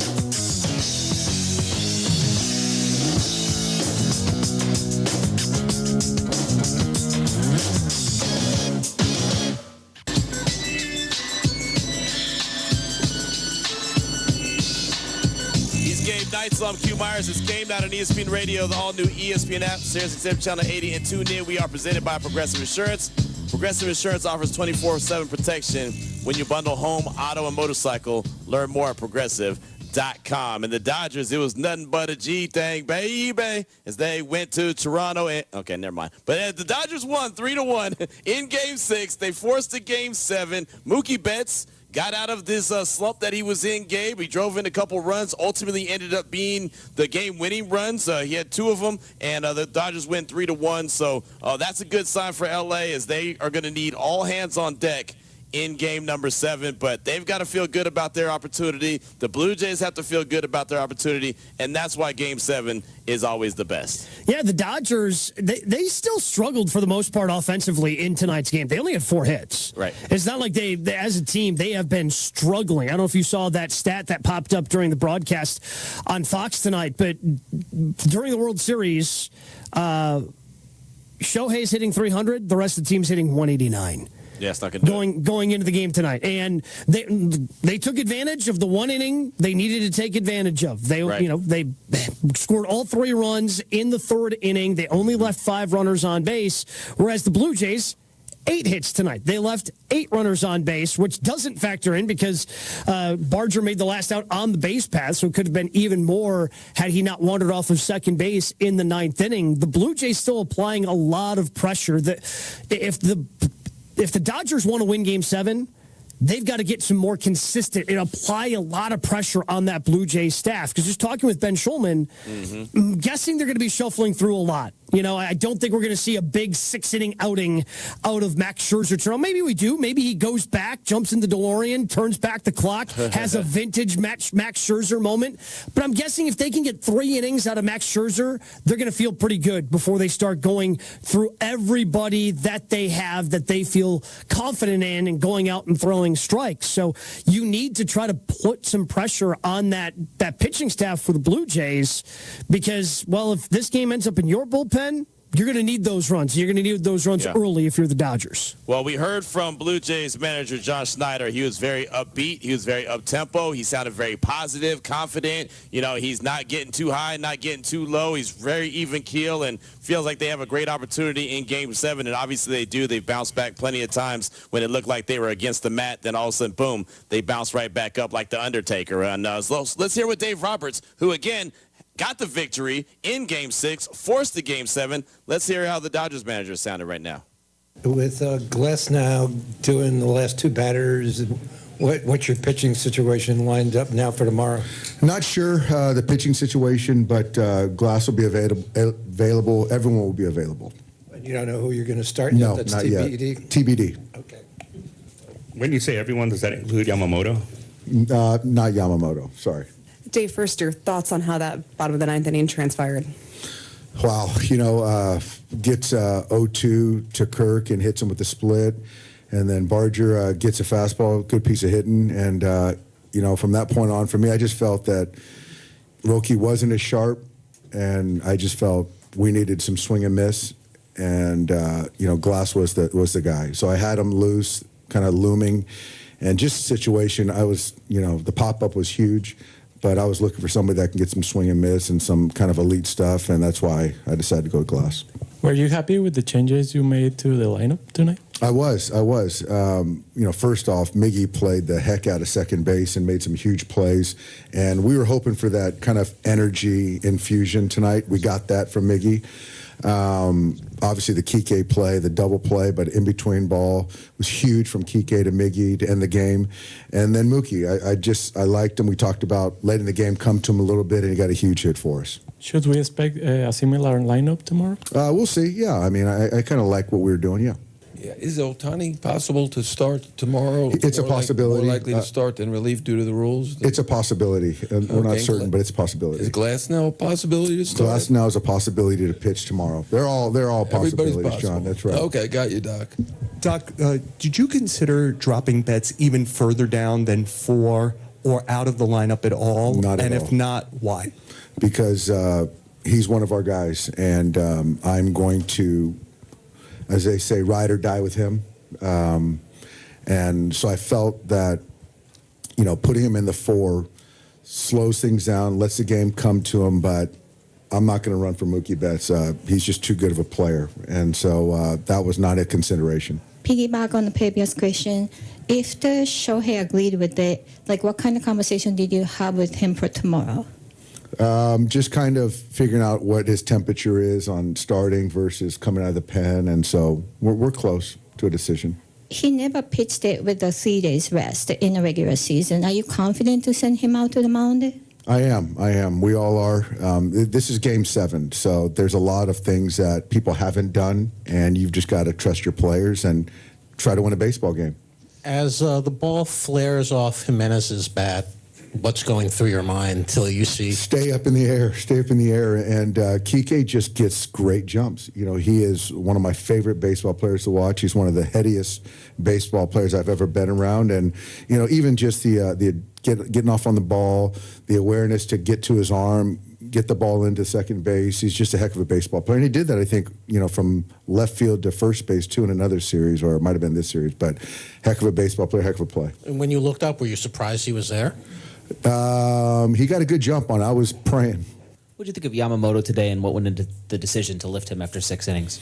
He was good. I thought Yamamoto was very good, actually. I just felt that Vladdy at bat, the Bichette at bat, certainly gets out of that 6th inning.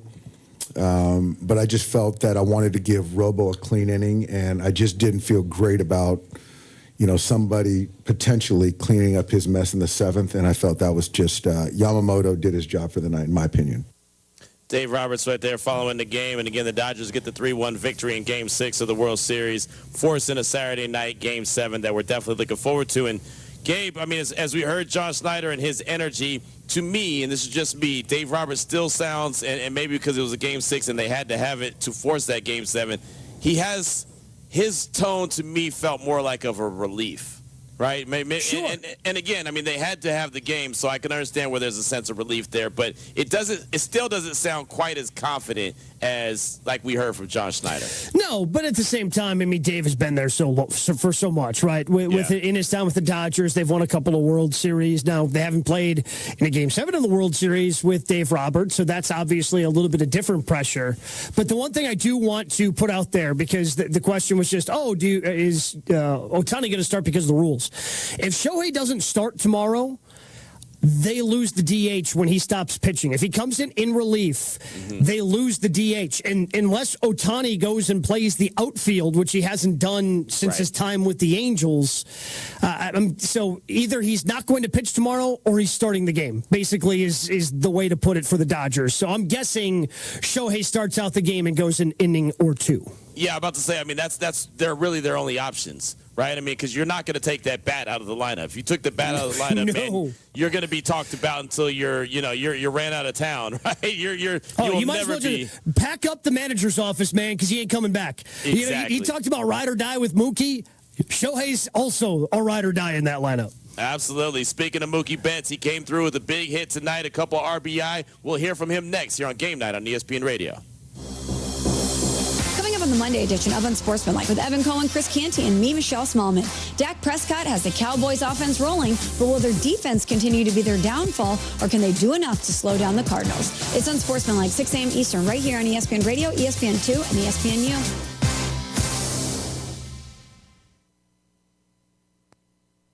Do you have trouble getting in and out of the bathtub? Are you afraid you'll slip and fall entering or exiting a tub? Safe Step walk-in tubs can transform your bathtub from an area of concern to a calming refuge. Call them today at 1-800-731-4558 and save $1,600. Safe Step walk-in tubs and showers are proudly made in Tennessee and offer an ultra-low step-in, avoiding that difficult climb over a traditional bathtub wall. They also offer a variety of therapeutic benefits that may help soothe your aching muscles and joints, increasing your mobility, boosting your energy, and improving your sleep. Safe Step walk-in tubs are designed to easily fit your existing tub space and are often installed in as little as one day. Just dial 1-800-731-4558 today to save $1,600 and receive a free shower package. That's 1-800-731-4558 for a free no-obligation consultation and to save $1,600. Safe Step walk-in tubs. Safety never felt so good. Hey, did you miss Clinton and Friends? Commanders Nation, crickets. I ain't heard much from the Burgundy and Gold faithful in the last month. They've dropped 3 straight. Jaden Daniels ain't really playing. Seems to get hurt every other game he plays. Quiet on the Eastern Front, if you will, from Commanders fans. Clinton and Friends, weekdays from 10 to noon Eastern on ESPN Radio and on the ESPN app. College Football Saturday on ESPN Radio. The rivalry returns. Ready for this big Georgia-Florida game. Excited again to go to Jacksonville and play in an awesome venue. It's very unique to have a neutral site and have a split crowd. It's the Florida-Georgia game in Jacksonville. Number 5, Georgia versus Florida. Coverage begins tomorrow at 3 Eastern on ESPN Radio and on ABC. ESPN's College Game Day, the podcast. I think that might be what Scott Woodward, the AD at LSU, thought he was getting in Brian Kelly. That maybe a guy who everything would fit to him. LSU might need that. But to think, well, this BK guy, he's not good. We'll get somebody in who is good, and we're just going to automatically fix it all. I don't think it's as easy as they think there. Listen to the College Game Day podcast with Reese Davis and Pete Thamel, wherever you listen to podcasts. Amber Indian. Everybody always tells me, make sure you get the barbecue. I get it. Barbecue's great in every city, all right? No. I don't need you to tell me how good your barbecue is. No. Barbecue's always good. That's why we love barbecue. Barbecue is not great in every city. Oh, yes, it is. Yes, you can screw up barbecue. I'm not eating barbecue in Los Angeles, California, or in New York City. Amber Indian, weeknights at 7 Eastern on ESPN Radio and on SiriusXM Channel 80. Your source for sports in the Tularosa Basin is Alamo Sports and Talk, 1230, 1019 FM.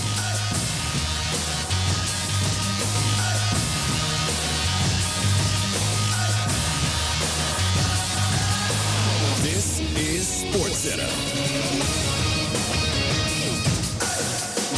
On game night, so we are getting a Game 7 in the World Series. Thanks to the Dodgers' 3-1 win in Toronto over the Blue Jays tonight. Dodgers scoring all 3 runs in the 3rd inning. Mookie Betts with a clutch 2-out, 2-run single to plate the 2 winning runs in that 3rd inning. Yoshinobu Yamamoto, 6 innings, 5 hits, 1 run, 6 strikeouts. Tyler Glasnow even pitched the 9th inning, getting out of a 2nd and 3rd nobody out jam. On just 3 pitches, he was able to get 3 outs to force Game 7. Now, it's the first Game 7 since 2019. Washington Nationals against the Houston Astros. Coincidentally enough, starting that game for the Nats, it was Max Scherzer. He gets the ball for Game 7 tomorrow night for the Blue Jays. pitching plan TBD for the Dodgers. College football, top 25 team, Memphis in action. They're number 25 in the country. They defeat Rice 38-14 this evening. In the NBA, slew of cup games happening as the Los Angeles Lakers pick up a win with Luka Doncic, 44 points, 12 rebounds, 6 assists in a 117-112 win over the Grizzlies. Bulls still undefeated, 135-125. They go over the Knicks tonight thanks to Josh Giddey with 32 points, 10 rebounds, 9 assists. And for the first time this year, the Sixers go down. That's at the hands of the Celtics, 109-108 in Philadelphia. For more stats and information, you know, check out ESPN.com. The new ESPN app. More game night. Q Myers, myself. That's coming up next right here on ESPN Radio. Coming up on the Monday edition of Unsportsmanlike with Chris Canty, Michelle Smallman, and me, Evan Cohen. We look ahead to a huge Monday Night Football game for the Cowboys, plus Damian Woody in studio at 7:30 a.m. Eastern, and all of the reactions around Week 9 of the NFL. It's Unsportsmanlike, 6 a.m. Eastern, right here on ESPN Radio, ESPN2, and ESPNU. So again, they're all loaded up, 2 down. Gosman, the 1-2. Swing and a line drive, base hit left field. Ohtani in to score. Smith on his heels. Throw to the plate, too late. Will Smith is in. Mookie Betts comes through, and the Dodgers have jumped out to a 3-0 lead. Clutch 2-out hit right there from Mookie Betts. Drove in 2 runs. That's all that they needed. The Dodgers go on to win Game 6. 3-1, forcing Saturday night Game 7. It is game night on ESPN Radio, the all-new ESPN app, SiriusXM Channel 80, and tune in. We're presented by Progressive Insurance. We'll actually hear from Mookie Betts coming up in just a little bit. But right now, joining us here on the show is Doug Glanville, ESPN MLB analyst. And Doug, thanks so much for your time. I appreciate you. Before I get to the ending of the game, I want to get to what you just heard right there. Mookie Betts with the clutch hit. We know that he had been struggling throughout the course of the World Series. How big was that he kind of broke out of that slump in Game 6, especially now that we know there's going to be a Game 7? Well, just, knowing how Mookie Betts approaches things, he doesn't see it as a breakout. He's like, okay, I got my, contribution, and I got to keep grinding and working for that next plate appearance, that next play. He's not complacent, but recognizing that, for the Dodgers, knowing that he, contributed in this way where he's had his struggles, is a big boost for the the offense and the confidence of what this offense is capable of. So let's walk through the end of that game. Addison Barger gets doubled off of second base after a nice play made by Kike Hernandez out there in left. He was playing shallow, able to make that catch. So as a base runner, Doug, and you were a pretty good base runner in your time in baseball, so walk us through, what is your process when you're on second base in a situation like that, knowing that you're the tying run, and just let us know, how did Barger end up wandering that far away from the base? Barger was just trying to do too much with that play. He wanted to score, of course, and he knew he was a tying run, and he wanted to get that great read. Like if it drops in, he scores, and it would have been just a phenomenal base running skill at read if you were able to read that right. But he did not read it correctly. The ball carried, and he got too far off.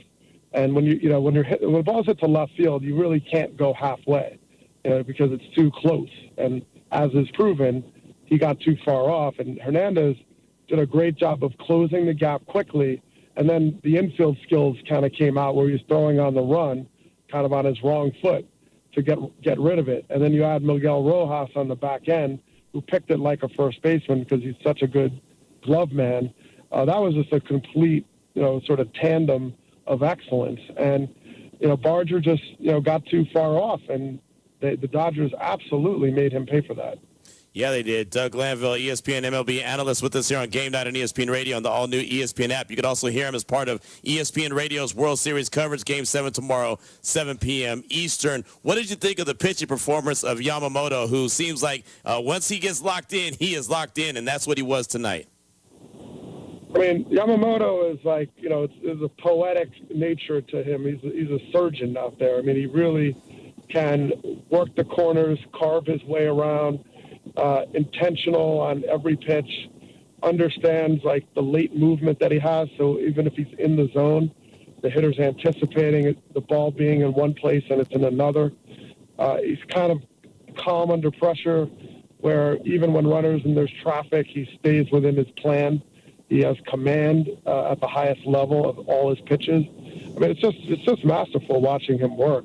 And, he did a good job, and he could have maybe gone another inning, but because of the struggles of the bullpen, Dave Roberts wanted to give the relief staff a clean inning, like not with 2 runners on, and he wanted to try to give them a shot to just sort of work from the beginning.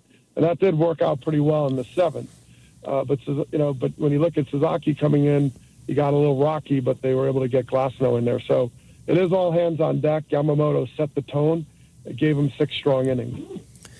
Doug, on the Toronto side of things for Game 7 tomorrow, Max Scherzer getting the start. Now, coincidentally enough, he made the start for the Nationals the last time we had a Game 7 in the World Series. Didn't get the win, but the Nationals eventually did, winning that World Series back in 2019. What are your expectations for the 41-year-old in terms of how much he's going to go tomorrow? Well, Max Scherzer is someone that has incredible experience, and he doesn't have the stuff that you're talking about 2019 and other years when he was younger, but he's a Hall of Famer, and he understands the preparation for this. So, he's going to grind it out. He's going to work his magic. I don't think he's going to have a long leash. I don't think they're going to give him a lot of time. So you might see a Bassett or you might someone, one of their starters to create a bridge to get to the bullpen deeper. But they have a complete trust and faith in Max Scherzer. He's done it. He's done it before, and he's been able to pitch through this postseason, sometimes having very little stuff from a standpoint of velocity, but able to locate and keep hitters off balance. So it's a lot of fun to watch. Someone who's 41 years old, a future Hall of Famer, go in Game 7. Talking all things Fall Classic right now with Doug Glanville, ESPN MLB analyst, with us here on Game Night on ESPN Radio and the ESPN app. We heard earlier in the show from Blue Jays manager John Schneider, and all I could take away from what he has to say is energy, confidence, right? He doesn't get too low when something doesn't go the Blue Jays' way. Is that what makes this team so resilient, and every time they're down, they keep bouncing back up because they follow their manager's lead? Yeah, he sets the tone really well for that team and really that organization.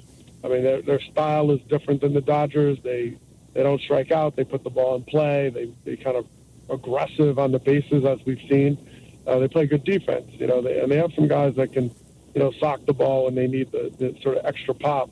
And Snyder has always been, someone that's very determined and confident. He's having fun, too. You could just see how he's reacting. He's just like, hey, I'm here. I'm in Game 7.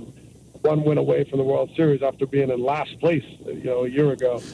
So there's a lot at stake, but at the same time, he is enjoying the moment, and the team seems to feed off it in a lot of ways because he really believes that this team can win it all, and why not? They're literally 1 game away. Doug, the pitching plan for the Dodgers for Game 7 is still TBD, but after the game, Dave Roberts said everybody but Yamamoto is going to be available. If Shohei pitches tomorrow, do you think he starts? Or I was trying to figure out another scenario where he can pitch, because, again, the rules, if he ends up coming in relief, you end up losing the DH, and the only way to keep him in the lineup is then to put Shohei out in the outfield. Do you think he could potentially close the game if it worked out where he doesn't have an at-bat in the 8th inning? They could put him in the 9th as potentially closing the game, or do you think the only way he pitches is by starting? I don't see a scenario. I mean, I could be missing something, but how do you put Shohei Ohtani in relief unless it's like the end of the end? Because How does he warm up? Like he's hitting, and if he hits a triple, he's on third, and he needs to pitch the next inning, but he's still on third, and he doesn't come home, then does he go right to the mound and throw 8 warm-up pitches? Like, I mean, he needs to warm up, and any pitcher needs, like, some preparation. So I don't know how he does that without being the starter or being the opener. Because if you're the opener, he could warm up like normal, get ready for the game, he could hit, and you don't lose all those things that work to their favor. So the only other scenario is, like, maybe he's the final 3 outs, and you kind of empty the tank there and, hope for the best. But I think the best bet, if he's amenable to it and he can do it, is to start the game, go as far as he can go, and then go from there. And then they at least have his bat. Doug, we'll close out with this. It's fantastic. We definitely appreciate you here on Game Night on ESPN Radio. You're a guy who played in the majors for a long time. How much do you appreciate, I know you're an analyst, but also just from a baseball historian point of view, how much do you enjoy the fact that this series has been not only great at the plate, where a lot of clutch hitting, but also some real clutch fielding from many different people on both teams, on the Dodgers and the Blue Jays? Yeah, this has been such a fun World Series, especially the call, but just to enjoy as a fan, because it's back and forth. There's like heavyweight boxers. And you think about that 18-inning game, and it was like, oh, the Jays are done. They won't recover from this devastating loss. And all they did was rattle off 2 wins in a row in like L.A. You know, they were unfazed. And both teams seemed to have this spirit about them to just be, you know, grind it out to the end, and good reason. The Dodgers are champs, and the Jays are a team that's up and coming that have that swagger about them. So I'm enjoying it. I'm just enjoying all the scenarios of Ohtani hitting and pitching and pinch hitting. You know, everybody's coming off the bench. You got starters relieving. I mean, they literally are throwing anything at the other team, and the other team's responding. So it's a lot of fun to cast the characters. It's kind of almost like Hollywood and theater at the same time, and I've just seen a lot of really exciting and fun baseball, and some really good baseball. Really good baseball. And I think you hit it on the head when you said theater. This has been fantastic theater all series long. Well, Doug, thanks so much for your time. Great job as always on everything that you're doing. We appreciate you here on Game Night. All right, no problem. Thanks for having me. Doug Glanville, ESPN MLB analyst. You can also hear him as part of ESPN Radio's World Series coverage. Game 7, Saturday night, 7 p.m. Eastern. That is when the pregame show begins. He's Gabe Neitzel. I'm Q Myers. It's Game Night on ESPN Radio and the ESPN app. As promised, we will hear from Mookie Betts, who drove in 2 runs, 2 big runs for the L.A. Dodgers. That's coming up here on Game Night on ESPN Radio. College Football Saturday on ESPN Radio. It's a critical SEC showdown. 9th-ranked Vanderbilt heads into Austin to face Arch Manning and a 20th-ranked Longhorns. My, oh my! Coverage begins tomorrow morning at 11:30 Eastern with kickoff at noon Eastern on ESPN Radio and on ABC. Hey, it's Greg McElroy from the Always College Football Podcast. Check out our current episode where we break down the college football coaching carousel in every possible direction. Download it anywhere you get your podcast. The playoff push continues with the SEC on ABC all day Saturday. You better come prepared every single week. Catch another action-packed slate featuring top 20 teams like Georgia, Vanderbilt, Tennessee, Oklahoma, and Texas. All building up to a primetime battle in Knoxville. Another wild, unpredictable, and very compelling day. That's the only backup plan you need. SEC all day presented by IHG Hotels and Resorts. Saturday beginning at noon Eastern. Also streaming on the ESPN app. Hey, it's Evan Cohen. Coming up Monday, we look ahead to a huge Monday Night Football game for the Cowboys, plus Damian Woody in studio at 7:30 a.m. Eastern, and all of the reactions around Week 9 of the NFL. It's Unsportsmanlike, 6 a.m. Eastern, right here on ESPN Radio, ESPN2, and ESPNU. You feel that? Monday Night Football hits bigger in Texas. Feeling the weight of high expectations as Dak Prescott leads the Cowboys, looking to wrangle a win at home. Touchdown, Dallas! Ooh, but those Cardinals are coming calling as Trey McBride and the Bird Gang bring the Desert Heat for an NFC fight. What a play! Feeling all the feels for Cardinals Cowboys, Monday at 8 p.m. Eastern on ABC and ESPN. Also available to stream on the all-new ESPN app. College Football Saturday on ESPN Radio. It's a critical SEC showdown. Everybody's talking about, well, the style in which Vandy plays. It's not always pretty. It's not this. Texas wins more ugly games than anybody in the conference right now. 9th-ranked Vanderbilt heads into Austin to face Arch Manning and a 20th-ranked Longhorns. The Vanderbilt Commodores! Coverage begins tomorrow morning at 11:30 Eastern with kickoff at noon Eastern on ESPN Radio and on ABC. Football Sunday on ESPN Radio. It's an NFC North showdown in the Motor City. The amount of pressure on this young man right now, I don't know if there's any quarterback with more pressure on his shoulders and for the pressure to deliver for that front office and that coaching staff for the decisions they made. I think he's walking in with the weight of the world on him. J.J. McCarthy returns for the Vikings when they face Jared Goff and the Detroit Lions. 27 yards, Goff to Amon-Ra St. Brown. Coverage begins Sunday at noon Eastern with kickoff at 1 Eastern on ESPN Radio. 20th Century Studios presents Springsteen.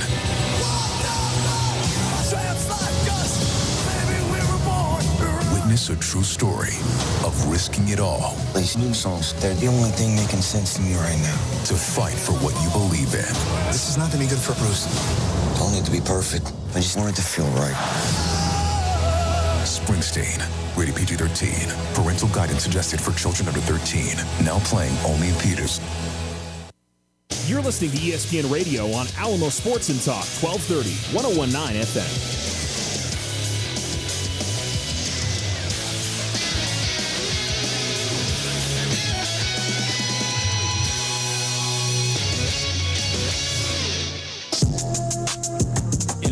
Like a referee's whistle, we have a Game 7 in the Fall Classic. The best 2 words in sports, Game 7. If you want to weigh in on the World Series or any news from the Game Night Nation, you can always hit us on the Dr. Pepper call-in line at 888-SAY-ESPN, 888-729-3776. It's Game Night on ESPN Radio, the all-new ESPN app, SiriusXM Channel 80, and tune in. We are presented by Progressive Insurance. He's Gabe Neitzel. I'm Q Myers. You can also hit us on our socials at GNeitzel16, at ESPN Radio, and at your boy Q254.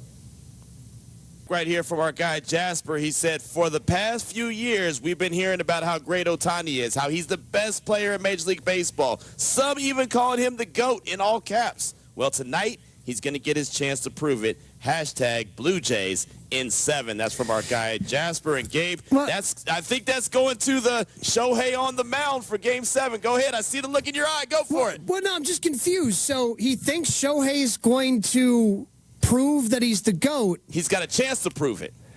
But he's rooting for Blue Jays in 7? Right. He's basically challenging. He's putting the challenge out there like, hey, man, y'all are saying he's the greatest. Show me something. He's acting like he's from the Show Me State. I mean, look, if you're not an Ohtani believer already, I don't know what else this guy can do. Right. He had a game in the World Series where he was on base 9 times and didn't make it out.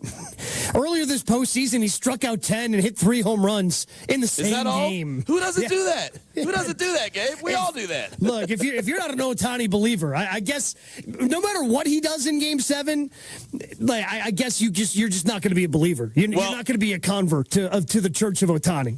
To Jasper's point, this is what it's all about, though, right? This is what every kid dreams of. Having that opportunity in the backyard, right? It's Game 7 or the clock is ticking down. You know what I mean? Like, you get that opportunity. I think back to if Ohtani does start in Game 7, which we believe he's probably going to do because of the rules as you've rolled out. I mean, all I could think about is the World Classic, right? The World, game against... The World Baseball Classic, yeah. Yeah, the World Baseball Classic when he then was an Angel and going up against Mike Trout. And we all stopped and paused and was like, oh, this is awesome, right? I mean, I just think that that's the moment that we're all going to wait for when the first pitch gets rolled out by Ohtani, assuming he's that guy. We're going to wait for this moment. Game 7, there is no tomorrow, and you are the guy that does it all. I'm guessing... Pitching-wise, he can only go 2 or 3 innings. He's not a guy that really goes on short rest. He's had a couple of arm injuries and obviously had been rehabbing from Tommy John all year long. They had been slowly building him up so he could do some of the things he's done in the postseason. Right. But my guess is going on short rest, he'd go 2 or 3 innings. So he still could obviously have a pretty big impact in those 2 or 3 innings on the mound. At the plate, the Blue Jays have done a pretty good job of avoiding him. And if there's a big situation, they're not going to let the bat of Ohtani beat them. And that's where I guess I would just push back on the tweet saying, if they're going to pitch around him, there's not much Ohtani can do, right? If they're just going to go put up 4 fingers and put him on first base, which I'm guessing is going to happen at least once in Game 7, they are going to do everything in their power to have Ohtani not beat them. If that means Will Smith behind him, if Will Smith bats second, okay, so be it. Will Smith beats us. But we're not going to pitch to the guy that has the resume of Shohei Ohtani, who's about to win his 3rd consecutive MVP. Oh, Will Smith, Freddie Freeman, maybe Mookie Betts, right? I mean, any of those guys, those guys are all certified killers, man. Mm-hmm. Those guys are all dudes, right? I mean, to see earlier in the game, to see the Blue Jays intentionally walk Smith to get to Freeman, I was like, huh? Like, what are you doing? Because Freddie Freeman, anytime that he's up, it's you never know what's going to happen. He's like one of the most clutch hitters when it comes to the World Series. Well, and that's the problem with this Dodgers lineup, because however they decide to kind of put together those top four, three of the four are Hall of Famers. Right. Otani's a Hall of Famer. Yep. Freeman's a Hall of Famer. Mookie's a Hall of Famer. Yep. And Will Smith is one of the best offensive catchers in the game today. So it's a really hard top part of that lineup where you're picking your poison. But knowing what Shohei can do, they've wisely avoided him when they've been able to. Again, going back to the game where he had in the 18-inning game where, I mean, he was 4 for 4, and he walked 5 times in that game. 4 times was intentional. The last of the walks was intentional, right? Facts. They didn't put the 4 fingers up, but they weren't throwing anything into the zone, kind of hoping, because he has struck out a number of times this postseason, that maybe he'd chase something, which he did not. No doubt about it. At 888-SAY-ESPN, 888-729-3776. That's the Dr. Pepper call-in line. Matter of fact, let's go out to Alaska. Talk to our friend Jose. Jose, welcome to Game Night. What you got for us? I know there's a lot of talk about Ohtani and all that, but how is Yamamoto not the MVP of the World Series if the Dodgers win? He kept them in the series both games. Hey, thank you, Jose, for the call. Gabe, you mentioned Yamamoto earlier about potential MVP. Look, I mean, he's pitched incredibly well. He was great tonight. He was even better the first time around in his turn in the rotation. The problem, I guess the problem is if you're Yamamoto and you're hoping you can win World Series MVP, a lot of times when the series goes Game 7, it turns out to be whoever the hero of Game 7 is going to win that World Series MVP. And it ain't going to be him. Know, he is the one player we know is not going to be available tomorrow because he has already been ruled, hey, he's the one guy we're not going to go to out of the pen by his manager, Dave Roberts. But he has had a fantastic series. You are absolutely right about that, Jose. There's no doubt. Thank you so much for that call. We definitely appreciate you on the Dr. Pepper call-in line. Speaking of that call-in line, 888-SAY-ESPN. Let's go out to New England. Talk to Eon. Eon, welcome to Game Night. What's on your mind? Hey, yeah, speaking with the last caller, Yamamoto, I know talked to you the other night. I just still think that, again, I know we're excited that we won tonight, but I still think that he should have pitched the night before. So I guess my question to you guys is, knowing he can't pitch, Yamamoto can't pitch, knowing that baseball is really about matchups, and seems like he's really the one that is shutting down the lineup the most possible, do you guys think that the Dodgers have a chance tomorrow, like a realistic chance, knowing Yamamoto's not going to pitch and knowing that, you got other guys in there who have gotten kind of banged out a little bit? Do you think that the Dodgers have a chance tomorrow? Absolutely. I mean, is the sky dark at night, brother? Absolutely. Is the sun rising in the east tomorrow? Yeah. I mean, yeah. I mean, man, absolutely. And I think their pitching plan is going to be fine. Obviously, the weakness of that Dodger team, Q, is the bullpen, and they don't trust it. They trust Roki Sasaki, who pitched tonight, and I'm guessing is going to get an opportunity. But if they get 2 or maybe you can squeeze 3 innings out of Ohtani if he starts tomorrow, then you turn it over to Tyler Glasnow. Going back to tonight, him only throwing 3 pitches in that 9th inning, I think opens him up for 4 or 5 innings, and suddenly now you get to the back part of that bullpen. If Blake Snell's available, if then you have more options to cover those last 3 to 6 outs, which I think is shortening the bullpen is the best thing that is possible for that Dodgers team. And if you can get good outings out of Ohtani and Glasnow, you're going to feel pretty good about that. Right, and on top of that, I mean, look, I know that the postseason's all about pitching, but when you got the batters that are Ohtani, Freeman, Betts, Muncy, Hernandez, you're in every game. Right? You have an opportunity in every game. But, I mean, and that's why, Eon, we love World Series. That's why we love postseason baseball action. We love Game 7. Because, yes, if you're in Game 7, you got more than a chance, right? It took something to get to Game 7. You didn't luck into Game 7. You didn't just happen to slide underneath the door and get to Game 7. You didn't walk through the back door. You earned your way to Game 7. Yeah, I mean, this is it's one of the best rosters in baseball. It's obviously the most expensive roster in baseball. Yeah, weird things could potentially happen, but you have guys up and down that lineup making play. Kike Hernandez, who has been a stalwart for this team, was a big part of the Red Sox a few years ago when they won their World Series. You have guys that are stepping up and making plays all over this lineup, and whether it's defensively, whether it's guys getting clutch hits, I mean, the Dodgers are an incredibly deep and talented team. No doubt. There's no doubt about that. 888-SAY-ESPN, 888-729-3776. Who's going to take Game 7? How important will Mookie Betts be for the Dodgers? He's Gabe Knight, so I'm Q Myers. That's coming up next here on Game Night on ESPN Radio, the ESPN app, Sirius XM Channel 80, and tune in. Hey, this is Rich Eisen. Coming up on Monday's show, we break down all the big storylines coming out of NFL Week 9, preview what's at stake for Cowboys Cardinals on Monday night, and react to the Dodgers Blue Jays World Series finish. That's coming up Monday on The Rich Eisen Show on Disney+, the ESPN app, and ESPN Radio.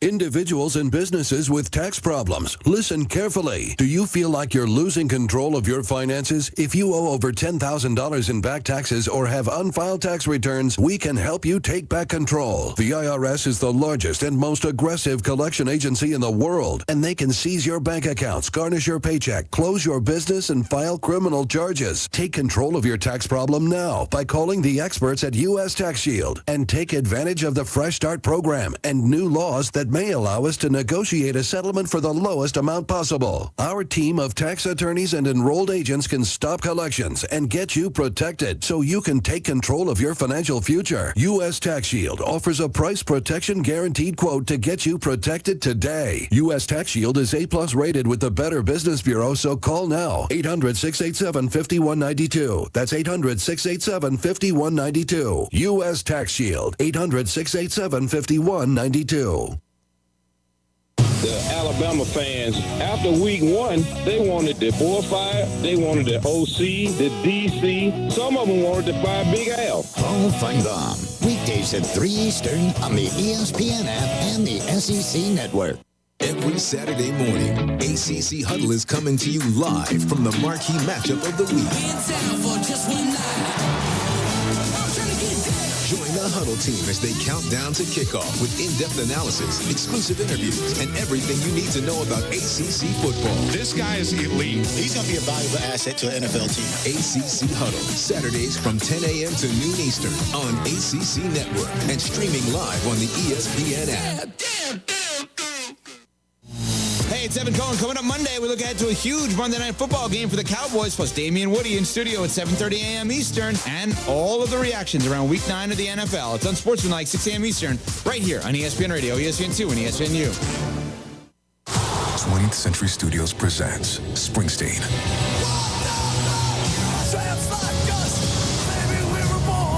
Witness a true story of risking it all. These new songs, they're the only thing making sense to me right now. To fight for what you believe in. This is not going to be good for Bruce. I don't need to be perfect. I just want it to feel right. Springsteen, rated PG-13. Parental guidance suggested for children under 13. Now playing only in theaters. This is Freddie and Harry. So, Eric, what's number 3 on your list of what says fall to you? I got to go with the homecoming. Something like a homecoming when you go to the step shows, you're hanging out and play at the plot next to the frats. Wait a damn minute. Hold up. The Deltas and the AKA. There you go. Oh, there you go, E-Dog. You just became my hero. Boy, I knew chocolate was a part of this life. I knew it. I knew it. Check out more from Freddie and Harry weekdays at 3 Eastern on ESPN Radio and the ESPN app. You're listening to Alamo Sports and Talk, KRSY 1230 AM and K270CS 1019 FM, Alamogordo. This is SportsCenter. I'm Gabe Neitzel. We're heading to Game 7 in the World Series. Thanks to an effort for Yoshinobu Yamamoto for the Dodgers. They beat the Blue Jays in Toronto 3-1 tonight. Yamamoto, second win this World Series. 6 innings, 1 run on 5 hits with 6 strikeouts. Tyler Glasnow ended up picking up the save. He came in to a second and third, nobody out situation in the 9th. Needed just 3 pitches to get those 3 outs and send this to a Game 7. Coincidentally enough, the last time we had a Game 7, 2019, Washington Nationals, Houston Astros. Max Scherzer started that game on the mound. George Springer leading off for the Astros. Springer expected to lead off for the Blue Jays tomorrow. Scherzer will be the starter for Toronto. Pitching plan still TBD for The Dodgers. College football, top 25, number 25, Memphis, taking out Rice tonight, 38-14. Their quarterback, Brandon Lewis, 18 of 22, 225 yards through the air. Also had 12 carries, 87 yards, and a touchdown on the ground. Frank Peasant had 3 touchdowns to lead the Tigers in the NBA. Full night of NBA Cup group play. The Lakers pick up a victory over the Memphis Grizzlies, 117-112. Luka Doncic, a 40-burger, 44 points, 12 rebounds, 6 assists in the 117-112 victory. Not great for the Grizzlies afterward, as John Morant was telling the media, go ask the coaching staff, when he was asked about what went wrong for him tonight. Bulls still undefeated, 135-125. They beat the Knicks behind Josh Giddey's 32 points, 10 rebounds, and 9 assists. For more stats and info, you can always check out ESPN.com, the all-new ESPN app. Game night continues with Q Myers and myself next on ESPN Radio.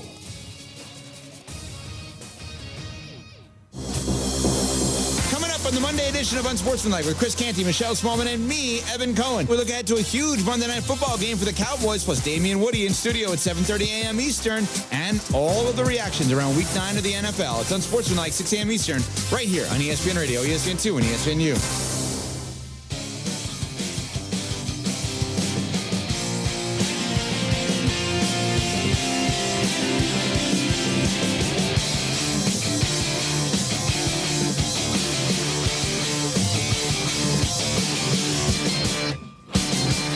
ESPN Radio. The pitch. Swing and a line drive left field. Hernandez charges, makes the catch. Throw back to second. Out at second. And it's a double play. And that ends the game. Barger caught off the base.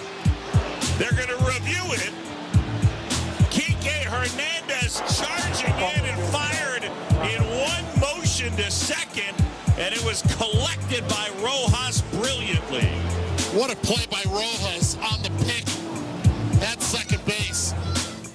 That's how the game ended. Game 6 of the World Series. The Dodgers 3, the Blue Jays 1. That means we have a Game 7. It's game night on ESPN Radio, the all-new ESPN app, SiriusXM Channel 80, and tune in. He's Gabe Neitzel. I'm Q Myers. We are presented by Progressive Insurance. Progressive is proud to support veterans and small businesses with its annual Keys to Progress vehicle giveaway program, helping our heroes drive their lives forward. Learn more at keystoprogress.com. We'll hear from Mookie Betts, who had 2 RBI on the night, really got into his bag and out of the slump that he was in earlier in the series and helped the Dodgers get that victory. But Gabe, I want to go to that final play right there. Addison Barger got caught off base. He was too far away, did not read it correctly, and, well, these kind of things happen. But he spoke after the game about that final play. Here he is. Yeah, I was pretty surprised he got to it. Off the bat, I thought it was just going to get over the shortstop's head. I didn't think it was going to travel that far, so it was kind of a bad read. But, yeah, and then, obviously I was caught off too far off the base, so he made a good play, made a good throw. Yeah, you have to make sure that ball is going to be down when you're on second base on a little flare like that into left field. You are such an important run. You're the tying run out there in scoring position. It's just, again, you matter. He thought, you're what matters, right? Yes, you're the one that you're the matters. most important thing. Yes, you are the only thing that matters at that point. And for you to wander that far off because you thought it was just going to get over the shortstop's head, now you have to be sure in that situation. It would have been tough for you to score anyway, because it was so shallow, and you have to know that Kike's playing that shallow in left field. It would have been hard to score even if the ball gets down. So it's just, hey, maybe you just go station to station in that situation. You just can't get that far off the base and make the final out of the game. Not even, because we always talk about in baseball, you don't want to make the first and last out of an inning at third base. You don't want to make the last out of a game on the base paths, period. Right, no doubt about that. And look, it's not like Kike had to slide and dive to make an incredible catch. I mean, you said it earlier, it was shoulder high. Yeah. Right? So, I mean, he just pretty got routine. a good jump. Yeah, pretty routine. He got a good jump. I'll give Kike that for having a good jump, and also being able to have the ability to not only catch the ball, gather, throw it off his wrong foot, and get it to second base, and still a heck of a play made there to double him up and end the game. And, again, force Game 7, which will be tomorrow night, 7 p.m. Eastern on ESPN Radio and the ESPN app. I've talked about Mookie Betts a couple times. He had been struggling throughout the course of the series. He'd been moved around in the lineup. He batted fourth. He batted cleanup for Dave Roberts and the Dodgers this evening. Had the one hit in the third inning, but it drove in 2 runs. That's ultimately all that they ended up needing. He caught up with Buster Olney following the game. I'm here with Mookie Betts. Mookie, how tense were those 8th and 9th innings? I mean, that was very, very, very tense, but that's what makes it fun. You know, World Series and coming down to the last innings, that's what you dream about. Yeah, you see Glasnow coming out of the bullpen. What's going through your mind? I don't know. I'm just figuring out how we're going to get through this, especially second and third, no outs. This team, the way they hit, I mean, I wasn't really sure what I was thinking, but he got it done. All right. You come up with a big hit, 2-run single. Walk us through that and how you felt afterward. I felt great afterwards. I mean, just being able to come through for the boys. But, yeah, I mean, Gausman had, pitched really, really well today. I mean, he got a lot of strikeouts, a lot of swings and misses, a lot of weak contact. That was really the only inning that we even got anything going against him, really. So I was just trying to look for something I could handle, and he gave me a decent pitch to swing at. You see the fist pump when you get to first base. What was that like, given how this World Series has played out for you? I mean, it's whatever. It is what it is. I mean, I came through for the boys, and I understand where I'm at and what's been going on, but you got to be prepared for the next moment, and I was today. About Miguel Rojas coming through, making plays tonight. Dave Roberts told us I got to have him in the game. Yeah, he's a winner. He's a winner. He's a winning baseball player. You see today he made plays. I mean, he's just, I love him, and yeah, I mean, I can't say enough kind words about Miggy. I mean, he's a very important piece to the Dodgers. Game 7, how you feeling? Right now, I got to calm down. Well, I'll let those emotions come when they come. But right now, I just want to go home and lay down and chill. Mookie, thanks. Get your chill on, Mookie. Get your chill on. Can't blame him. Again, the emotions are high after being in that situation. And I mean, for him to talk about Miguel Rojas as being somebody who just makes winning plays, and that's what Rojas did tonight. And it wasn't just the play at the end where he made a great pick on the throw from Kike. There were a couple of other defensive plays that he made throughout the course of this game when he hadn't been called on much throughout this postseason. So for him to be able to step up in that situation also just tells you just how deep this Dodger team can run. Yes, absolutely. Right. And I just love hearing from Mookie. And he's, hey, look, I know what it is. I know what I've been going through. Right. It is what it is. But that's what a guy who's been there, done that. Right. A guy that knows what it's about, being in the moment, staying in the moment, and not getting too down on himself. And, I can say that throughout the course of the series, I feel like Mookie has been pressing. But at the same time, he knows that his team needs him. And again, with that veteran that been there, done that guy who's called himself a champion multiple times, understands what it's all about. So him being able to take the bad, process it, and then still come through when they need him. And again, coming through in Game 6, to me, that's a great sign for the Dodgers because they're going to need that dude in Game 7. When we listened to Dave Roberts earlier, and he was asked if they had even thought about benching Mookie Betts, right. Which... I mean, I understand why the question's being asked, and I was surprised Dave responded to it so calmly. Right. I'd have been like, are you crazy? You lost your mind? Of course I ain't thinking about bench. I'll bench you before I bench him. Yeah, well, that's what he's saying. Mookie Betts is the guy you ride or die with. Like, Mookie Betts is a future Hall of Famer. That's not the type of guy that you bench because even when things aren't going right, he's one at-bat away from being back on track. And maybe that one at-bat was what he did in the third inning tonight. 2 outs, 2 strikes, hard hit ball on the left to drive in the 2 runs that ultimately made the difference. I mean, that's so clutch. Again, 2 outs, right? Bases juiced. They need him to come through, and he has done everything but come through so far in this series. And boom, when they needed it the most, he gets it. Third inning, they get 2 runs, and that ultimately is what propels them to win this game, right? I mean, he could have had a pop out, a strikeout, whatever the case may be, and who knows what we're talking about, right? Very easily the Blue Jays might have win this World Series. Like, we don't know, right? But he made sure with that clutch hit there in the third inning, and then obviously some great pitching after that, they were able to make sure that they forced a Saturday night Game 7, 7 p.m. Eastern on ESPN Radio and the ESPN app. How awesome is that? Yeah, and it's fantastic. And for Mookie, not to have a strikeout in tonight's game. I mean, so many times we've seen him strike out a couple of times. He has a walk and a hit. Yep. And when those strikeout numbers go down like that, it tells you he's seeing the ball better. And that potentially could be a problem for the Blue Jays if Mookie wakes up. Because for the most part, and Shohei's been fantastic at times, he's got a lot of strikeouts this postseason as well. Yeah. The Dodger offense has been very inconsistent. And a lot of that has been because of Mookie Betts and him not performing. But if Mookie has found something, that could be dangerous, especially when it comes to trying to pitch around Shohei Ohtani the way most teams have this postseason.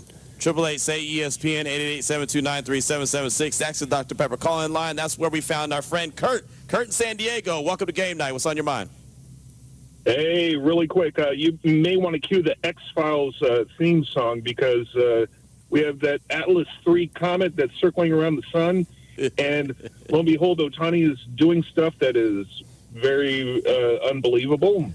And so here's the way that the Dodgers can trim their payroll is when that comet comes close. Hey, you know what? Lo and behold, missing person report, Ohtani. And maybe he goes back to where he came from because what he's done has been absolutely unbelievable. And I just have no explanation for that other than the fact that he's from another world. I don't know. So he's saying that him and Wemby are buddies or brothers. That's what he's basically saying. Victor Wembanyama and Shohei Ohtani, those are blood brothers. We just didn't know it.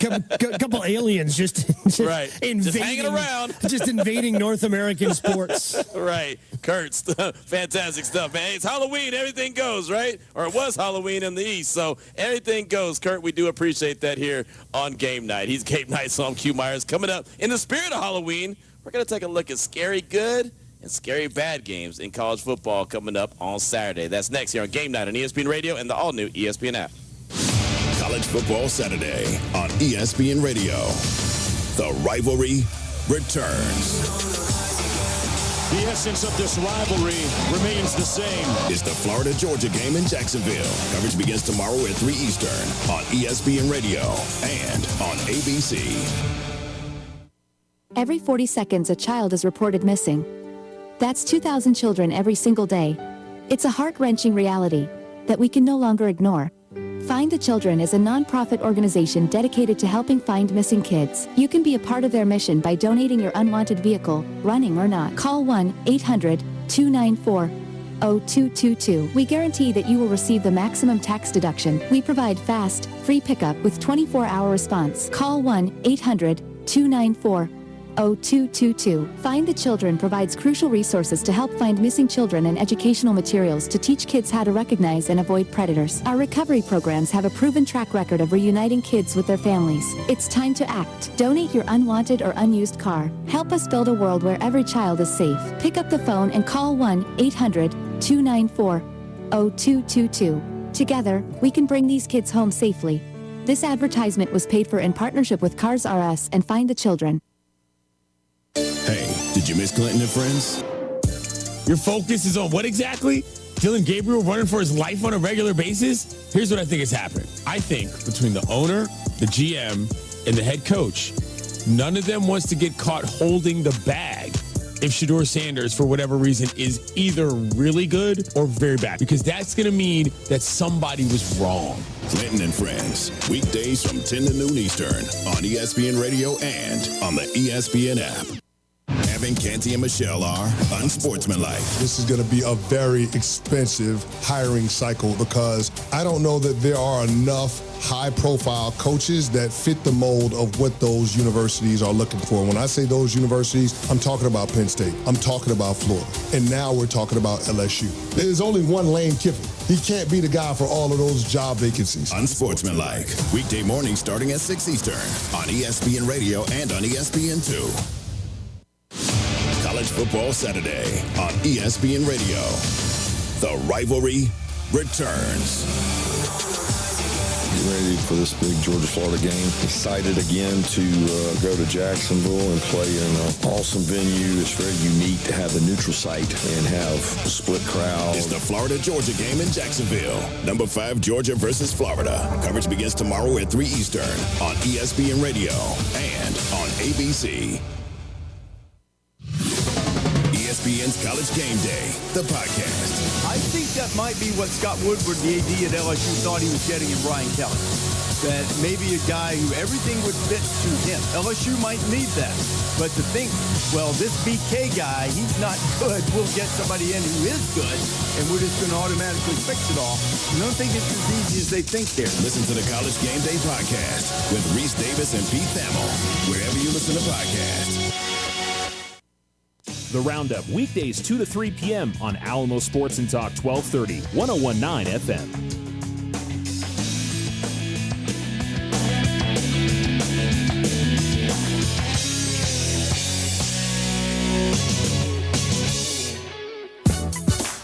So again, they're all loaded up, 2 down. Gosman, the 1-2. Swing and a line drive, base hit left field. Otani in to score. Smith on his heels. Throw to the plate, too late. Will Smith is in. Mookie Betts comes through, and the Dodgers have jumped out to a 3-0 lead. 2-out hit, 2 RBI for 1 Mookie Betts.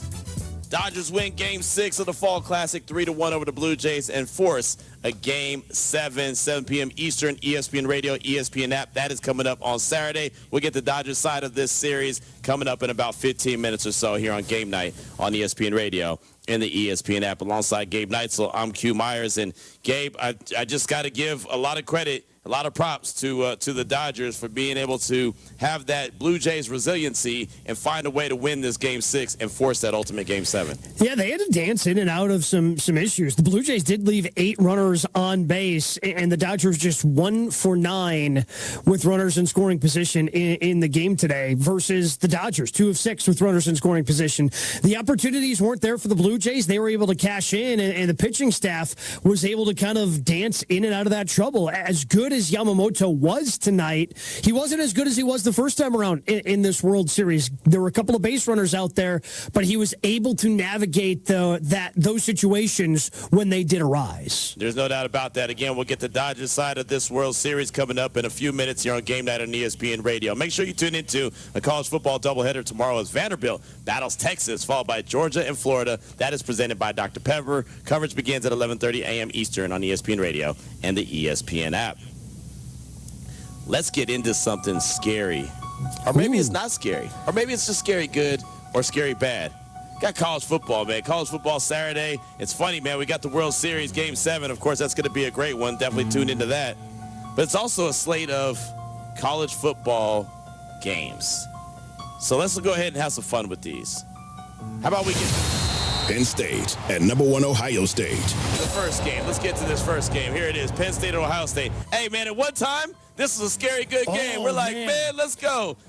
It wasn't that long ago that this was looked at as one of those top 5 matchups that we were going to see in college football. Now, not so much. So I would say that this is probably scary bad. Yeah, this is a scary bad game. The line right now over at ESPN Bet, Ohio State's favored by 18.5 at home. Do we know enough about Ohio State right now? Because their schedule, again, there were games like this against Penn State. Now, Penn State hasn't turned out to be really all that good. They beat up on Illinois earlier this year. Yeah, they played Texas to start the season. They won that game 14-7, where both those defenses were really on display, and both teams have been different and grown since then. I feel like Ohio State is among the contenders, the team I feel like I know the least about because of the way their Big Ten schedule's kind of shaken out, and they haven't really been tested in the Big Ten yet, and it's unfortunate that this game's not going to be a game that gives them that test that we were hoping for.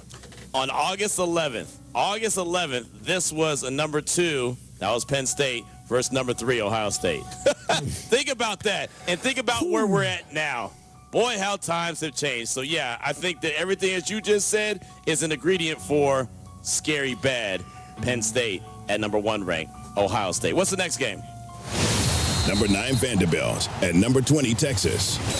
Okay. All right. Now you got something now. Arch Manning, he's off the injury report, so he's going to start. Now, again, it's funny. You go back not too long ago, Texas was the #1 team in the country preseason, and nobody really knew who Vanderbilt was going to be. And, well, Arch Manning hasn't been the end-all, be-all like everyone thought that he was going to be, where NFL teams were supposed to tank for Arch, whatever Chris Canty, our resident Super Bowl champ from Unsportsmanlike, was saying at first. He hasn't been that guy. But there's another guy on the other side of things, and Diego Pavia, that's been pretty special, man. So this to me, this is a scary good game I'm looking at, Vandy at Texas. Oh, this is a scary good game because, for Texas, and they've got a tough schedule the rest of the way. I mean, they've got Vanderbilt this week, Georgia the following week, and they close out the season against Texas A&M, the #3 team in the country at the end of the month. But if they are able to pick up wins and win out, Texas isn't done yet because they can build up a very strong resume with wins over those 3 teams. I would not bet on it, but I would say, I would not bet on it. But if Texas wants to have that opportunity, you mentioned they were the #1 team in the country. It starts with this week against Vanderbilt. If they pull off the upset, maybe they can start cooking and start building something toward a college football playoff berth. I want to see something from Arch Manning. I want to see more, right? I want to see what all the hype was about, right? I mean, I know we've talked about it, heard about it, but right now he's like Bigfoot to me, right? Bigfoot is what we all hear about. We all hear how big and scary and he's such a monster. But has anyone really ever seen Bigfoot? I haven't. I have not. Okay. Cannot say that I have. I mean, if you do, send me the picture. I'm sure it's going to be very No, because I don't chase monsters. If I see Bigfoot, I'm not stopping to take a pic, Gabe. If I see Bigfoot, I'm turning around and running, Gabe. I'm not that guy. Oh, let me get a picture to prove it. No, you know how I'm going to prove it? I'm still alive. just going to have to take your word for it. But you brought up Diego Pavia in this game as well for Vandy. Yes. The Heisman race is wide open. As wide open as I can remember going into the final month of a season. Yep. So putting up not just a win on the road at Texas, but putting up big numbers could really launch Pavia toward the top of the Heisman favorite list. Yeah, Pavia's got a little something in his neck, man. I like watching him. He's fun. The only time I don't like watching him is when he's playing Alabama, because I'm yelling "Roll Tide" all the time. And man, he pushes them to their limits, if not beat them like he did last year, right? So yeah, that's the only time I don't like to watch Diego Pavia play. But this week, he's got #20 Texas, so I'm all in. That's definitely scary good. What's the next one? #10 Miami at SMU. A little scary good, scary bad college football games here on Game Night at ESPN Radio on the ESPN app. So 10th ranked Miami at SMU. SMU's head coach just got extended. I'll say it's a scary good one. Why not? I'll roll with it. I think that Miami's going to get on top of them. But shout out to SMU, man. I like what they're doing. They got a little something going. Yeah, they do have a little something going until tomorrow. I'm going scary bad here. I think Miami goes in there and just rolls. Good for SMU. Good for their head coach. But sorry, the Hurricane are going to come in there and kind of damper the mood. Well, maybe they're going to surprise some folks. I'm going to trust that SMU is going to make it a challenge. It's going to be good. We're going to be sitting there watching the game like, man, I didn't see this one coming. I still think Miami's going to win the game, but maybe it's going to be a little bit closer than we expect. I don't know. I got some good vibes from SMU. Maybe that's just Bigfoot chasing me, right? I don't know. I don't know what it is. I don't know. I'm going to roll with scary good. Gabe Neitzel's got scary bad. That sounds good to me. 6 one way, half a dozen the other. What's the next game? #5 Georgia versus Florida. Now, again, going back to earlier in the season, this looked like could be a really good game. Now, not so much. A head coach is missing. From what you thought this one could potentially be. I still think this is a scary good game, though. It's a rivalry game, that everybody kind of always gets excited for it. I'm guessing Florida's going to come out swinging. Ultimately, Georgia's going to win. But if they can kind of ride out the wave of emotion that Florida's going to have early, because this game is in Gainesville, they're going to have an opportunity to, Georgia, I think, does win. But if Florida can ride that momentum, ride that energy that they're going to get from this game in Jacksonville tomorrow at the neutral site. But if Florida can ride some early momentum, maybe they put a scare into Georgia, but I think ultimately Georgia does win. Yeah, I think Georgia gets this one. And at one point, again, going back to August 11th, this was number 5 versus number 15. Boy, how things have changed. So, yeah, I'm going to go with scary bad. Real quick, I'll go back to Miami at SMU. August 11th, it was number 10 at Miami versus number 16 SMU. So it would have been scary good then, not so much now. But, again, I think SMU's got a little something that they might bring to the table. All right, let's get one more in. What's next? Number 18, Oklahoma, and number 14, Tennessee. One, I don't know how Oklahoma's still ranked 18th.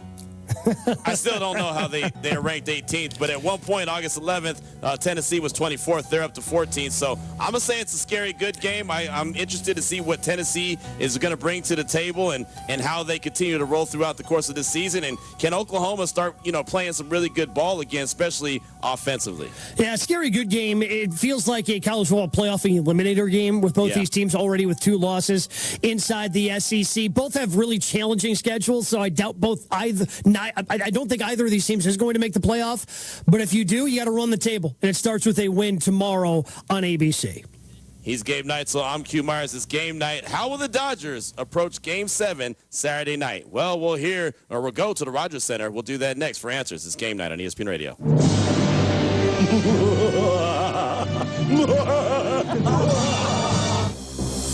Coming up on the Monday edition of Unsportsmanlike with Chris Canty, Michelle Smallman, and me, Evan Cohen. We look ahead to a huge Monday Night Football game for the Cowboys, plus Damian Woody in studio at 7:30 a.m. Eastern, and all of the reactions around Week 9 of the NFL. It's Unsportsmanlike, 6 a.m. Eastern, right here on ESPN Radio, ESPN2, and ESPNU. You get information. You want it, you get it. Like that. Ask your phone. Group chat. Smartphone.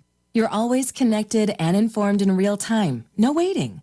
So if you're diabetic and still using finger sticks to read your blood sugar, what are you waiting for? Knowing your blood sugar levels instantly is important for managing diabetes. Call US Med at 888-665-0696. To learn more about continuous glucose monitors, a real-time instant method to track your blood glucose, US Med is an approved provider for Medicare and over 1,000 private insurers. And the best part? Call 888-665-0696 and we'll give you a free insurance benefits check today. So call 888-665-0696 today. That's 888-665-0696 and manage your diabetes as easy as... I was a choir boy. I doubt that very seriously, Paul. You're one of those that presents himself as a choir boy, and then you're the one that's hanging from the chandelier. Paul Feinbaum, weekdays at 3 Eastern on the ESPN app and the SEC Network. Today, tune into SEC Network for a full day of SEC football coverage, starting at 9 a.m. with Marty and McGee and SEC Nation. Then, it's an SEC afternoon doubleheader, followed by SEC Saturday night under the lights. Later, break down the day's action with SEC football final postgame. All-day SEC football coverage begins today at 9 a.m. Eastern on SEC Network and stream on the all-new ESPN app. College Football Saturday on ESPN Radio. It's a critical SEC showdown. Everybody's talking about, the style in which Vandy plays. It's not always pretty. It's not this. Texas wins more ugly games than anybody in the conference right now. 9th-ranked Vanderbilt heads into Austin to face Arch Manning and the 20th-ranked Longhorns. The Vanderbilt Commodores! Coverage begins tomorrow morning at 11:30 Eastern with kickoff at noon Eastern on ESPN Radio and on ABC. College football in the ACC. Oh, my brother, you don't have to follow in your bloodline. Every big play. Down the sideline, touchdown. Every milestone moment. That's what you dream of playing, is playing games like this. An insight you can't get anywhere else. This guy is elite in every sense of the word. All the pride, passion, and pageantry right here. ACC Network, your home for ACC football all season long. The Fantasy Focus Football Podcast. Fact versus feeling. Joe Flacco is an elite fantasy quarterback that is a must start. That is going to be a feeling for me as well. Listen, I was all in on Zaddy Joe. Check it out on YouTube or wherever you get your podcast. Alamo Sports and Talk, 1230 AM, 101.9 FM. Listen online on the Exciter Media app or alamosportsandtalk.com.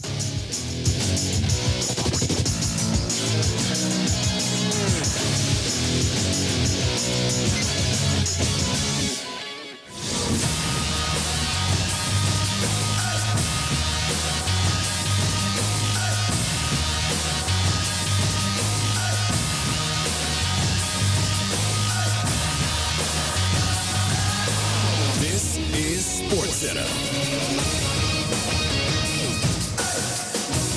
Game night, so we are headed to Game 7 of the World Series Saturday night in Toronto, thanks to the Dodgers' 3-1 victory over the Blue Jays tonight. Yoshinobu Yamamoto, 6 innings, 5 hits, just 1 run, though, with 6 strikeouts, picking up his second win of this World Series. Dodgers, though, had to turn to Tyler Glasnow to close out this game. Came in with runners on second and third. Nobody out in the ninth inning, was able to get the final 3 outs on 3 pitches.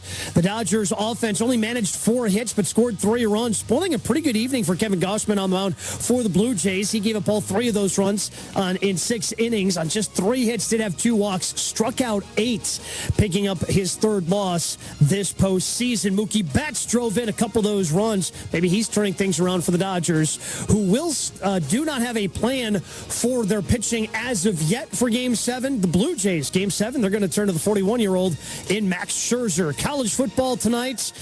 Top 25 team in action in Memphis. They defeat Rice 38-14. Brendan Lewis, their quarterback, 225 yards passing, 87 yards rushing. Also had a touchdown on the ground. In the NBA tonight, full of NBA Cup games. Lakers defeat the Grizzlies 117-112 behind Luka Doncic's 44 points and 12 rebounds. Also kicked in 6 assists. Bulls still undefeated, 135-125 tonight over the New York Knicks. Celtics hand the 76ers their first loss, 109-108. Clippers get a game winner from Kawhi. They beat the Pelicans 126-124. More game night. Q Myers, myself, come up next right here on ESPN Radio. Coming up on the Monday edition of Unsportsmanlike with Chris Canty, Michelle Smallman, and me, Evan Cohen. We look ahead to a huge Monday Night Football game for the Cowboys, plus Damian Woody in studio at 7:30 a.m. Eastern, and all of the reactions around Week 9 of the NFL. It's Unsportsmanlike, 6 a.m. Eastern, right here on ESPN Radio, ESPN2, and ESPNU. Greatest 2 words in sports. It's Game 7. You know the World Series is on ESPN Radio. Catch all the action between Shohei Ohtani and the Dodgers and Vlad Guerrero Jr. of the Blue Jays tomorrow night, 7 p.m. Eastern on ESPN Radio and the ESPN app. It is game night on ESPN Radio and the ESPN app. Sirius XM Channel 80 and tune in. We're presented by Progressive Insurance alongside Gabe Neitzel. I'm Q Myers, and joining us now to talk all things the Fall Classic from a Dodgers point of view is our guy Alden Gonzalez, ESPN MLB reporter. And Alden, thanks so much for your time. I appreciate you. Let's go ahead and jump right into it. Mookie Betts in the 3rd inning had a big hit, drove in 2 runs. Ultimately, that's all the Dodgers need. How big was that for Mookie and the Dodgers? Not only did he get that hit and drove in those runs in Game 6, but now he's kind of in a nice little groove for Game 7. Yeah, I think it's huge, and I think Mookie Betts in particular can really build off something like that. I mean, it was in last year's playoffs when he was struggling mightily early on, and he finally broke out of it, and then he rode that for the rest of the postseason. He went on this 14-game run when he had an OPS over 1,000, and there was no stopping him. And the Dodgers, they only have 1 game left, but the thinking within the Dodgers is that now that he finally sort of got that monkey off his back, that he could have a big Game 7. And that was, Mookie Betts came into the workout yesterday, took a bunch of swings like he normally does, found a cue that could make him more athletic in the batter's box, and it paid off huge in Game 6. So looking forward to Game 7, Alden. Dave Roberts saying after the game that they don't have a pitching plan as of yet. The only thing they do know is that Yamamoto will not be available to them in Game 7. That means Shohei Ohtani is out there. Do you think he starts the game, given that really the only way to keep his bat in the lineup is for him to start the game with the rules the way they are in Major League Baseball? Yes, I do. I think he does start. They haven't fully finalized the plan, but at this point, they're leaning towards him starting that game as an opener. He'd be starting on 3 days rest. It's something that he's never really done. He did it maybe one time in 2023, but that was only because his previous start was shortened. I think he's going to open Game 7.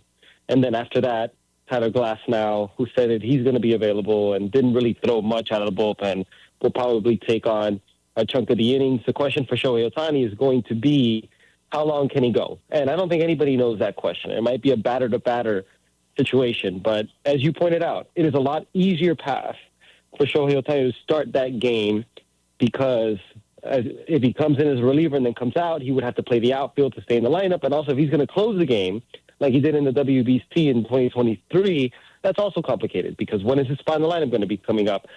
Is he running the bases? How is he going to warm up while juggling all those things? So I do expect him to start Game 7 Saturday night.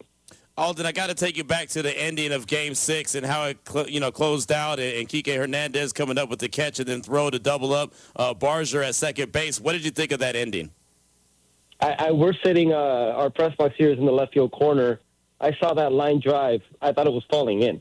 And then just to see Kike make such a great break on it.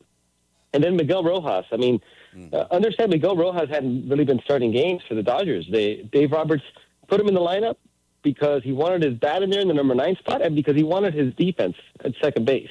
And it ends up being Miguel Rojas, who fields a short hop, a really difficult play, and can stay on the bag to get out of it.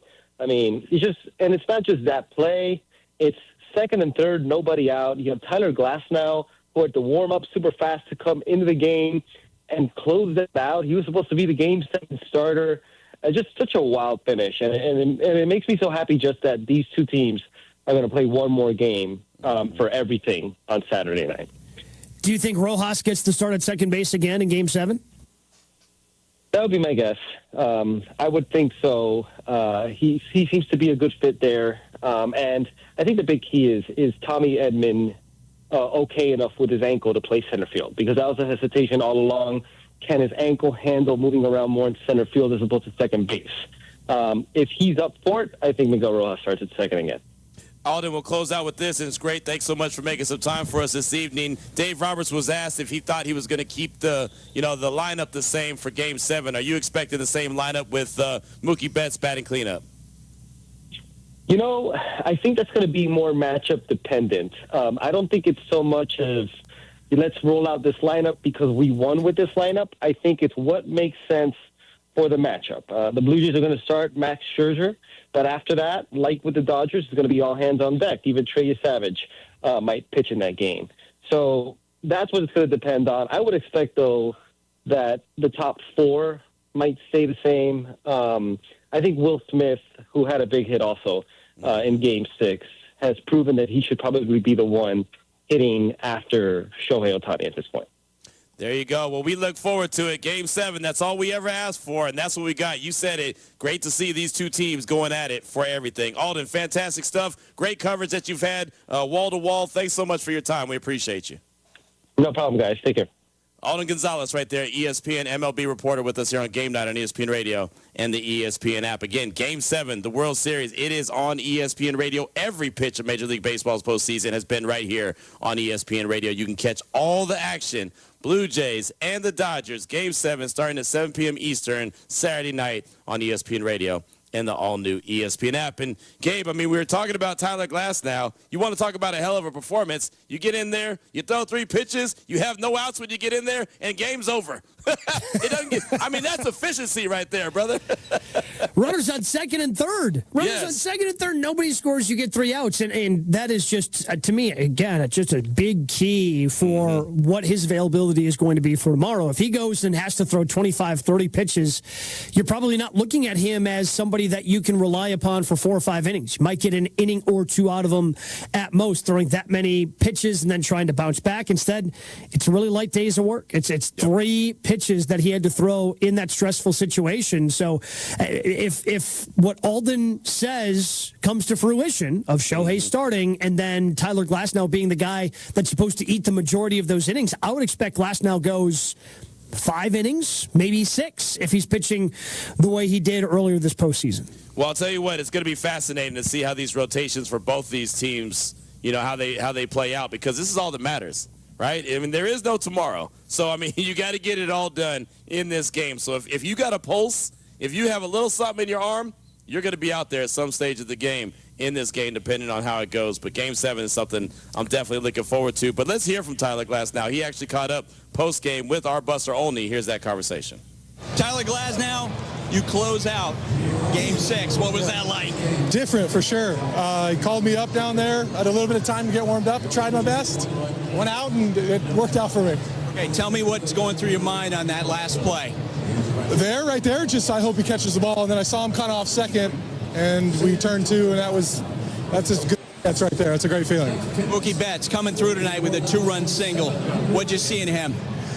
just grinding, man. I think he's had a tough series, but he's up there, and I think everyone in the bullpen, we knew something special was about to happen. Mookie just has that aura about him, and it did, and he came through for us. When did the conversation start about you moving to the bullpen rather than starting Game 7? I think it was more like if we needed me tonight, I'd throw, and then I'll be available tomorrow, too. I didn't throw that many pitches. I didn't really get super hot either, so I feel pretty fresh. Hopefully I can pitch tomorrow as well. We'll see what they say. You going to sleep much tonight before Game 7? I think I'll sleep pretty good. I'll be all right. I'll cool down from this, maybe ice tub or something, and try to rest. I'll be good. Tyler, thanks. Thank you very much. Just bring everything down. Just jump in that ice tub, bring the heart rate down, get yourself nice and relaxed. That way you can get a good night's sleep before the biggest game of your professional life. You know what? I'll take my chances. I think I can fall asleep. I don't need the cold tub. I'm good, right?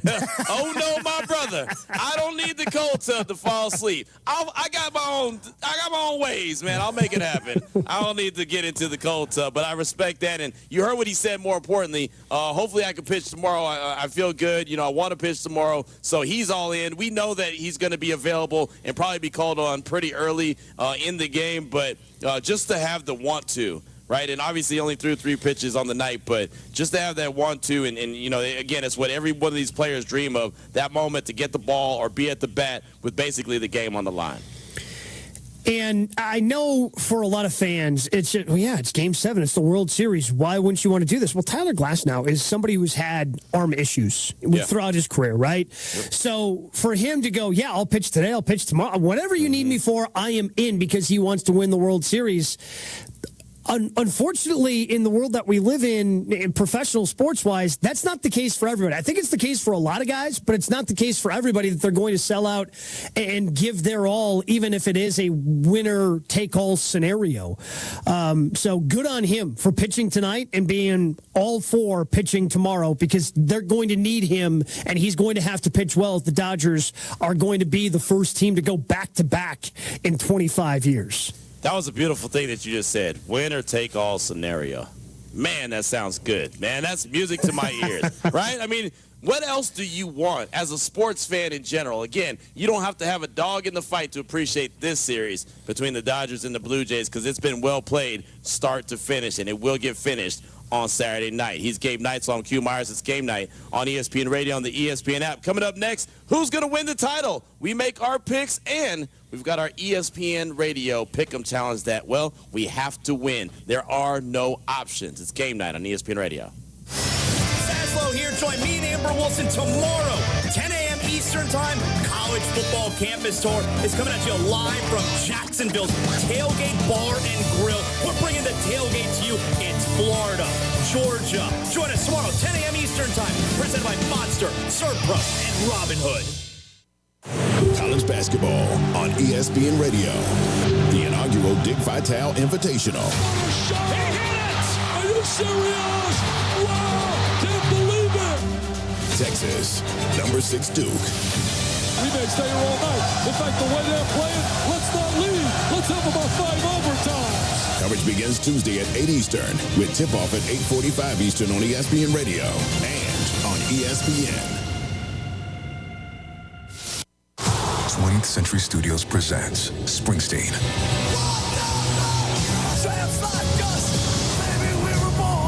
Witness a true story of risking it all. These new songs, they're the only thing making sense to me right now. To fight for what you believe in. This is not going to be good for Bruce. Don't need to be perfect. I just want it to feel right. Springsteen. Rated PG-13. Parental guidance suggested for children under 13. Now playing only in theaters. Earlier on Clinton and Friends.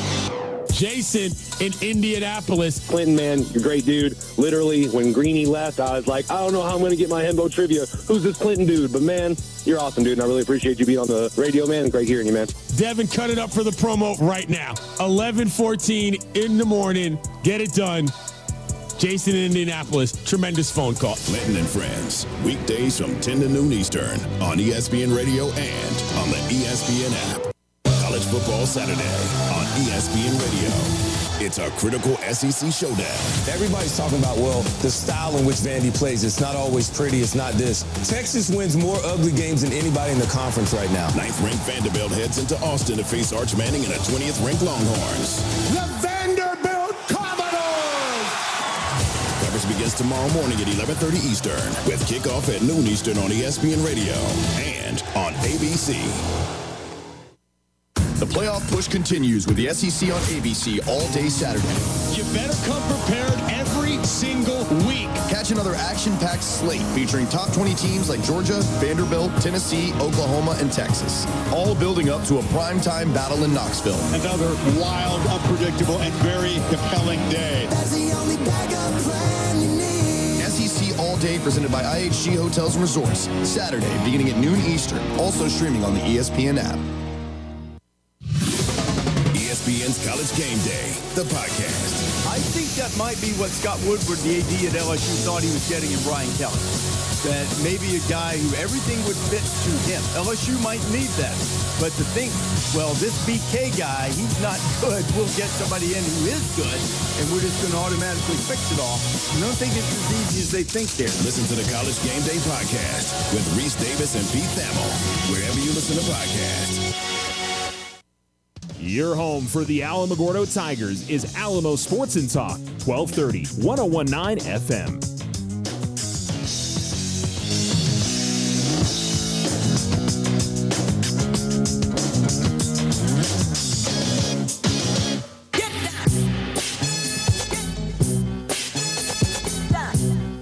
Take it to the house. We about to take it to the house. The Dodgers and the Blue Jays, they taking it to the house. They're taking it to Game 7, Saturday night, 7 p.m. Eastern Time. That's when the broadcast starts. That's the pregame show here on ESPN Radio and the ESPN app. Excited about that. Alongside Gabe Neitzel, I'm Q Myers. It's game night here on ESPN Radio and the ESPN app, SiriusXM Channel 80, and tune in. We are presented by Progressive Insurance. And so it's a moment of truth, Gabe. We know what it is. It's Game 7, Dodgers, Blue Jays. Who you got? Who you with?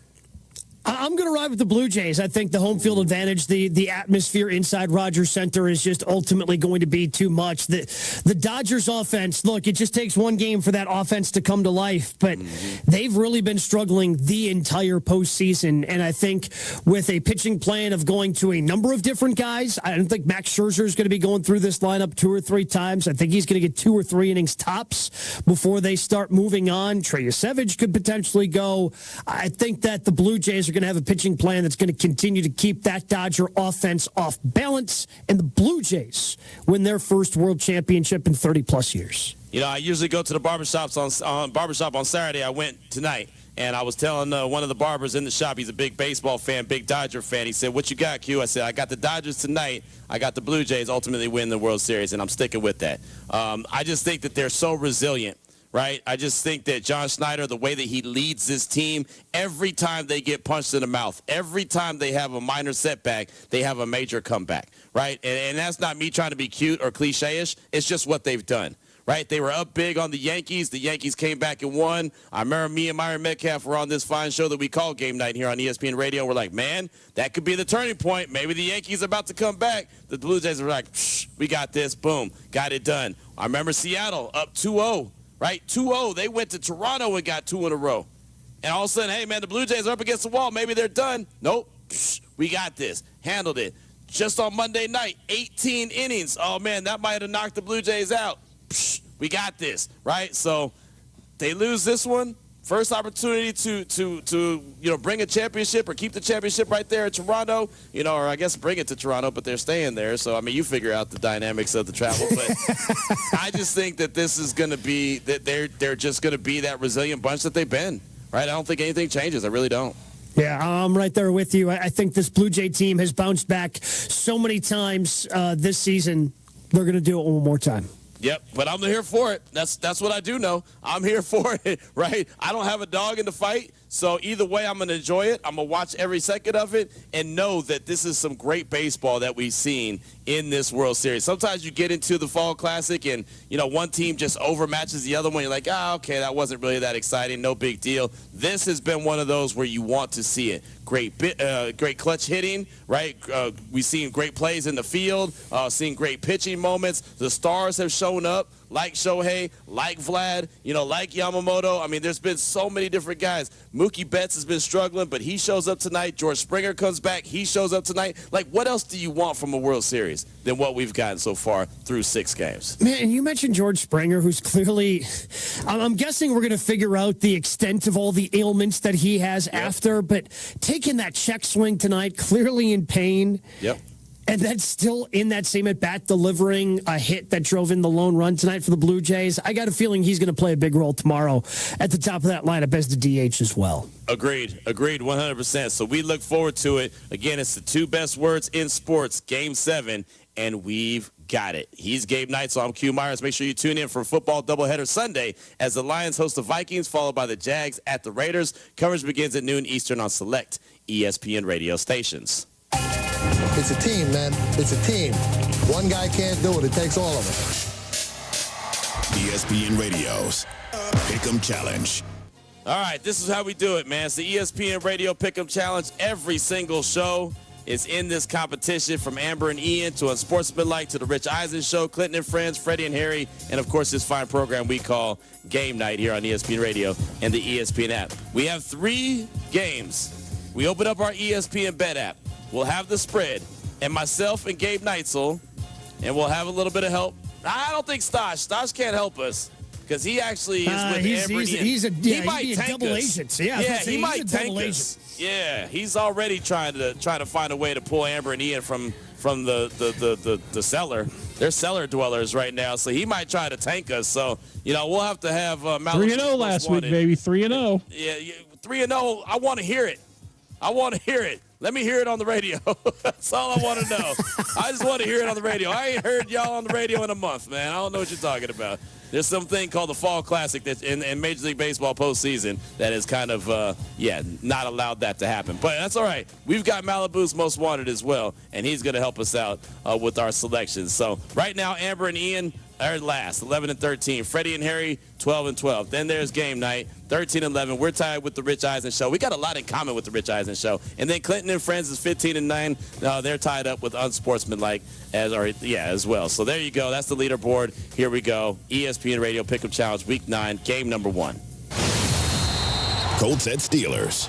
Colts are 3.5-point favorites at the Steelers. Gabe, how are you feeling about this one? I mean, I really want to pick the Steelers because I think that they would bounce back after a tough loss to the Packers last week. But this defense is just... I thought, okay, maybe the rushing defense might be better because their pass defense is literally the worst in the NFL. Yep. Their rush defense is 18th. Yep. So they give a lot of yards on the ground, too. That's a bad combination. That Jonathan Taylor's been running the football, the way they've been blocking for him. I saw a screen grab of a run play from last week, Q, that literally the hole for Jonathan Taylor was hash to hash. Wow. It was just wide open in the middle of the field. Yeah. That's how good the Colts are playing. I can't pick against the Colts because that Steelers defense, it ain't the steel curtain. It's not the Steelers defense that we're used to, man. You know how funny it is to think that the AFC North, that's always been known for defense and, tough play and nobody physical can stop play. anybody in that division. Nobody can stop anybody in that except division. for the Browns. The Browns have the best defense, and they stink. That is wild. Yeah, I'm with you, man. The Colts. I don't think there's any question about that. 3.5-point favorites. Yeah, no worries. I'll take the Colts on that one. Let's lock them in. What's the next game? Broncos at Texans. This one kind of surprised me. The Texans are 1.5 favorites in this one.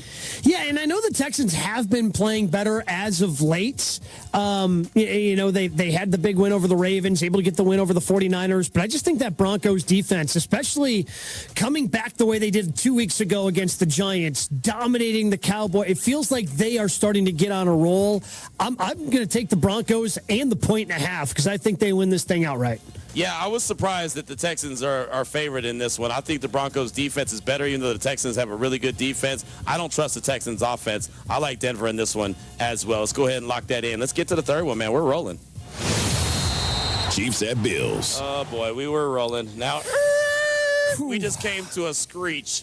We came to a halt. Chiefs are 2.5-point favorites at ESPN Bet at the Bills. They are favorites on the road at Buffalo. I'll tell you right now, Gabe, I actually like Buffalo in this one, but what says you? See, so the Chiefs, to me, have been playing the best football over the last 3-4 weeks in the NFL, but The Bills have the Chiefs' number in the regular season. Josh Allen 4-1 against the Chiefs in the regular season. The postseason is where they struggle. This is a huge game for the Bills. They haven't been playing their best football. I think it would be huge for them to get a win. Plus, they're at home getting 2.5 points. I'm with you. I like Buffalo here. Nice. All right, Buffalo. That's what it is. Malibu's most wanted. We got the Colts. We got the Broncos. We got the Bills. What says you? I say Jonathan Taylor is obviously an MVP race, so give me the Colts for there. Broncos defense is better than the Texans. Texans are great defensively, but Broncos there. And then I like the Bills at home as well. You know, you said it. They had their number in the regular season. So Malibu's most wanted is rocking with us, Gabe. We're good. We're good, man. We agree across the board. We're going to go 3-0 this week. I don't see any other possible results for us here on game night than going 3-0 and climbing up these ESPN Radio Pick'em Challenge standings. That's what I'm saying. Just make sure that Stosh doesn't try to derail us. Make sure he doesn't try to torpedo us, man. He might try to write in some other things, or you know what I mean? Like, I'm watching you, Stosh. I can see you. Pick some different games. So I'm Q Myers. Stosh, fantastic job. Malibu, fantastic job. Sports Center all night is next here on ESPN Radio on the ESPN app. Coming up on the Monday edition of Unsportsmanlike with Evan Cohen, Michelle Smallman, and me, Chris Canty. From Week 9 in the NFL to college football and, of course, the World Series, I'll recap it all in my upon further review at 7 a.m. Eastern. It's Unsportsmanlike weekday mornings at 6 right here on ESPN Radio, ESPN2, and ESPNU. Are you ready to make a difference for the environment while helping the visually impaired at the same time? Then donate your vehicle to Heritage for the Blind today by calling 1-800-983-6530. Every donated vehicle will either be properly recycled in an eco-friendly manner or given a new life through reuse. Donating your vehicle is easy. Simply call 1-800-983-6530 and Heritage for the Blind will do the rest. They'll even arrange for your vehicle to be picked up at no cost to you. And for a limited time, when you donate your car, you'll receive a $200 restaurant voucher and a 2-night, 3-day hotel stay at one of 50 locations. Call 1-800-983-6530 right now to schedule your vehicle donation and make a positive impact on the environment while helping others. Heritage for the Blind, where every car donation counts and every person makes a difference. Call 1-800-983-6530 now. This advertisement is paid for by Heritage for the Blind. Hey, it's Evan Cohen. Coming up Monday, we look ahead to a huge Monday Night Football game for the Cowboys, plus Damian Woody in studio at 7:30 a.m. Eastern, and all of the reactions around Week 9 of the NFL. It's Unsportsmanlike, 6 a.m. Eastern, right here on ESPN Radio, ESPN2, and ESPNU. 20th Century Studios presents Springsteen.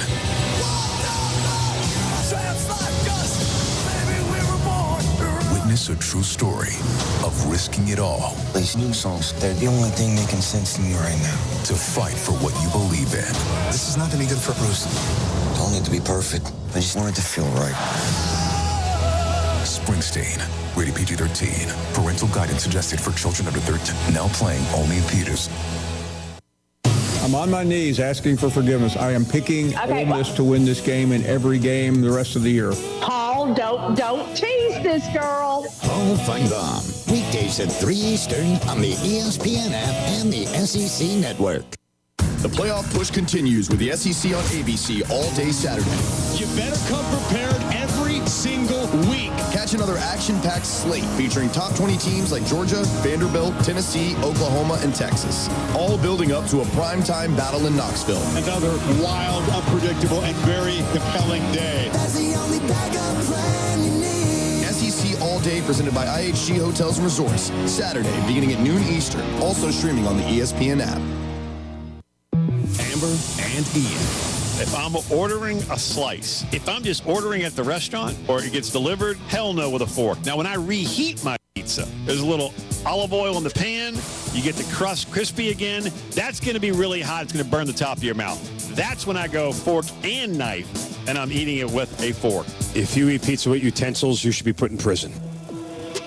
Amber and Ian. Weeknights at 7 Eastern on ESPN Radio.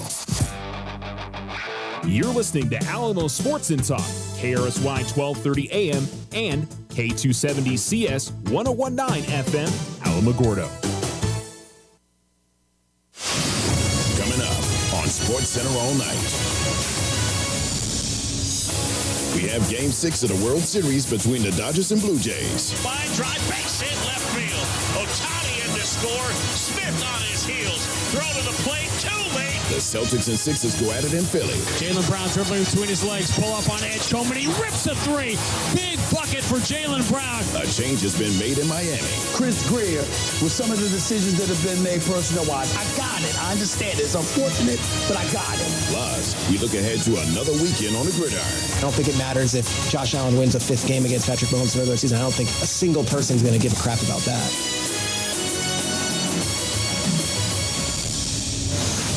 Worldwide headquarters of ESPN. This is SportsCenter All Night on ESPN Radio and on the ESPN app. Now, here's Judson Richards. This is SportsCenter All Night, ESPN Radio, the ESPN app, Sirius XM Channel 80. ESPN Radio presented by Progressive Insurance. The team atop the Eastern Conference may surprise you, but we'll get to the NBA shortly. First, after a Friday night of trick-or-treaters knocking at your door, it was the Toronto Blue Jays knocking at the door of a championship. The Los Angeles Dodgers facing elimination, but just a win away from forcing a Game 7. We go to the Rogers Center in Toronto for Game 6. Jays starter Kevin Gausman looked unhittable early on. 7 strikeouts through 2 2/3 of an inning, but it was in the third that the Dodgers broke a scoreless tie. Ball and no strikes the count, the pitch. Swing and a ball lifted down the left field line towards the corner. That one is fair. Into the corner. In to score is Edman. Ohtani will stop at third, and Will Smith delivers. And the Dodgers have the lead. It's 1-0. The call on ESPN Radio, still in the third. Dodgers shortstop Mookie Betts has been abysmal with runners in scoring position this postseason. Not the case in Game 6. So again, they're all loaded up, 2 down. Gausman, the 1-2. Swing and a line drive, base hit left field. Ohtani in to score. Smith on his heels. Throw to the plate, too late. Will Smith is in. Mookie Betts comes through, and the Dodgers have jumped out to a 3-0 lead. We go to the bottom of the third now. Toronto down 3-0. Blue Jays struggling yet again to find any success against Yoshinobu Yamamoto. George Springer gutting it out through an oblique injury. He delivered with a runner on. Springer back in. Here's a 3-0. Swing and a ball drilled out towards right center field. And a touchdown for a hit. Barger in to score. Springer into first. It's an RBI single. George Springer, he's seeing stars. He's in so much pain. But he comes up with the RBI hit, and the Jays are on the board. Wow. 3-1 ball game. That score would hold all the way until the bottom of the ninth inning. Could the Dodgers force a Game 7? 1 out. Blue Jays with runners at second and third. Tyler Glasnow now on the mound for the Dodgers, facing Andres Jimenez. The pitch. Swing and a line drive left field. Hernandez charges, makes the catch. Throw back to second. Out at second. And it's a double play. And that ends the game. Barger caught off the base. They're going to review it. Kike Hernandez charging in and fired in one motion to second, and it was collected by Rojas brilliantly. What a play by Rojas on the pick at second base. Of all the ways to force a Game 7, it's the first game-ending 7-4 double play in postseason history. Jays manager John Schneider on the conclusion. It's a tough read, Kike playing shallow and, one out you're thinking score. He made a really good play. It's such a tweener, you know what I mean? He made a good play, good throw, good play by Rojas too, but wild way to finish it for sure. Now in the other dugout, Dodgers manager Dave Roberts on that ninth inning and the final play. Wow, gets 0-2 to Kirk and hits him with the split. And then Barger gets a fastball, good piece of hitting. And, from that point on, for me, I just felt that, Roki wasn't as sharp. And I just felt we needed some swing and miss. And, Glass was the guy. So I had him loose, kind of looming. And just the situation, I was, the pop-up was huge. But I was looking for somebody that can get some swing and miss and some kind of elite stuff, and that's why I decided to go to Glass. Kike just gets great jumps. You know, he is one of my favorite baseball players to watch. He's one of the headiest baseball players I've ever been around. And, you know, even just the getting off on the ball, the awareness to get to his arm, get the ball into second base. He's just a heck of a baseball player. And he did that, I think, you know, from left field to first base too in another series, or it might have been this series. But heck of a baseball player, heck of a play. And when you looked up, were you surprised he was there? He got a good jump on it. I was praying. So we will have a Game 7 tonight on ESPN Radio, and it was Dodgers shortstop Mookie Betts who got the big hit in this one with that 2-out, 2 RBI single. Betts spoke with Buster Olney on ESPN Radio. I'm here with Mookie Betts. Mookie, how tense were those 8th and 9th innings? I mean, that was very, very, very tense, but that's what makes it fun. You know, World Series and coming down to last innings, that's what you dream about. Yeah, you see Glasnow coming out of the bullpen. What's going through your mind? I don't know. I'm just figuring out how we're going to get through this, especially second and third, no outs. This team, the way they hit, I mean, I wasn't really sure what I was thinking, but he got it done. All right, you come up with a big hit, 2-run single. Walk us through that and how you felt afterward. I felt great afterwards. I mean, just being able to come through for the boys. But, yeah, I mean, Gausman had, pitched really, really well today. I mean, he got a lot of strikeouts, a lot of swings and misses, a lot of weak contact. That was really the only inning that we even got anything going against him, really. So I was just trying to look for something I could handle, and he gave me a decent pitch to swing at. You see the fist pump when you get to first base. What was that like, given how this World Series has played out for you? I mean, it's whatever. You know, it is what it is. I mean, I came through for the boys, and I understand where I'm at and what's been going on, but got to be prepared for the next moment, and I was today. About Miguel Rojas coming through, making plays tonight. Dave Roberts told us I got to have him in the game. Yeah, he's a winner. He's a winner. He's a winning baseball player. You see today he made plays.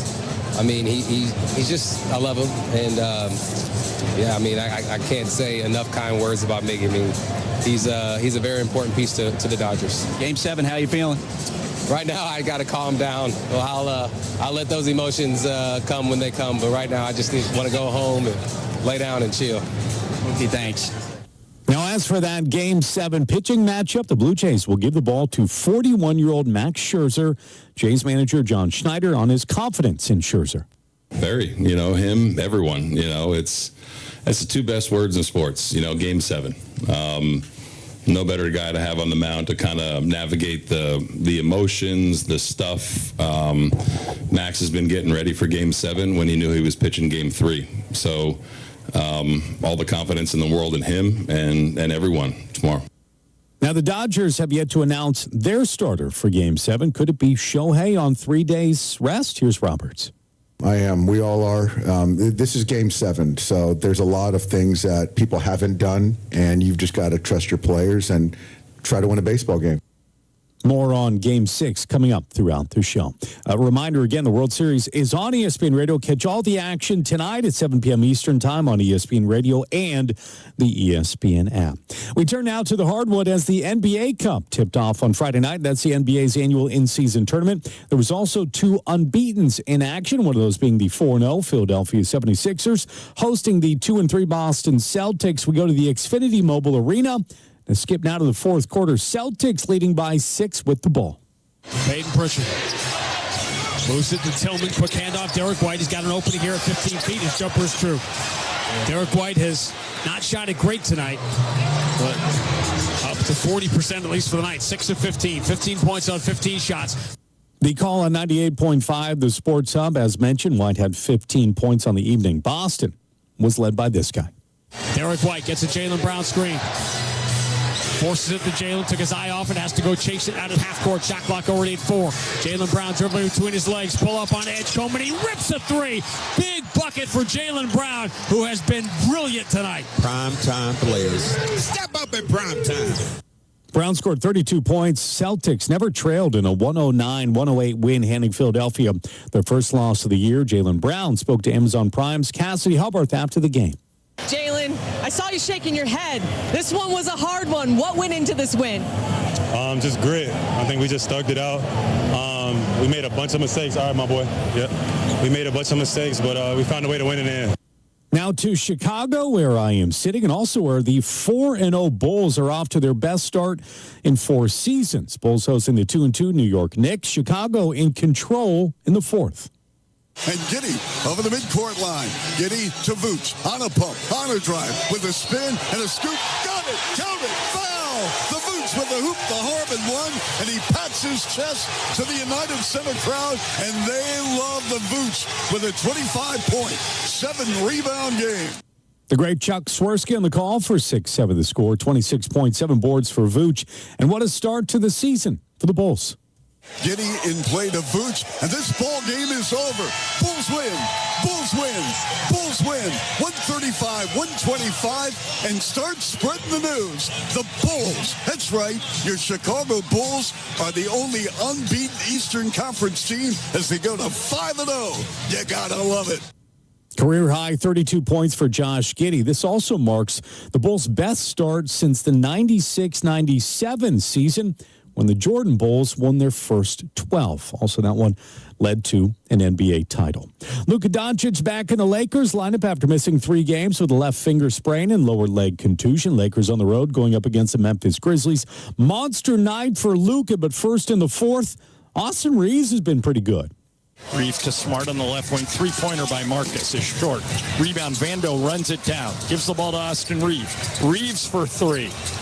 It's good.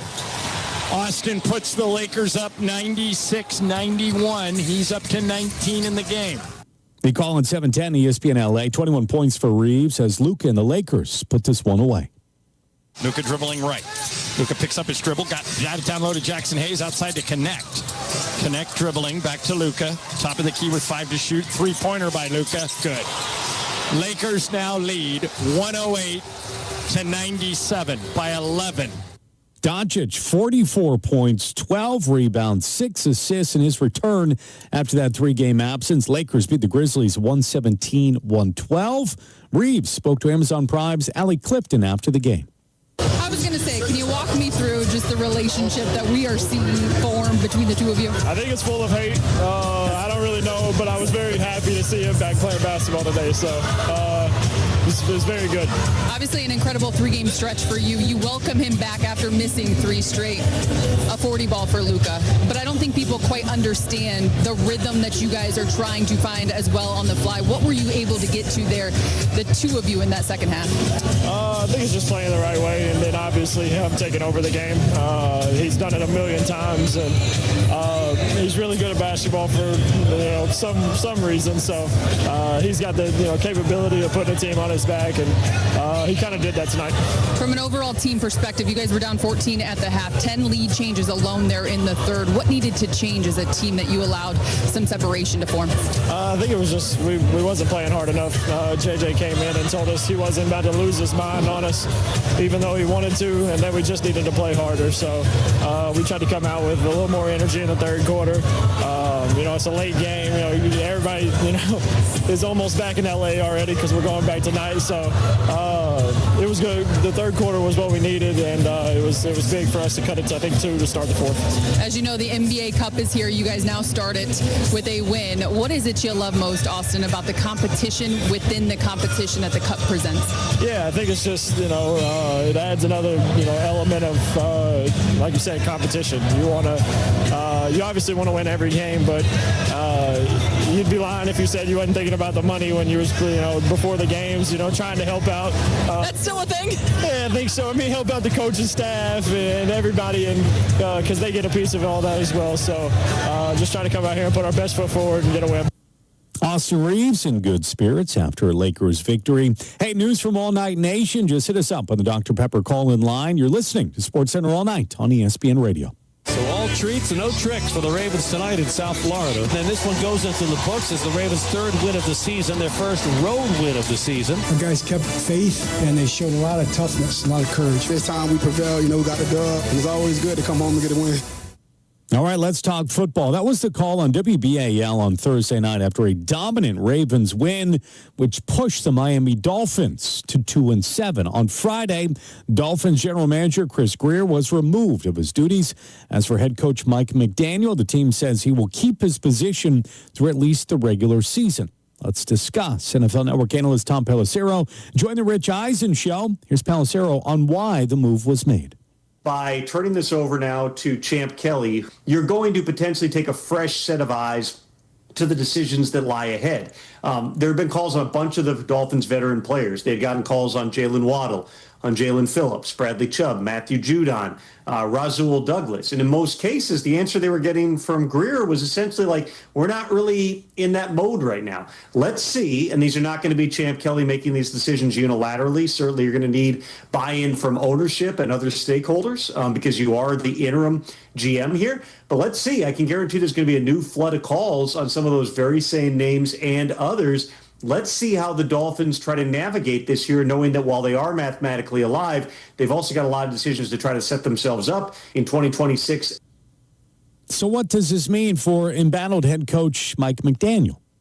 There is certainly a scenario in my mind where you take a vision to what's going on with the bigger football operation here, bring in a person or multiple people to try to get things right. Keep Mike McDaniel for one more run with Tua, who is a quarterback who Mike got the job in part because he was the one coaching candidate back in 2022 who said, I can win with this guy. Give him one more shot with a lot of different moves in terms of personnel, with a new GM or maybe a head of football operations calling the shots here. And then you make the decisions at the end of 2026. By and large, I'm not a fan of jagged transitions. I'm a believer that if you get people who are on the same timeline and reboot the whole thing at once, that has advantages. But in a case like this, where you're tied for that much money to a quarterback that the coach has shown he can get the most out of, at least he has over the first few years that Mike and Tua were together, don't discount the possibility here of Mike McDaniel still getting another crack at this in 2026. Host of First Take, Stephen A. Smith, says McDaniel's time has run out. You got to have a different kind of coach down there. You got to have a Brian Flores kind of coach down there. Somebody that's going to get in your ass. Mike McDaniels, to me, is not that guy in Miami. When things are going well, and it simply come down to play calling, machinations, doing things schematically, sure, I got it. I ain't questioning none of that about him. But when you got to peel a little sun extra from cats to maximize their potential, he ain't the guy that's going to do it for you. I think the Dolphins are done. They're lost. They're on a fast track to nowhere. And I think a change has to happen. Coming up next, we had a buzzer beater in the NBA. Also, could Bill Belichick and his Tar Heels snap a 4-game losing skid? That's next. This is Sports Center all night on ESPN Radio. Football Sunday on ESPN Radio. It's an NFC North showdown in the Motor City. I don't know if there's any quarterback with more pressure on his shoulders. J.J. McCarthy returns for the Vikings when they face Jared Goff and the Detroit Lions. He's walking in with the weight of the world on him. Coverage begins Sunday at noon Eastern with kickoff at 1 Eastern on ESPN Radio. More Sports Center all night coming up next.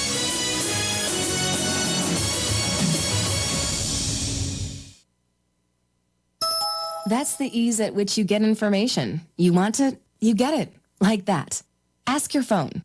Group chat. Smartphone. You're always connected and informed in real time. No waiting.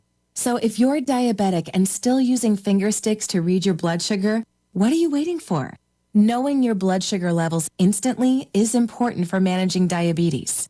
Call US Med at 888-665-0696. To learn more about continuous glucose monitors, a real-time instant method to track your blood glucose, US Med is an approved provider for Medicare and over 1,000 private insurers. And the best part? Call 888-665-0696 and we'll give you a free insurance benefits check today. So call 888-665-0696 today. That's 888-665-0696. And manage your diabetes as easy as...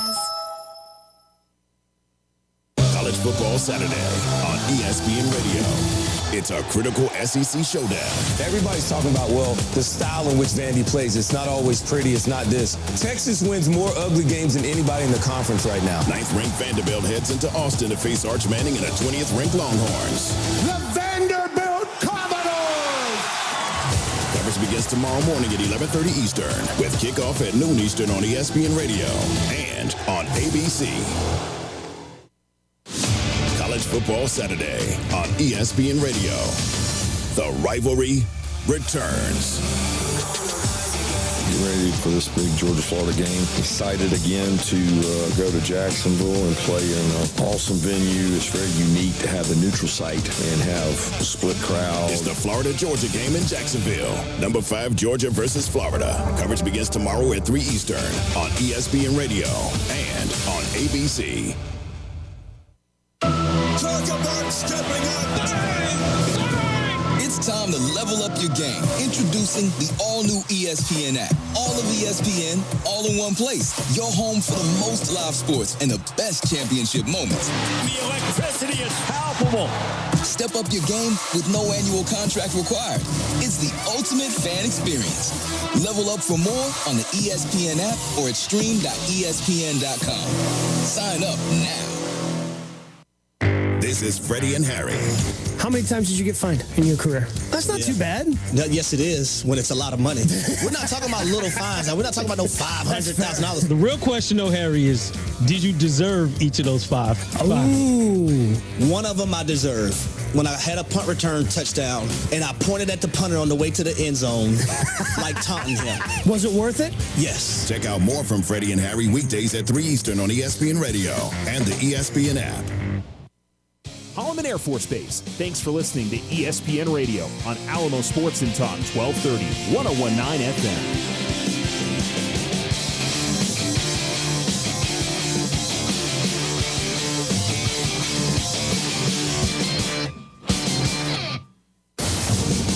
Listening to Sports Center all night on ESPN Radio and on the ESPN app. Now, here's Judson Richards. News from All Night Nation. Just hit us up on the Dr. Pepper call-in line. This is Sports Center all night on ESPN Radio. We'll get back to the hardwood in a moment, but first to the gridiron we go. An ACC battle. The 2-5 North Carolina Tar Heels, losers of 4 in a row, in Syracuse, matching up with a 3-5 Orange. Fourth quarter now, UNC looking for a put-away score. They send a man in motion. It's Tucker as Carolina play action. Lopez going to try a deep shot to the end zone. Touchdown! Jordan Shipp cradles it. And Carolina up 26-10 in the fourth. That's Jones Angle from Learfield. Tar Heels snap their loses again and win big, 27-10. Here's Bill Belichick with ESPN's Paul Calcaterra. Coach, we've talked over the last few weeks. This team is improving, and you're making strides. And tonight, you put it on display. What are you most pleased of? You know, the guys just keep grinding. I thought our conditioning really helped us. We were able to take over in the fourth quarter, kind of ran the ball. When they knew we were going to run it, we knew we were going to run it, and that was encouraging. Defensively, got a great effort, give up 3 points, and it was just a good team win. It's a good team win. Good to be back on track. Your offense was clicking, too, season high in total yards. What excited you about that group? You know, we blocked okay, but then we made a lot of plays with the ball in our hands. We made some yards after the catch, and after we had the first hit, we were able to get some good yards. And I thought Gio picked up some key third downs for us with his running. Even though it wasn't for big numbers, it was for 5 and we needed 4, things like that. But our backs ran hard, and our line really showed their stamina. We lost Lindbergh right around the halftime, and so Hall came in for him. Blasky moved to center, and those guys hung in there pretty well. This is Sports Center all night on ESPN Radio. Judson Richards along with you. Let's get back to a busy night in the NBA. A great finish in this one. Could the Pelicans get their first win of the year at 0-4, facing the Clippers in Los Angeles? We go to the waning moments. Clippers with the ball, less than 10 seconds to play, knotted at 124. Derrick Jones Jr. has the inbound, 7 seconds, straight away with 5. Top of the key with 4. Finds Kawhi left wing with 2. Pump fakes the long 2 for the win. Puts it in! And Halloween ends with a treat from the Claw. 126-124. The Clippers take down New Orleans. They call on AM 570 LA Sports 34.6 steals for Kawhi and a 126-124 Clippers win. Nuggets and the Trailblazers in Portland, the rare highlight where we take you to the free throw line with 1.4 seconds to go in a tie game. Portland's Jeremy Grant at the line. The call on Rip City Radio 620. Grant will get one more free throw here. Missed it. No, he put it in. He tried to miss it. It hit off the backboard and rattled in with 1.4 to play. Here's the long inbound pass. Jokic has it, turns, puts it up. It bounces up and out. It's a Rip City winner. The Blazers take down the Denver Nuggets 109-107. All right, let's go to Indiana now. Hawks and the Pacers. Atlanta putting it on them in the fourth. McClung puts it up off the rim, no good. Rebound, Dyson Daniels. Dyson, a long pass, Jalen Johnson. Jalen goes in and jams. 22 for Jalen Johnson. 123-101, Atlanta leading. That one heard on 92.9 The Game. Johnson, 22 points, 13 boards. Hawks beat the Pacers 128-108. Indiana is off to an 0-5 start. Toronto Raptors and the Cleveland Cavaliers north of the border. Tight game in the fourth. The hoop and the harm for the Raptors. Barrett to Ingram. Shot fake. Backs in on DeAndre Hunter. Turns, floats it up, score it, and a foul for Brandon Ingram. Great job by Ingram. The call on TSN 1050. Raptors pull away in the final 2 minutes to win 112-101. Jazz and the Suns in Denver. Fourth quarter action. Big night for Booker. 107-91. That's the younger brother of Jalen Williams, the star of the Oklahoma City Thunder. Now Booker stepping into another three and drilling it from the P in Phoenix on the Logo Center court. He's got 36 to lead all scorers. He's made 6 of 9 from deep tonight. The call on Arizona Sports 98.7 FM. Suns improved to 2-4, winning 118-96. Coming up next, do we have a new champ or a World Series Game 7? This is Sports Center all night. Football Sunday on ESPN Radio. Second and 8. Lawrence steps through. Wants to go. Touchdown Jaguars.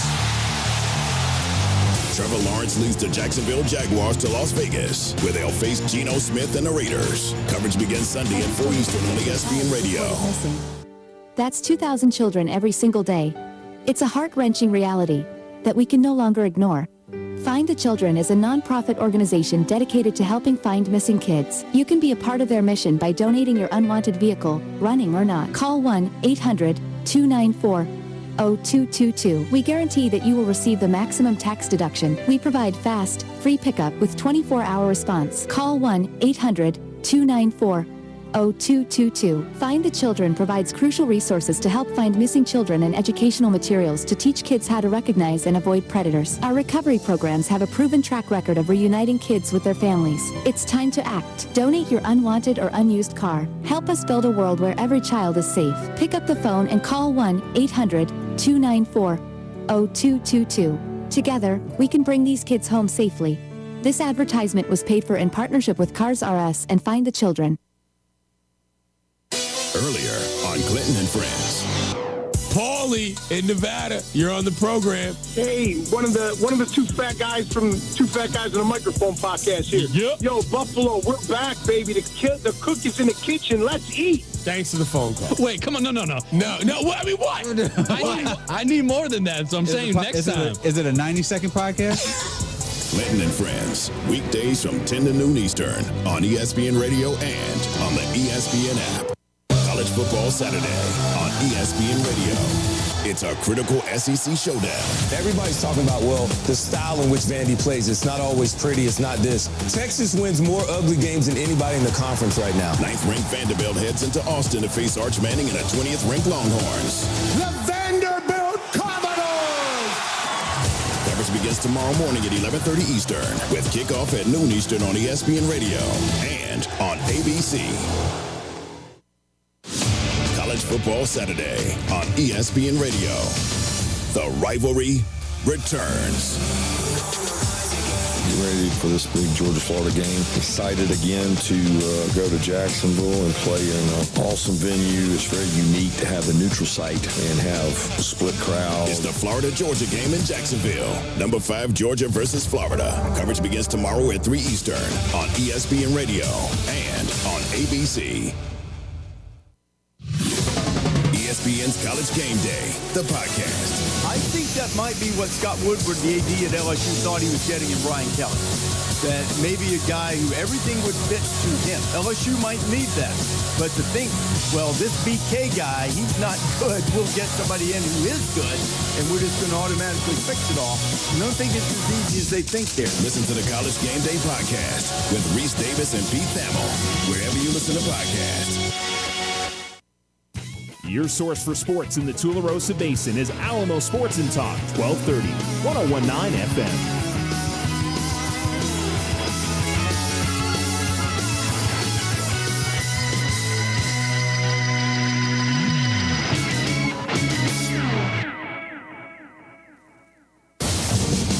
Listening to Sports Center all night on ESPN Radio and on the ESPN app. Now, here's Judson Richards.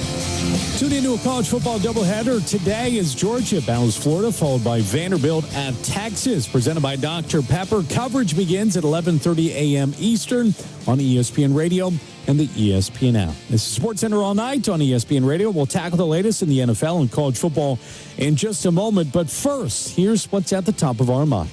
Half-hour headlines on Sports Center all night.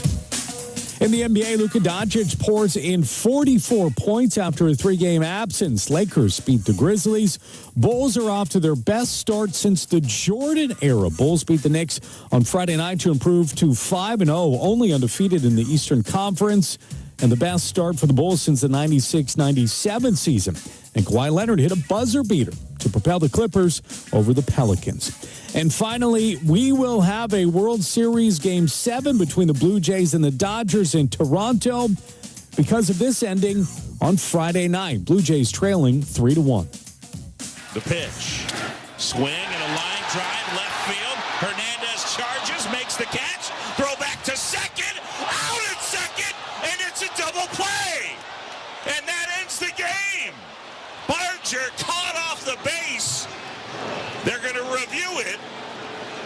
Kike Hernandez charging in and fired in one motion to second, and it was collected by Rojas brilliantly.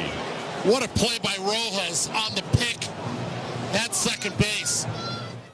John Chambi on the call for ESPN Radio. That's right. We will have a Game 7 tonight on ESPN Radio, our first since 2019. So Dave Roberts, manager of the Dodgers, makes the call for Tyler Glasnow to come in and close this one out in the ninth inning. He joined Buster Olney on ESPN Radio. Tyler Glasnow, you close out Game 6. What was that like? Different, for sure. He called me up down there. I had a little bit of time to get warmed up. I tried my best. Went out, and it worked out for me. Okay, tell me what's going through your mind on that last play. Right there, just I hope he catches the ball. And then I saw him kind of off second, and we turned two, and that's just good. That's right there. That's a great feeling. Mookie Betts coming through tonight with a 2-run single. What'd you see in him? Just grinding, man. I think he's had a tough series, but he's up there, and I think everyone in the bullpen, we knew something special was about to happen. Mookie just has that aura about him, and it did, and he came through for us. When did the conversation start with about you moving to the bullpen rather than starting Game 7?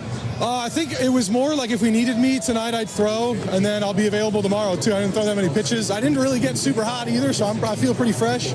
Hopefully I can pitch tomorrow as well. We'll see what they say. You going to sleep much tonight before Game 7? I think I'll sleep pretty good. I'll be all right. I'll cool down from this, maybe ice tub or something, and try to rest. I'll be good. Tyler, thanks. Thank you very much. What a game it was. Let's have some more discussion, perhaps, of what happened and what may happen later tonight. Let's send it back to our crew who had the call for their reaction. Here's John Chambi, Jess Mendoza, and Eduardo Perez. Judson, thanks so much. Well, the story in Game 6 was the third inning. When you look at the run scoring that took place, all the offense was in that inning, and then it got exciting late. Let's start, though, with Yamamoto. What did you think of Yoshi Yamamoto's performance in Game 6? I thought it was a gutsy performance that he did again tonight. He was able to mix in all his pitches, was able to keep the Toronto Blue Jays off balance, and it was that 3-0 pitch, the cutter, that Springer was able to get that base hit and drive in that run, the only run that they were able to score. But Yamamoto making pitches when he had to. 2 double plays, huge double plays, allowed his defense to make plays. And when his defense faltered on that error at third base, He's like, it's okay. I'll turn the page and I'll pick you up. I give a huge credit, too, to Justin Wrobleski to come into this game. The first time we've seen that Alex Vesia slot be able to be executed in the way that Vesio has to be able to get to this position. So Wrobleski coming in, at first we questioned why even take out Yamamoto because of how much the bullpen has struggled. The stopper happened. Justin Wrobleski,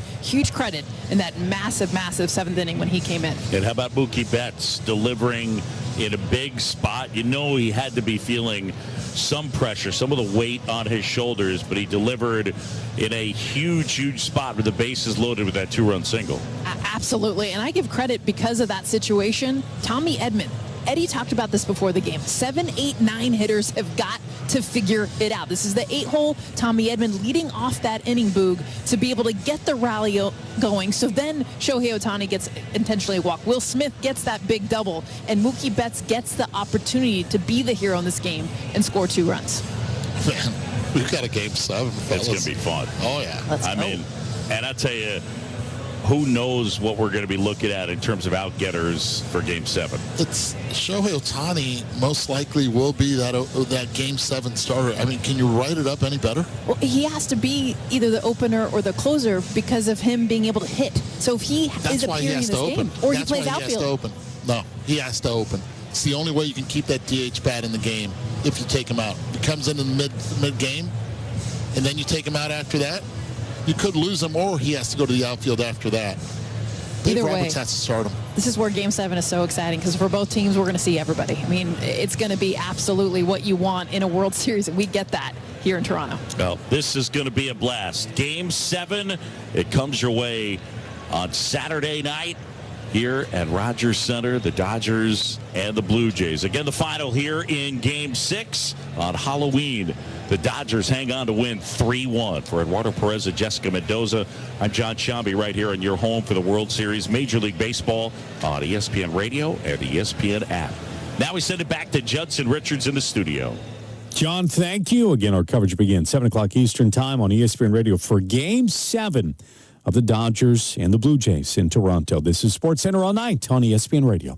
This is the sort of annual heavyweight matchup between Josh Allen and the Bills and Patrick Mahomes and the Chiefs. It'll be a great challenge for us, and they're loud, and that's what you want. You want to go in and be in a hostile environment. At the end of the day, we have to come out and play the best football that we can play.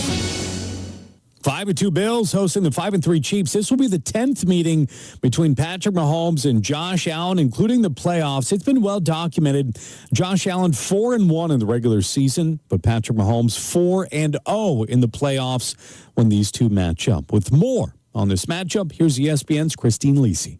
And the Kansas City Chiefs are once again AFC champions for the 4th time in the last 5 years. And for the Bills, the playoff losing streak on the road has now reached 8 consecutive games. When the Chiefs travel to Buffalo in Week 9 to take on the Bills, it'll mark the 10th meeting between quarterbacks Patrick Mahomes and Josh Allen. Since 1950, it's the most matchups between starting quarterbacks from different divisions with both signal callers age 30 or younger. Bills head coach Sean McDermott. You see kids wearing the jerseys. You see kids wearing Josh's jersey. And, I mean, when you grow up watching players like Josh and like Patrick, they impact their communities and they impact the world, really, because of who they are and how they do things. Including the playoffs, the 10 matchups between the Chiefs and Bills over the last 6 seasons are tied for the most matchups over a 6-season span between two teams from different divisions. Josh Allen on Facing Kansas City so often. It's the next one. Every game is different. Every year is different. Everything presents itself in a different way. Nothing that happened last year, the year before, or the year before that carries over or matters this week. Allen and the Bills have gone 4-1 against Mahomes and the Chiefs in the regular season, but Kansas City has a 4-0 record in the playoffs in the matchups. Patrick Mahomes on the discrepancy. Other than like 2 games that we played against each other, every single game comes down to like one play here or there that someone has to make, if that's offense, defense, whatever it is. And so I think it just comes down to players making plays in big moments, and that's kind of worked out for us in the playoffs, and I'm worked out for them in other times. The Chiefs have eliminated the Bills from the playoffs in 4 of the last 5 years. It's the first time in NFL history one team has eliminated another that many times in a 5-season span. ESPN NFL analyst Louis Riddick. Every single thing that they have done since Patrick Mahomes came onto the set is designed to try and beat Kansas City. Every single guy that they bring onto this roster on the defensive side is how can we neutralize number 15? We know that the postseason is what matters with Buffalo, but every battle against Kansas City is very telling. It's a measuring stick game. Now, what would a win Sunday mean for Josh Allen? Here's ESPN NFL analyst Peter Schrager on ESPN Radio's Unsportsmanlike. The 4-1 record in the regular season is futile. It means nothing. It is empty calories. The 0-4 is what everyone's going to focus on. So I think it matters based on the long term of where we are in January for if they play again. I don't think it matters if Josh Allen wins a fifth game against Patrick Mahomes in the regular season. I don't think a single person is going to give a crap about that. That kickoff is at 4:25 Eastern Time.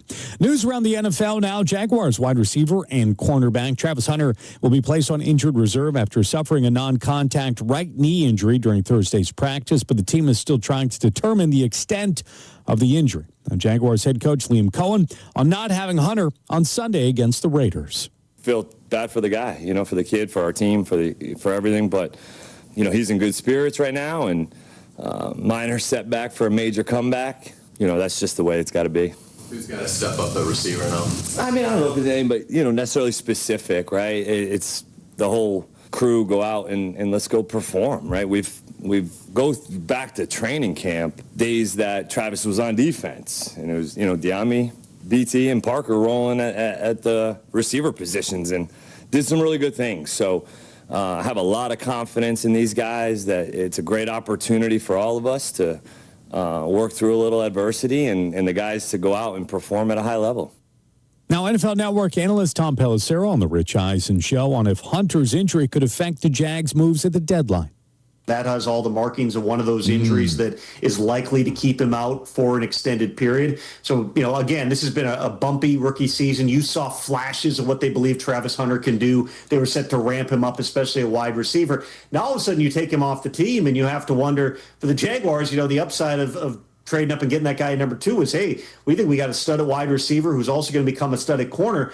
Well, now you've got a need at both those positions right before the trade deadline. James Gladstone is a guy who loves the idea of making trades, has swung a couple already. I could see their needs and their aggressiveness potentially ramping up here in the coming days. But it does not sound like, as much as, he has to miss at least 4 games. I don't get the sense, and again, we'll get the full readout probably today, I don't get the sense we're going to see Travis Hunter on the field again anytime soon. All right, let's get to another matchup. Vikings and the Lions will meet up in Detroit on Sunday. Minnesota's 3-4, Detroit 5-2. Vikings get J.J. McCarthy back for the first time since week 2 after a high ankle sprain. ESPN NFL analyst Peter Schrager on Unsportsmanlike says McCarthy has the weight of the world on his shoulders because of what the Vikings passed up. I think there's no quarterback in the NFL with more pressure on him than J.J. McCarthy, and it's two-pronged. It's one, because of who's in his draft class. You're looking at the success that Drake May's having. Jaden Daniels established. Caleb's not going anywhere. And, of course, Penix is the guy in Atlanta. Then there's this guy who they traded up to get. We know absolutely nothing about what he is as an NFL player. And then there's what there was in the building last year with Sam Darnold and Daniel Jones, and that they didn't go after Aaron Rodgers. And it's like they are so pot committed to this guy, and will this be one of the great mistakes of all time to not go with another quarterback in the draft, or not stick with Darnold and figure that out, or stick with Daniel Jones and figure that out? Or is it way too soon because he's 22 years old and he's played 6 quarters in his NFL career? ESPN Radio's host Evan Cohen says it's already fair to wonder if J.J. McCarthy is going to be a bust. What am I looking for J.J. McCarthy? Playing a full football game. I'll worry about his performance next week. That's how skeptical I am around whatever the heck is going on there. What am I expecting? I want to see him take snaps for 4 quarters. I will worry about his performance later. That's the first step with this young man. Hopefully this changes. We're not that far away from using the question of, has he already been deemed a bust? Let's talk about another quarterback. Bears and the Bengals on Sunday in Cincinnati. There are questions about quarterback Joe Flacco's availability with a shoulder injury. Flacco says he feels an obligation. I think when you're the guy that's out there playing, there's always a sense of obligation to go out there and be there for your team. I mean, I missed in kind of terms of that, showing up for your team. Like, I missed my second son's birth because I thought it was important for the quarterback to be out there, and I didn't know I was going to miss it. Like, it just so happened that he came on that day. But like, yeah, I do feel a sense of obligation being out there for the guys that you play with, for sure. Now, as for the Bears and their banged-up secondary, the team signed cornerback C.J. Gardner-Johnson, who's no stranger to some extracurriculars out on the field. Here's defense coordinator Dennis Allen. Yeah, look, I mean, I think he's a highly competitive player. I think he goes out there and competes on every single play. And so that's fully what I would expect for him to do, with us. So I think he brings a little attitude to the football team, which I think is good. That game kicks off at 1 o'clock Eastern Time. Colts are off to a 7-1 start, in large part due to an MVP-caliber season thus far for running back Jonathan Taylor. Here's Colts tight end Tyler Warren on the Rich Eisen Show. He's been awesome, before the football stuff, just the type of person he is every day in the locker room, and his attitude is awesome. But he's been awesome to watch. There's times where I think there's no way he's going to turn the corner and, make it up the sideline, and especially in that last long when he had versus Tennessee. I thought there was no way he's getting around the corner, and somehow he manages and hits the top speed every week of whatever he hits. But he's been awesome. He's a great guy in the locker room. Colts and the Steelers tangle this weekend in Pittsburgh. You're listening to Sports Center all night on ESPN Radio. ESPN Radio presented by Progressive Insurance. Progressive Insurance offers 24/7 protection when you bundle home, auto, and motorcycle. Learn more at progressive.com. How about the matchup this evening on ABC? Number 18, Oklahoma versus number 14, Tennessee. ESPN college football analyst Tim Tebow on Sports Center on what he's keeping an eye on in this one. I think it has to be explosive plays for Oklahoma's offense, specifically in the passing game. When you look at Tennessee, they're one of the worst in the country, 124th at giving up explosive passes. But Oklahoma really ain't that good at doing it. So something's going to give in this game. You got John Mateer, who is continuing to heal up from that broken hand, and I want to give him a lot of credit. A lot of people said he came back too early, but, man, this is a tough kid that is playing his heart out every single week, and he's playing through pain. I want to give him a lot of credit. But I also think you'll see him continue to improve as that hand gets more and more healthy. But something's got to give, right? Oklahoma's either going to make some big explosive pass plays, but Tennessee's been one of the worst in the country, so something's going to give. That's why I think it's the biggest key in this game. 7-time national champion head coach Nick Saban on the Pat McAfee Show on why he's rolling with the Vols. I really like Tennessee in this game. I mean, they've got one of the leading offensive teams in the country when it comes to scoring points. They're difficult to defend. They've got a good offensive line. They can run the ball. And, Oklahoma's got a great defense, one of the best in the country. But I think when you spread them out like this, it's going to be more difficult for them, especially playing on the road. And, to me, the issue for Oklahoma is, are they going to be able to score enough points in this game? Because they've been struggling on offense a little bit since, John Mateer came back from, breaking his hand, which is, it's understandable. The guy's playing hurt and he's playing quarterback. It's harder to spin it. But if he plays well, they'll have a chance. But I just think Tennessee's going to be hard to beat relative to the points that they score. But Tennessee's struggling on defense, too, so they're going to have to outscore them.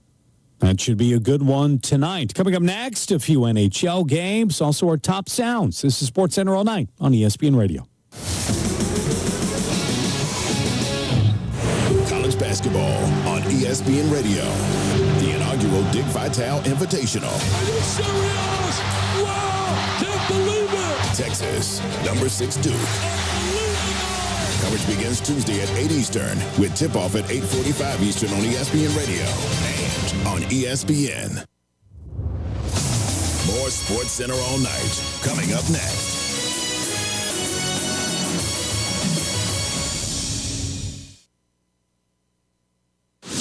College Football Saturday on ESPN Radio. The rivalry returns. Ready for this big Georgia-Florida game. Excited again to go to Jacksonville and play in an awesome venue. It's very unique to have the neutral site and have a split crowd. It's the Florida-Georgia game in Jacksonville. Number 5, Georgia versus Florida. Coverage begins tomorrow at 3 Eastern on ESPN Radio and on ABC. The playoff push continues with the SEC on ABC all day Saturday. You better come prepared every single week. Catch Catch another action-packed slate featuring top 20 teams like Georgia, Vanderbilt, Tennessee, Oklahoma, and Texas, all building up to a primetime battle in Knoxville. Another wild, unpredictable, and very compelling day. That's the only backup plan you need. SEC All Day presented by IHG Hotels and Resorts. Saturday, beginning at noon Eastern. Also streaming on the ESPN app. Hey, it's Evan Cohen. Coming up Monday, we look ahead to a huge Monday Night Football game for the Cowboys, plus Damian Woody in studio at 7:30 a.m. Eastern, and all of the reactions around Week 9 of the NFL. It's on Sportsmanlike, 6 a.m. Eastern, right here on ESPN Radio, ESPN2, and ESPNU. Today, tune into SEC Network for a full day of SEC football coverage, starting at 9 a.m. with Marty and McGee and SEC Nation. Then, it's an SEC afternoon doubleheader, followed by SEC Saturday night under the lights. Later, break down the day's action with SEC football final postgame. All-day SEC football coverage begins today at 9 a.m. Eastern on SEC Network and stream on the all-new ESPN app. Hey guys, it's Kevin Clark from This Is Football Podcast. This week, Tron Armstead and Allen Robinson join me to break down all of the Week 8 action. This is football, wherever you get your pods. Every Saturday morning, ACC Huddle is coming to you live from the marquee matchup of the week. Join the Huddle team as they count down to kickoff with in-depth analysis, exclusive interviews, and everything you need to know about ACC football. This guy is elite. He's going to be a valuable asset to an NFL team. ACC Huddle, Saturdays from 10 a.m. to noon Eastern on ACC Network and streaming live on the ESPN app. Amber Indian. 1995 AL MVP Mo Vaughn joins us here on Amber Indian. The last time we talked to you, Mo, you were feeling pretty bummed about your Dallas Cowboys. How you feeling these days? I think they're messing with me, man, like they always do. They get me all charged up. Yo, we're running the... Mo, do you bite your fingernails? No. Guess what? You're about to start because they're going to be worn to the nub by the time this season's over with. Amber Indian. Weeknights at 7 Eastern on ESPN Radio and on SiriusXM Channel 80. You're listening to ESPN Radio on Alamo Sports and Talk, 1230, 1019 FM.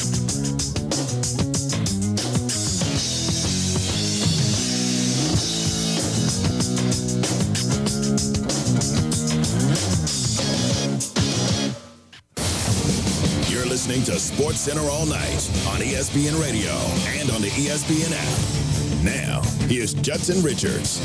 Be a part of the All Night Nation on the Dr. Pepper call-in line. Call us at 888-SAY-ESPN. That's 888-729-3776. ESPN Nation brought to you by Dr. Pepper. It's not college football season without the delicious taste of an ice-cold Dr. Pepper. College football, it's a pepper thing. We'll get to the ice in just a moment, but first, here are our top sounds. Sports Center all night. Oh, my goodness. Check it out on Sports Center tonight. Today's top sound. How good is that? Are you ready to take? Number 5. We'll begin here. Bill Belichick got his first ACC win on Friday night in Syracuse, and Gio Lopez's touchdown pass in the fourth put UNC up by 3 scores. Jones Engel from Learfield had the call. They send a man in motion. It's Tucker as Carolina play action. Lopez going to try a deep shot to the end zone. Touchdown! Jordan Shipp cradles it. And Carolina up 26-10 in the fourth. Number 4. The Bulls are 5-0 for the first time since the 96-97 season. And Nikola Vucevic's layup in the fourth put them up for good. The call on 6-7 to score. And Giddey over the midcourt line. Giddey to Vooch on a pump, on a drive, with a spin and a scoop. Got it! Count it! Foul! The Vooch with the hoop, the harp, and one. And he pats his chest to the United Center crowd. And they love the Vooch with a 25-point, 7-rebound game. Number 3. The Celtics won their third in a row in Philly, and Jaylen Brown's 3 put them up 10 late in the fourth. The call 98.5 to Sports Hub. Derek White gets a Jaylen Brown screen. Forces it to Jaylen, took his eye off and has to go chase it out of half court. Shot clock already at 4. Jaylen Brown dribbling between his legs, pull up on edge, Coleman, he rips a 3. Big bucket for Jaylen Brown, who has been brilliant tonight. Prime time players. Step up in prime time. Number 2. Kawhi Leonard won it for the Clippers with a 2-pointer at the buzzer. The call on AM 570 LA Sports.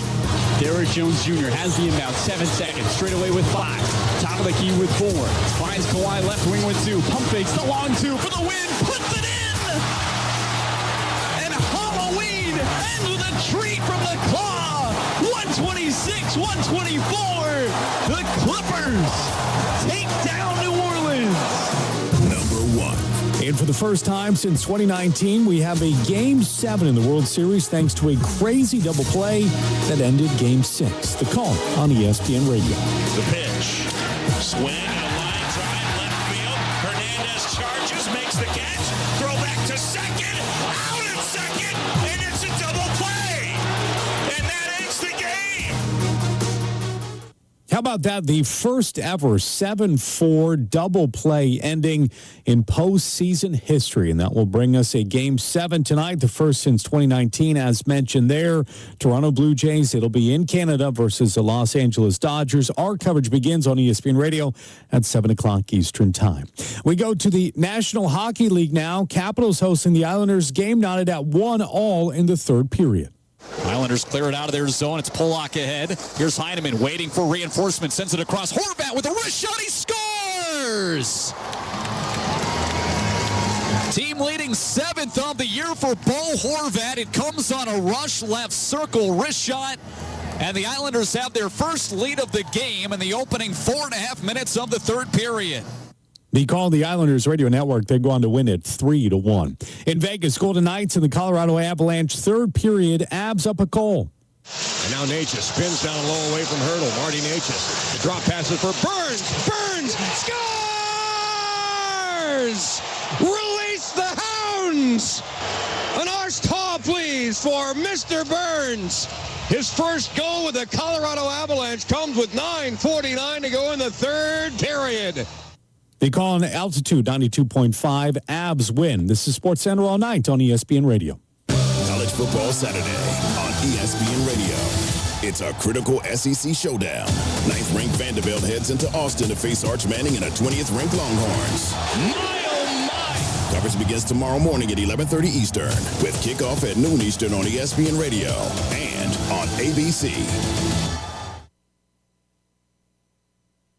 Are you ready to make a difference for the environment while helping the visually impaired at the same time? Then donate your vehicle to Heritage for the Blind today by calling 1-800-983-6530. Every donated vehicle will either be properly recycled in an eco-friendly manner or given a new life through reuse. Donating your vehicle is easy. Simply call 1-800-983-6530 and Heritage for the Blind will do the rest. They'll even arrange for your vehicle to be picked up at no cost to you. And for a limited time, when you donate your car, you'll receive a $200 restaurant voucher and a 2-night, 3-day hotel stay at one of 50 locations. Call 1-800-983-6530 right now to schedule your vehicle donation and make a positive impact on the environment while helping others. Heritage for the Blind, where every car donation counts and every person makes a difference. Call 1-800-983-6530 now. This advertisement is paid for by Heritage for the Blind. Previously on Clinton and Friends. Brian Kelly canned from LSU. This was just plain a bad fit. Brian Kelly is kind of crass. The amount of footage we have of him dropping monster F-bombs on people, literally going on tirades on the sidelines constantly, never mind cussing out reporters at press conferences. This felt like it never actually took. Clinton and Friends, weekdays from 10 to noon Eastern on ESPN Radio and on the ESPN app. College Football Saturday on ESPN Radio. It's a critical SEC showdown. Everybody's talking about, well, the style in which Vandy plays. It's not always pretty. It's not this. Texas wins more ugly games than anybody in the conference right now. 9th-ranked Vanderbilt heads into Austin to face Arch Manning and a 20th-ranked Longhorns. The Vanderbilt Commodores! Coverage begins this morning at 11:30 Eastern with kickoff at noon Eastern on ESPN Radio and on ABC. Football Sunday on ESPN Radio. Second and 8. Lawrence steps through. Wants to go. Touchdown Jaguars. Trevor Lawrence leads the Jacksonville Jaguars to Las Vegas, where they'll face Geno Smith and the Raiders. Looking, scrambling to the left side, runs it himself right in for a touchdown, Geno Smith. The Jaguars at the Raiders. Coverage begins tomorrow at 4 Eastern on ESPN Radio. You're listening to Alamo Sports and Talk, KRSY 1230 AM and K270CS 1019 FM, Alamogordo. Football Sunday on ESPN Radio. Lawrence steps through, wants to go. Touchdown Jaguars. Trevor Lawrence leads the Jacksonville Jaguars to Las Vegas, where they'll face Geno Smith and the Raiders. Coverage begins Sunday at 4 Eastern on ESPN Radio. You're listening to Alamo Sports and Talk, KRSY 1230 1019 FM, Alamogordo.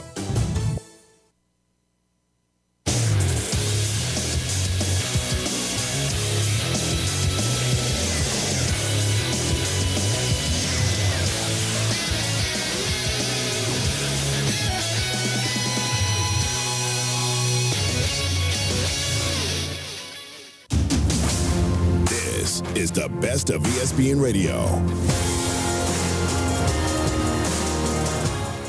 Freddie and Harry, ESPN Radio, ESPN app, Sirius XM Channel 80. I'm Gabe Nigel in for Freddie Coleman along with Harry Douglas. Harry's got the bat back out. Are you a lefty? Switch guy. You were a switch hitter. All right. Yep. I dig it. Training baby boy right now at 6 years old to be a switch hitter. I mean, yeah, that's what you got to do. I feel you got to make sure you train them early if they want to be a switch hitter in baseball. That's right. 888 say ESPN 888-729-3776. That's the Dr. Pepper call-in line. The theme of today's show: scary movies, because Freddie and Harry selection committee, that was the topic. Our 6 that we had on the selection committee: Nightmare on Elm Street was number 1. 2 was Child's Play. The Blair Witch Project was 3. Candyman at number 4. Poltergeist at number 5, and Stephen King's It was coming in at number 6. So what's your favorite scary movie, or this movie that scared you the most? Let's go to Teddy in Alabama. Teddy, you're next on Freddie and Harry. Yeah, that favorite scary movie was The Exorcist. But I took my 2 boys to go see Spider-Man. This is the story behind it. And the movie was sold out. And at the time, The Exorcist of Emily Rose was out. So instead of them calling us and coming home, they went to see The Exorcist of Emily Rose. Well, when me and the wife picked them up, we said, how was the movie? They said, oh, we didn't get to see it. It was sold out. I said, what you see? They said, The Exorcist of Emily Rose. But it wasn't scary. It was funny, and they just started laughing. Well, I get up the next morning to go check on the house before I leave for work, and I open up their door. I got 2 boys. They sleep in bunk beds. They were both lying on the floor, spooning with the lights on. Scared the crap out of them. They were scared stiff, man. I'm telling you. They laying there on the floor. Why aren't they in the bed? I don't know. They laying on the floor, spooning and holding each other. I'm like, you got to be kidding me. He opened up that door like, what the hell's going on in here? Well, I get it. Exorcism of Emily Rose. That was a terrifying movie. It was a very scary movie. I get it. Especially if you're maybe a little too young.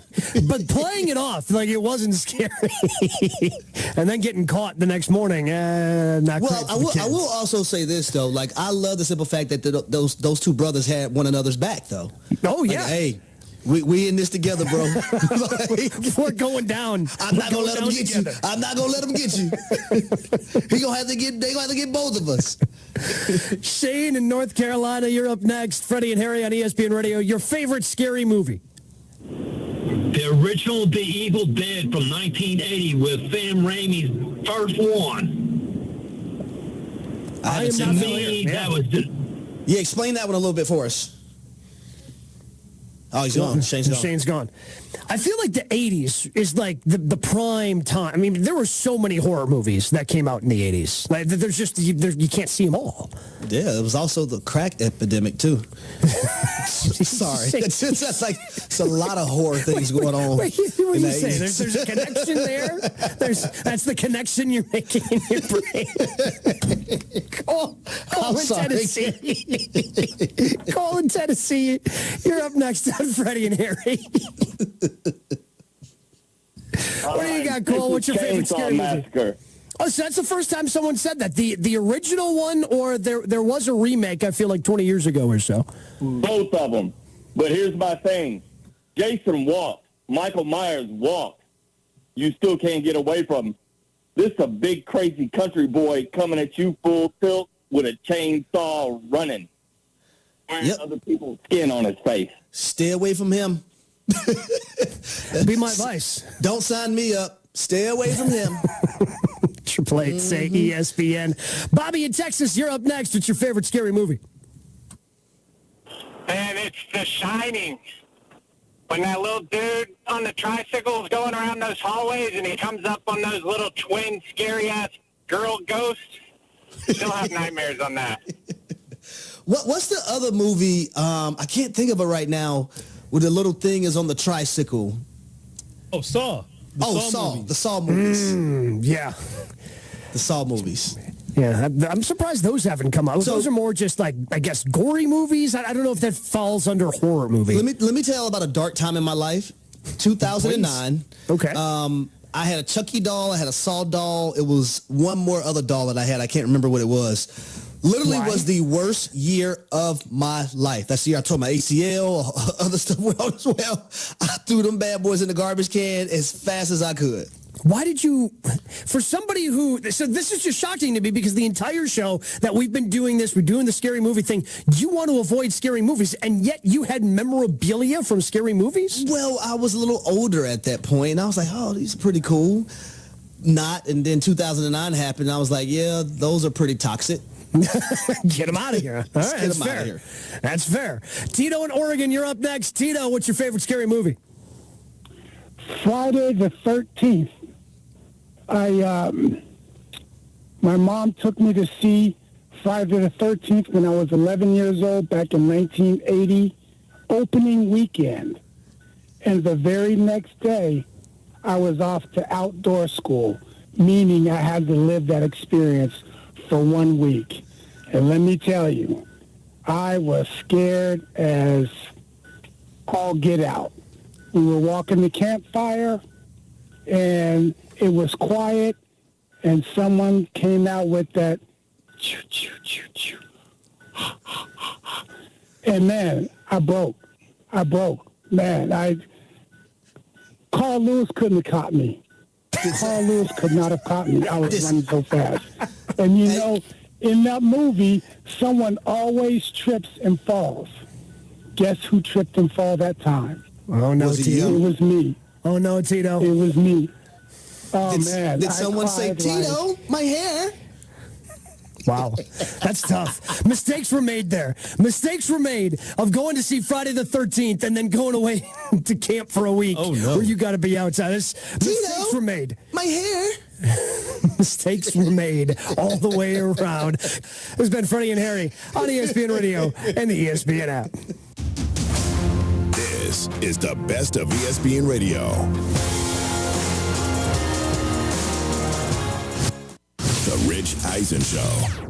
Wherever LaDainian Tomlinson was sitting on Sunday, he began hearing some footsteps. His record for most touchdowns scored in a season, I can't believe I'm saying this, it's within reach. Jonathan Taylor has 15 touchdowns this season through 8 games because he keeps scoring 3 at a time. It's his 4th time this year. He's got 3 or more touchdowns in a game. How's that not the MVP of the league? The Rich Eisen Show, weekdays from noon to 3 Eastern on ESPN Radio, ESPN Plus, and on Disney Plus.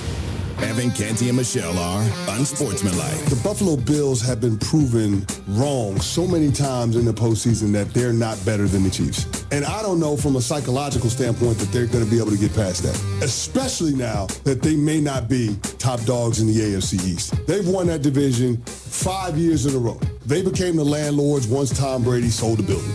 Now, that's not the case. Unsportsmanlike. Weekday morning starting at 6 Eastern on ESPN Radio and on ESPN2.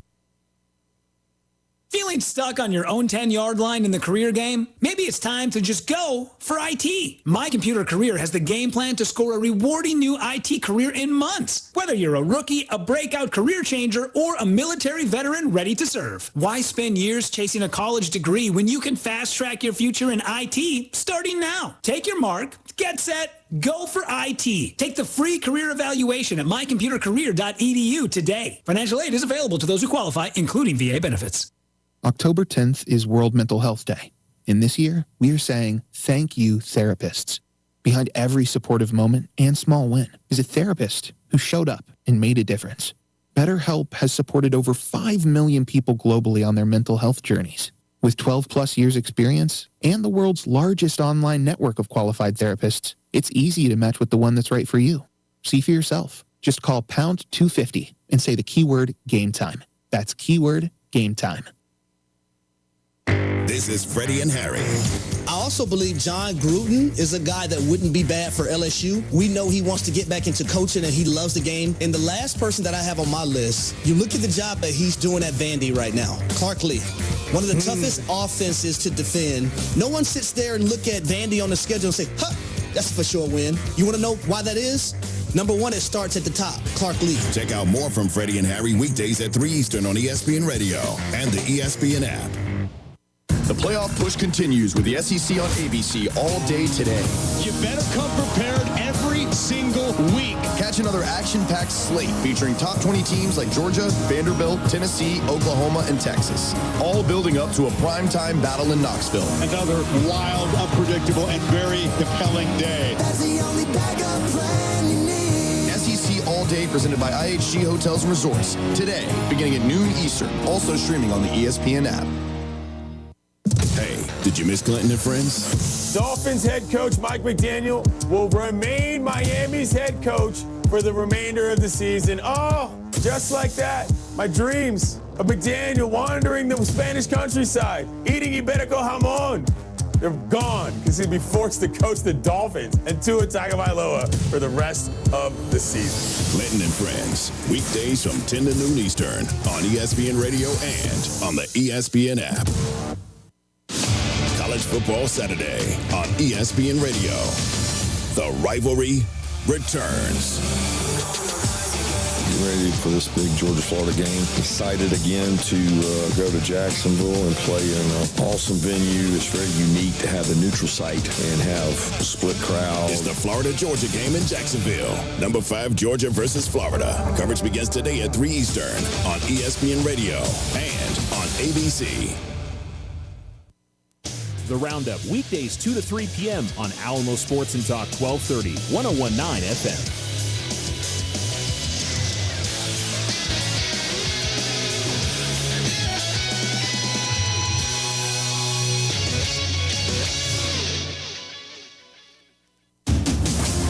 This is the best of ESPN Radio. Happy Hump Day, kiddos. You're listening to Clinton and Friends on ESPN Radio, the ESPN app, Sirius XM Channel 80. And joining us now, as he does every Wednesday, fresh off that right foot creep, best friend of the program, David Dennis Jr. is in the building. Who is calling me on my phone? Stop doing that. What's up, man? How are you? I'm great. This is about the dedication that it takes to be friends, to be best friends. Yeah. I hopped on 5:30 a.m. flight out of Houston, Texas. Landed in the ATL this morning. Came right here to Bangin' and Clangin' Studios so we can get it in as we always do it this time. I love it. Devin Kane is on the con. Bubba is on the board eating pizza bites. All right, so let's get down to the brass tacks here. The NBA YoungBoy concert. How did this go? Lay it all out. Where was it in Houston? Explain to me the proceedings. NBA YoungBoy concert at the Toyota Center. All right. Where the Rockets play. Sold out Toyota Center. Wow. Top to bottom. I was in the nosebleeds with the kids who were explaining to me why NBA YoungBoy is the GOAT. The GOAT.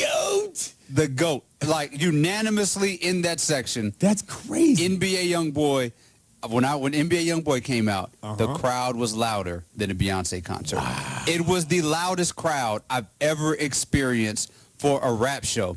Every word to every song was recited as if it was a choir of 20,000 people who had rehearsed it. Seriously? Every single letter that this man sang, they were singing along with for the entirety of the show. That is unreal. So let me ask you, is this the kind of concert, because there's a couple different ways that certain types of artists have concerts. Is this the kind of concert that people went to with their friends, or did they go to with their, like, parents potentially? Like, is he reaching enough into the youth that you might say, I'm taking my kid to the NBA YoungBoy concert? Now, there were some super duper wide kids there, like 10-year-old kids there at the but it felt like an Uber situation. Okay. Like an Uber or drop your kid off as we used to get dropped off at the wait mall outside, or the movies or whatever. It was a drop your kid off situation. I felt like I was a chaperone there. Like I was the OG. I was the unk in the building. They were lit from top to bottom. I'm still think I am understating what what we witnessed here. It was Michael Jackson-esque up in there. Okay, let me ask you: does he do like? And we don't have to take too long on this, but I want to know now since you were so moved by it. Is it like he's talking back and forth with the DJ? What is the production value level of the actual visuals well beyond his raps? Okay, so here's what you should know. The Tiana Taylor of One Battle After Another, of course, and she choreographed his show. Oh. So like her team choreographed his show. So he's not doing much. Let's be clear. He's not doing much. He's kind of walking around. The vocals are in the background. Sure. He's doing it. But he does have dancers they're coming out with like machine guns and they're shooting a little thing and there's fireworks and all this stuff. There's like a whole full production. He's not doing much, but the music's going. I'm watching the crowd more than I'm watching him because it was, as they say, litty in the city. The kids were going crazy over NBA YoungBoy. Like absolute crazy.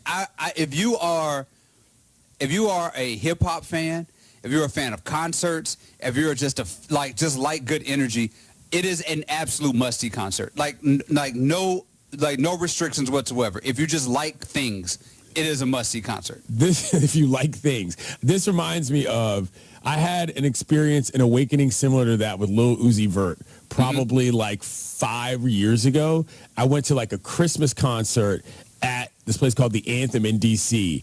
And I was like, how is this happening? Everybody was going crazy. It was a good time. I understand. Sometimes when the rap game takes over the blood of a generation, well, it flows freely. Just like in sports, businesses succeed when you add the right free agent. With Robert Half's specialized recruiter's experience, combined with our award-winning AI, you can quickly find the skilled candidates you want. At Robert Half, we know talent. Learn more at roberthalf.com/talent.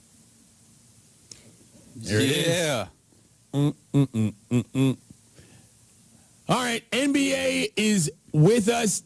David Dennis Jr., our NBA expert, never broke again. A tremendous league. But we're going to do a little something that Devin has cooked up called Overreactions After Week 1. Mr. Kane, the floor is yours. Yeah, so we're about 1 week into the NBA season. Let's go through a couple overreactions and see how crazy they are or if they're right on point. First up, Victor Wembanyama is already the NBA's best player, averaging 33 points, 14 boards, 5 blocks. He's shooting 36% from three-point land. He's spent the Spurs' first 3 games humiliating Anthony Davis, Zion Williamson, respectively, before taking the woeful Brooklyn Nets behind the woodshed. Let's hear from Vinny Goodwell, ESPN senior NBA writer on First Take. Vinny! Talking about Wemby. We've been talking a long time, Stephen A., about Kevin Durant, Stephen Curry, LeBron James. When are they going to be knocked off of their throne? The time has come. It's time to step aside now. We've been saying for a long time since he showed up, since we saw the film of him being in France, he's coming. Yeah. He's not coming anymore, Stephen A. He is here. Hey, I mean, listen, is that an overreaction, David? Are you on board with this? First of all, we got to salute Vinny, newest member of the ESPN team. I was going to say, Vinny's been around for a while, but now he's officially in a mix. I like that dude. Yeah, I've grown up reading Vinny. That's a joke. We're the same age. But I've grown up reading him, and he's got a sultry voice that's perfect for ESPN. I am not totally there on Wemby as the best player in the league yet. I think we could have a situation by the end of this year where he is the best player. I think he can win. I think he should be the favorite for MVP right now because of what he's doing with that Spurs team. I think he's going to win MVP and Defensive Player of the Year multiple times in his career, which is something that nobody's ever done. It's just exciting that we have another GOAT possibility. Yes. Right? There was real concern and real worry. What's going to happen without Steph, KD, and LeBron, right?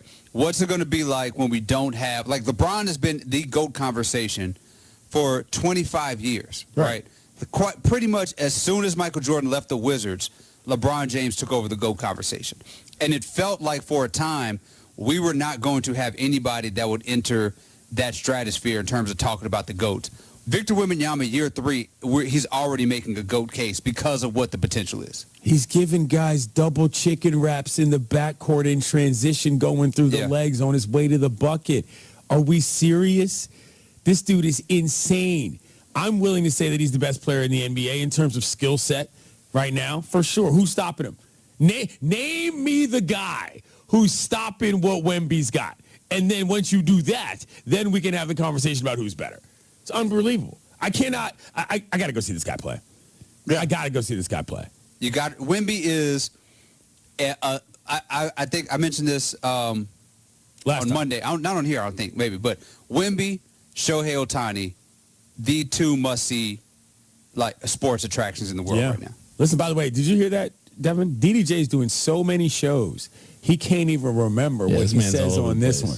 I see how it goes. That's how it is. My brain I remember if I told you all my other subjects in my kingdom I've been speaking to. You know what I'm saying? Maybe it was the kids. Maybe it was the kids at the NBA YoungBoy concert I was talking to. You know what I'm saying? Who knows? Who knows? He's flying at 5:30 in the morning to get here. This man is globetrotting over here. I'm breaking balls, but I'm just saying I can imagine right now David Dennis Jr. at the NBA YoungBoy concert talking about, y'all don't know, Wemby's coming. And they're like, yo, would you shut up, old man? We're trying to watch these dancers. What's next? All right, next up, the Philadelphia 76ers youth movement will save the Joel Embiid era.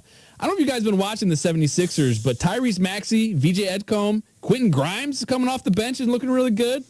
I mean, this could be, Edgecombe he's kind of in the front runner for Rookie of the Year in this early going after 1 week. And if Embiid can play consistently, you got PG. Let's listen to Chris Mannix, NBC NBA insider, talk about the 76ers as the team to beat in the East.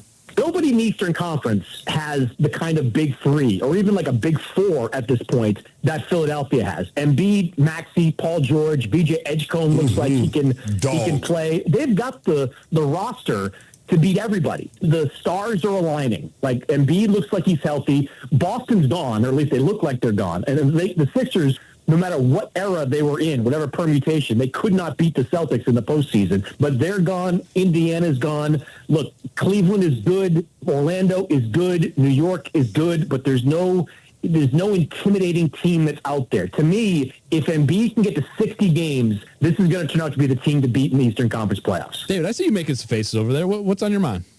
There were probably like 4 or 5 things I disagree with in a 42-second clip. Shout out to Chris Mannix. But first of all, Orlando, not good right now. Let's start there. Embiid does not look good. I don't know what I know he put up like 25 last night, but the first couple games looked like the guy could not jump. Like this, I think what's most likely. First of all, shout out to Max and Edgecombe, one of the great duos that we've seen to start a season in terms of like point output. They've been absolutely incredible. I've been surprised by what the Philadelphia 76ers have been able to do at the start of the season. Unfortunately, I think what's more likely is that they're not going to save the Joel Embiid era as much as Joel Embiid's contract is going to doom these couple of years of this Philadelphia 76ers team. Is that the irony of the, trust the process. The irony of the process is the process finally has worked, right? But it's worked after you committed $100 million to 2 contracts that are the most untradeable contracts in the league right now, which Paul George, who has not played yet, by the way, may I mention, and Joel Embiid, who looks like a shadow of himself. And those guys are who you're going to depend on when you have Maxey and Edgecombe. Like that money could be used to fill out this contract with actual young players to make a playoff run. I think it's the reverse. I think Joel Embiid is going to be the albatross for these 2 dudes for the next couple of years. The Sixers are a complete mirage, in my opinion. And almost everything involved with Embiid and Paul George has been and is in their career. I don't need to be too blunt about that, but let's be real. I don't look at Embiid and Paul George and a couple of young guys and say, oh, yeah, they're the team to beat. When did that happen? Yeah. Did I miss something? Did I miss when all of a sudden Embiid was either not hurt enough or skilled enough to get past anybody and get to the final. That didn't happen. Sure, might have taken a lucky bounce here and there from Kawhi, but guess what? That went in. You know what I'm saying? No, I don't have any faith in the Sixers. Why would I? They ain't done nothing to make me believe that this is actually going to go well. Now, I like Tyrese Maxey. I think he's an excellent ball player, and I like the attitude he brings to the court. But no, Joel Embiid and Paul George is not a winning combination to me. What's next? All right, let's do one more, and this one, we got some other ones we can do. Maybe we can do them later, but this one's for Clinton. Okay. Alperen Sengun is an MVP candidate. Here's the case, right? Houston finishes as a top 3 seed in the Western Conference. I know they're not up to a good start.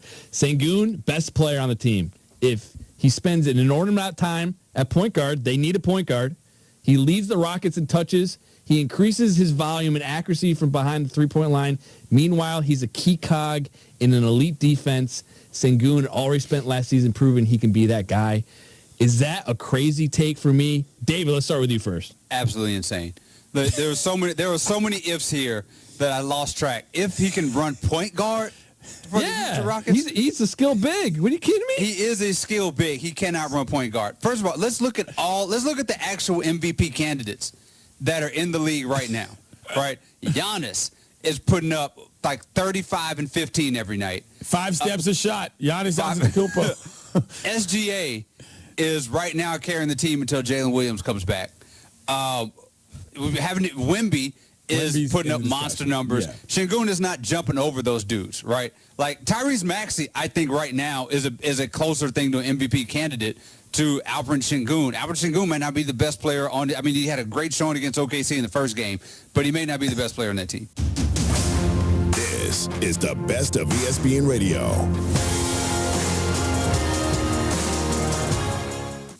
This is Freddie and Harry. So, Eric, what's number 3 in your list, or what says fall to you? I got to go with the homecoming. Something like a homecoming when you can go to the step shows, you're hanging out and play at the plot next to the frats. Wait a damn minute. Hold up. up. The Deltas and the AKA. There you go. Oh, there you go, E-Dog. You just became my hero. Boy, I knew chocolate was a part of this life. I knew it. I knew it. Check out more from Freddie and Harry weekdays at 3 Eastern on ESPN Radio and the ESPN app. Amber and Ian. Jeff Landry is only talking about LSU and LSU football because it grabs headlines. And I can't stand it when politicians get involved in our sports. So Jeff Landry, shut the hell up and take a seat and let football people make football decisions. Amber and Ian, weeknights at 7 Eastern on ESPN Radio and on SiriusXM Channel 80.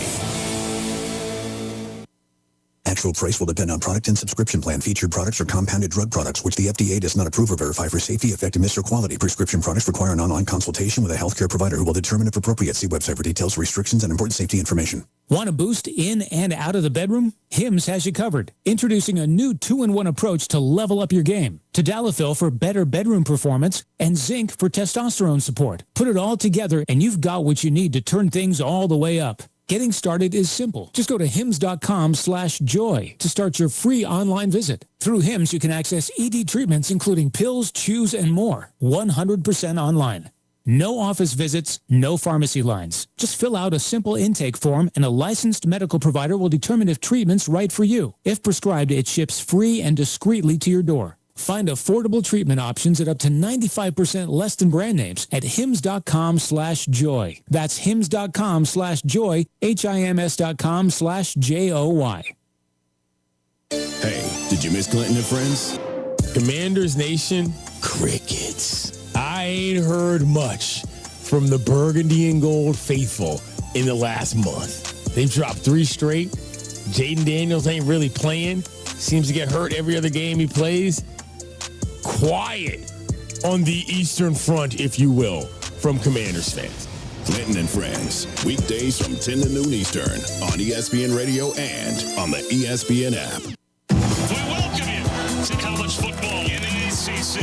Oh, my brother, you don't have to follow in your bloodline. Every big play. Down the sideline, touchdown. Every milestone moment. That's what you dream of playing, is playing games like this. An insight you can't get anywhere else. This guy is elite in every sense of the word. All the pride, passion, and pageantry right here. ACC Network, your home for ACC football all season long. College college basketball on ESPN Radio. The inaugural Dick Vitale Invitational. He hit it!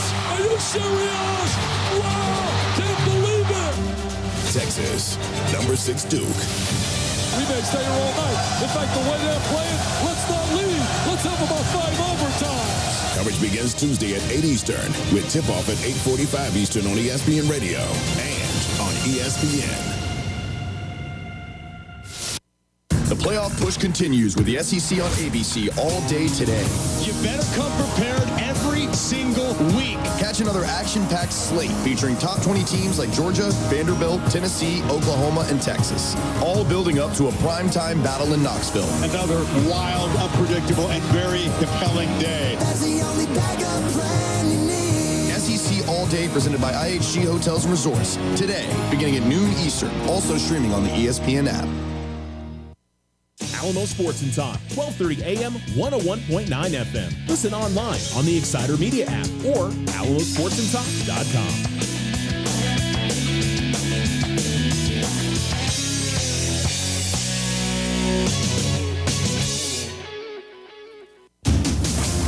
This is the best of ESPN Radio. Unsportsmanlike. Talk with Ed Orgeron, champion head coach, LSU. Do you want to be the next LSU head coach? Oh, I love to. You kidding me? I'm one phone call away. I love LSU. I still got my home in Baton Rouge. I love the Tigers, and I'm getting back to coaching. Hey, I just got to get in my truck so I can be there today. Unsportsmanlike. Amazing line from Coach O last time he joined us. By the way, let me correct something. I said something incorrectly. Shout out to DJ Hodge, who runs ESPN 1530 in Cincy. Great guy, great supporter of the show. Jeff Brom left Purdue to go back to Louisville. I wouldn't call his Purdue time as successful as his Louisville time, so I just want to point that out. I got to correct myself there. Coach O joins us now, built by the Home Depot, how doers get more done. What a line. Like back then, you had to walk in the back door. This time, you can walk into the front door. And Coach Orgeron joins us here at Unsportsmanlike on ESPN Radio and ESPNU. Coach, in your eyes, through your eyes, why is Brian Kelly no longer the head coach at your former school, LSU? Well, first of all, the expectations at LSU is to win a national championship. And the pressure starts to rise around the third year. Yeah, and they give you time to give you the facilities, they give you the money that you need, and if you don't reach that, there's going to be some rumblings. But you can see the team has regressed, having 3 losses in the conference, and what Texas A&M did to LSU at Tiger Stadium at night, and then what they did after was an embarrassment to me, all the state of Louisiana. I'm not blaming Brian Kelly. It's just the whole thing has seemed to unravel and fall apart. So I think that's the reason. Coach O, I mean, LSU is a very unique job, one of the premier college football programs in the country. From your perspective, how difficult is it to maintain institutional control with that level of expectations, knowing that the bar to clear is national championships year over year? It's tough. Yeah, that's one of the things you got to put up with. It's not only that you have to deal with your team and the recruiting, you got to deal with the expectations, and the expectations are high. And LSU is a place that they'll let you know that. And look, when we won the championship, we had lost to Troy. They were ready to fire me. And you just got to dig deep. You got to put your principles in. You got to believe what you believe in. Get great coaches, get great players, but LSU, you can do that. It's a place that you can attract the greatest players in the state of Louisiana, and you can get the players out of state, and you play in the SEC, you give you a chance to win a national championship. Well, Coach, as somebody who had the ultimate success there, you know what it takes to get the job done. So what should the powers that be at LSU be looking for in their next head coach? I see the candidates that they have, and they're really good candidates. Yeah, but I think that first of all, they have to decide when they meet with a candidate, is this the person that can handle the pressures of LSU and embrace the state of Louisiana? I think that's one of the things that, whether or not it's true or not, and look from the outside, Brian Kelly never embraced the state of Louisiana. And when you get those guys on your side, it's very powerful. I think getting everybody to pull in the same direction, like Pete Carroll did, like we did, one team, one heartbeat, is going to be the key for the next coach. Coach, can you drill down a little bit on that for me about embracing the state of Louisiana? I've been to LSU. I understand what a unique environment it is. It's still to this day. I was at LSU, Alabama, a night game at Death Valley. It's one of the greatest sports moments of my entire life, but it is a very unique place. So when you say embrace the state of Louisiana, what does that mean for a coach? Yeah, love them. Go out and meet them. Be nice to them. When you see them, shake their hand, take a picture. Be available. When they call in and talk on the radio show, be nice to them, and let the players. And also, you got to let the ex-players of LSU come to practice, man. Have an open door. And obviously you got to control it. But I do believe that I said when I became the head coach, this is for the state of Louisiana. And when you say that and when you mean it, I think that means embracing the state of Louisiana. We're talking with Ed Orgeron, 2000 national champion, head coach, LSU, here on Unsportsmanlike on ESPN Radio. Do you want to be the next LSU head coach? Oh, I'd love to. You kidding me? I'm one phone call away. I just gotta get in my truck. I'll be back. I could be there today. Would you be willing? And I'm being very specific on this. If someone specifically became the head coach, would you be willing to be his assistant? And that someone is someone you've been close with and worked with, Lane Kiffin. Would you ever go back to be an assistant at LSU? Yeah, I consider it. I love LSU. I still got my home in Baton Rouge. I love when I coached with Coach Miles, being the defensive line coach. I love the Tigers, and I'm getting back to coaching for sure. I consider it, no doubt. Coach O, we're now at double digits in terms of the number of firings of head coaches at FBS programs, and we're in the middle of the season. What does that reality state about the current status of college football? I don't like it, okay? Think about the guys that work hard, all the guys that work hard all summer for their season. What about winning football games? What about finishing the season? Giving those guys a chance. And now we have all these jobs open and all these kids are wondering, hey, where's my coach? What's going to happen? And kind of ruins the season for most kids. So I understand the pressures of the transfer portal, and I understand that people get sick and tired of the coach, but I wish that they would wait till the end of the season and let this thing play out. But, Coach, do you think with the current landscape, as you just outlined, with the transfer portal, NIL, the pressures that exist now because of all the money that's there, that these programs will have the luxury of patience? It feels like the expectations are higher than ever. No. I would like it to be different, but, just what you said, transfer portal, NIL, jumping on the next coach, and they're going to fire them sooner and sooner. You know what I'm saying? And it's something that we have to fix in college football for the sake of the game, in my opinion.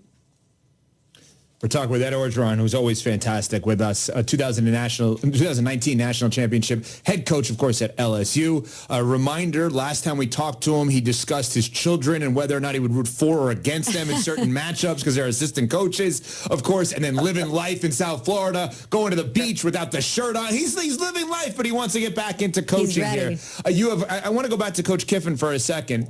If he calls you and he says, you've been there and done that, by the way, you were at Ole Miss. You've been there at LSU. Florida, you obviously live in that state now. What should I do? Where should I go if I have all three of those available to me? What would you tell Lane Kiffin? Well, first of all, I work with Lane. Lane and I are very close. I have the utmost respect for him, and I'm so happy for him and his success. And obviously, if he would call me and ask me, I don't think he will. I think he would call Jimmy Sexton. But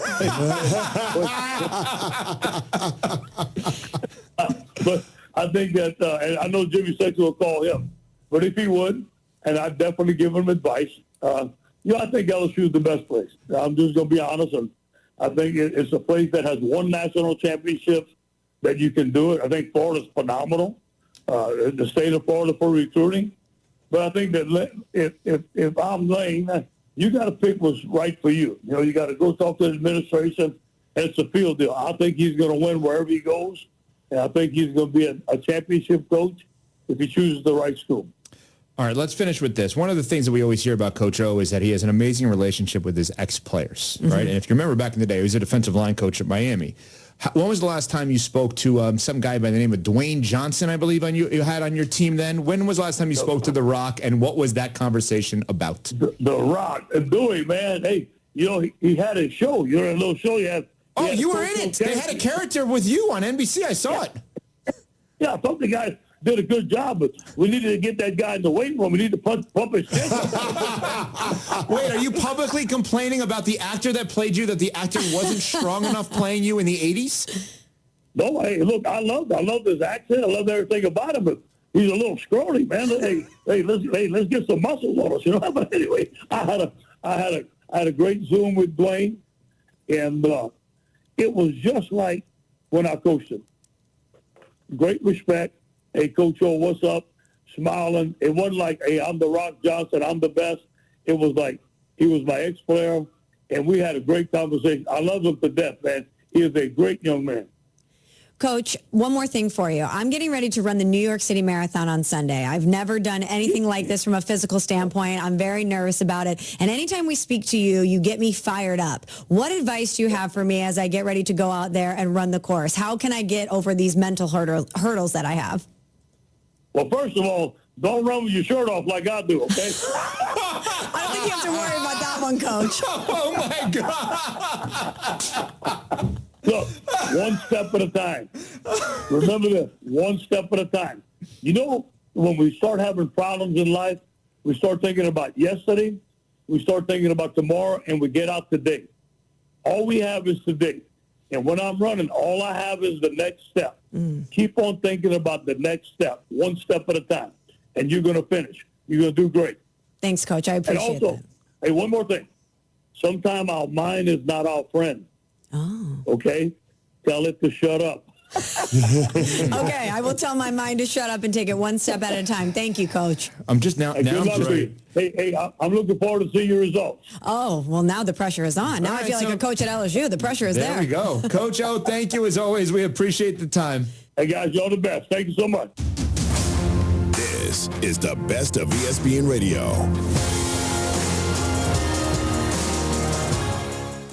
Previously on Clinton and Friends. Brian Kelly canned from LSU. This was just plain a bad fit. Brian Kelly is kind of crass. The amount of footage we have of him dropping monster F-bombs on people, literally going on tirades on the sidelines constantly, never mind cussing out reporters at press conferences. This felt like it never actually took. Clinton and Friends, weekdays from 10 to noon Eastern on ESPN Radio and on the ESPN app. The Rich Eisen Show.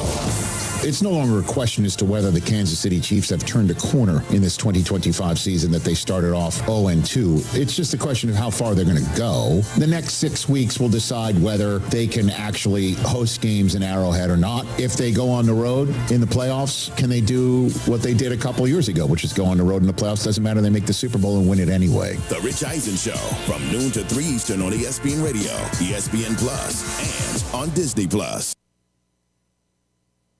Hey, did you miss Clinton and Friends? Your focus is on what exactly? Dylan Gabriel running for his life on a regular basis? Here's what I think is happening. I think between the owner, the GM, and the head coach, none of them wants to get caught holding the bag if Shedeur Sanders, for whatever reason, is either really good or very bad, because that's going to mean that somebody was wrong. Clinton and Friends, weekdays from 10 to noon Eastern on ESPN Radio and on the ESPN app. Evan Canty and Michelle are unsportsmanlike. This dude is it. Jonathan Taylor is a special talent at the running back spot. Just thinking about where this team started.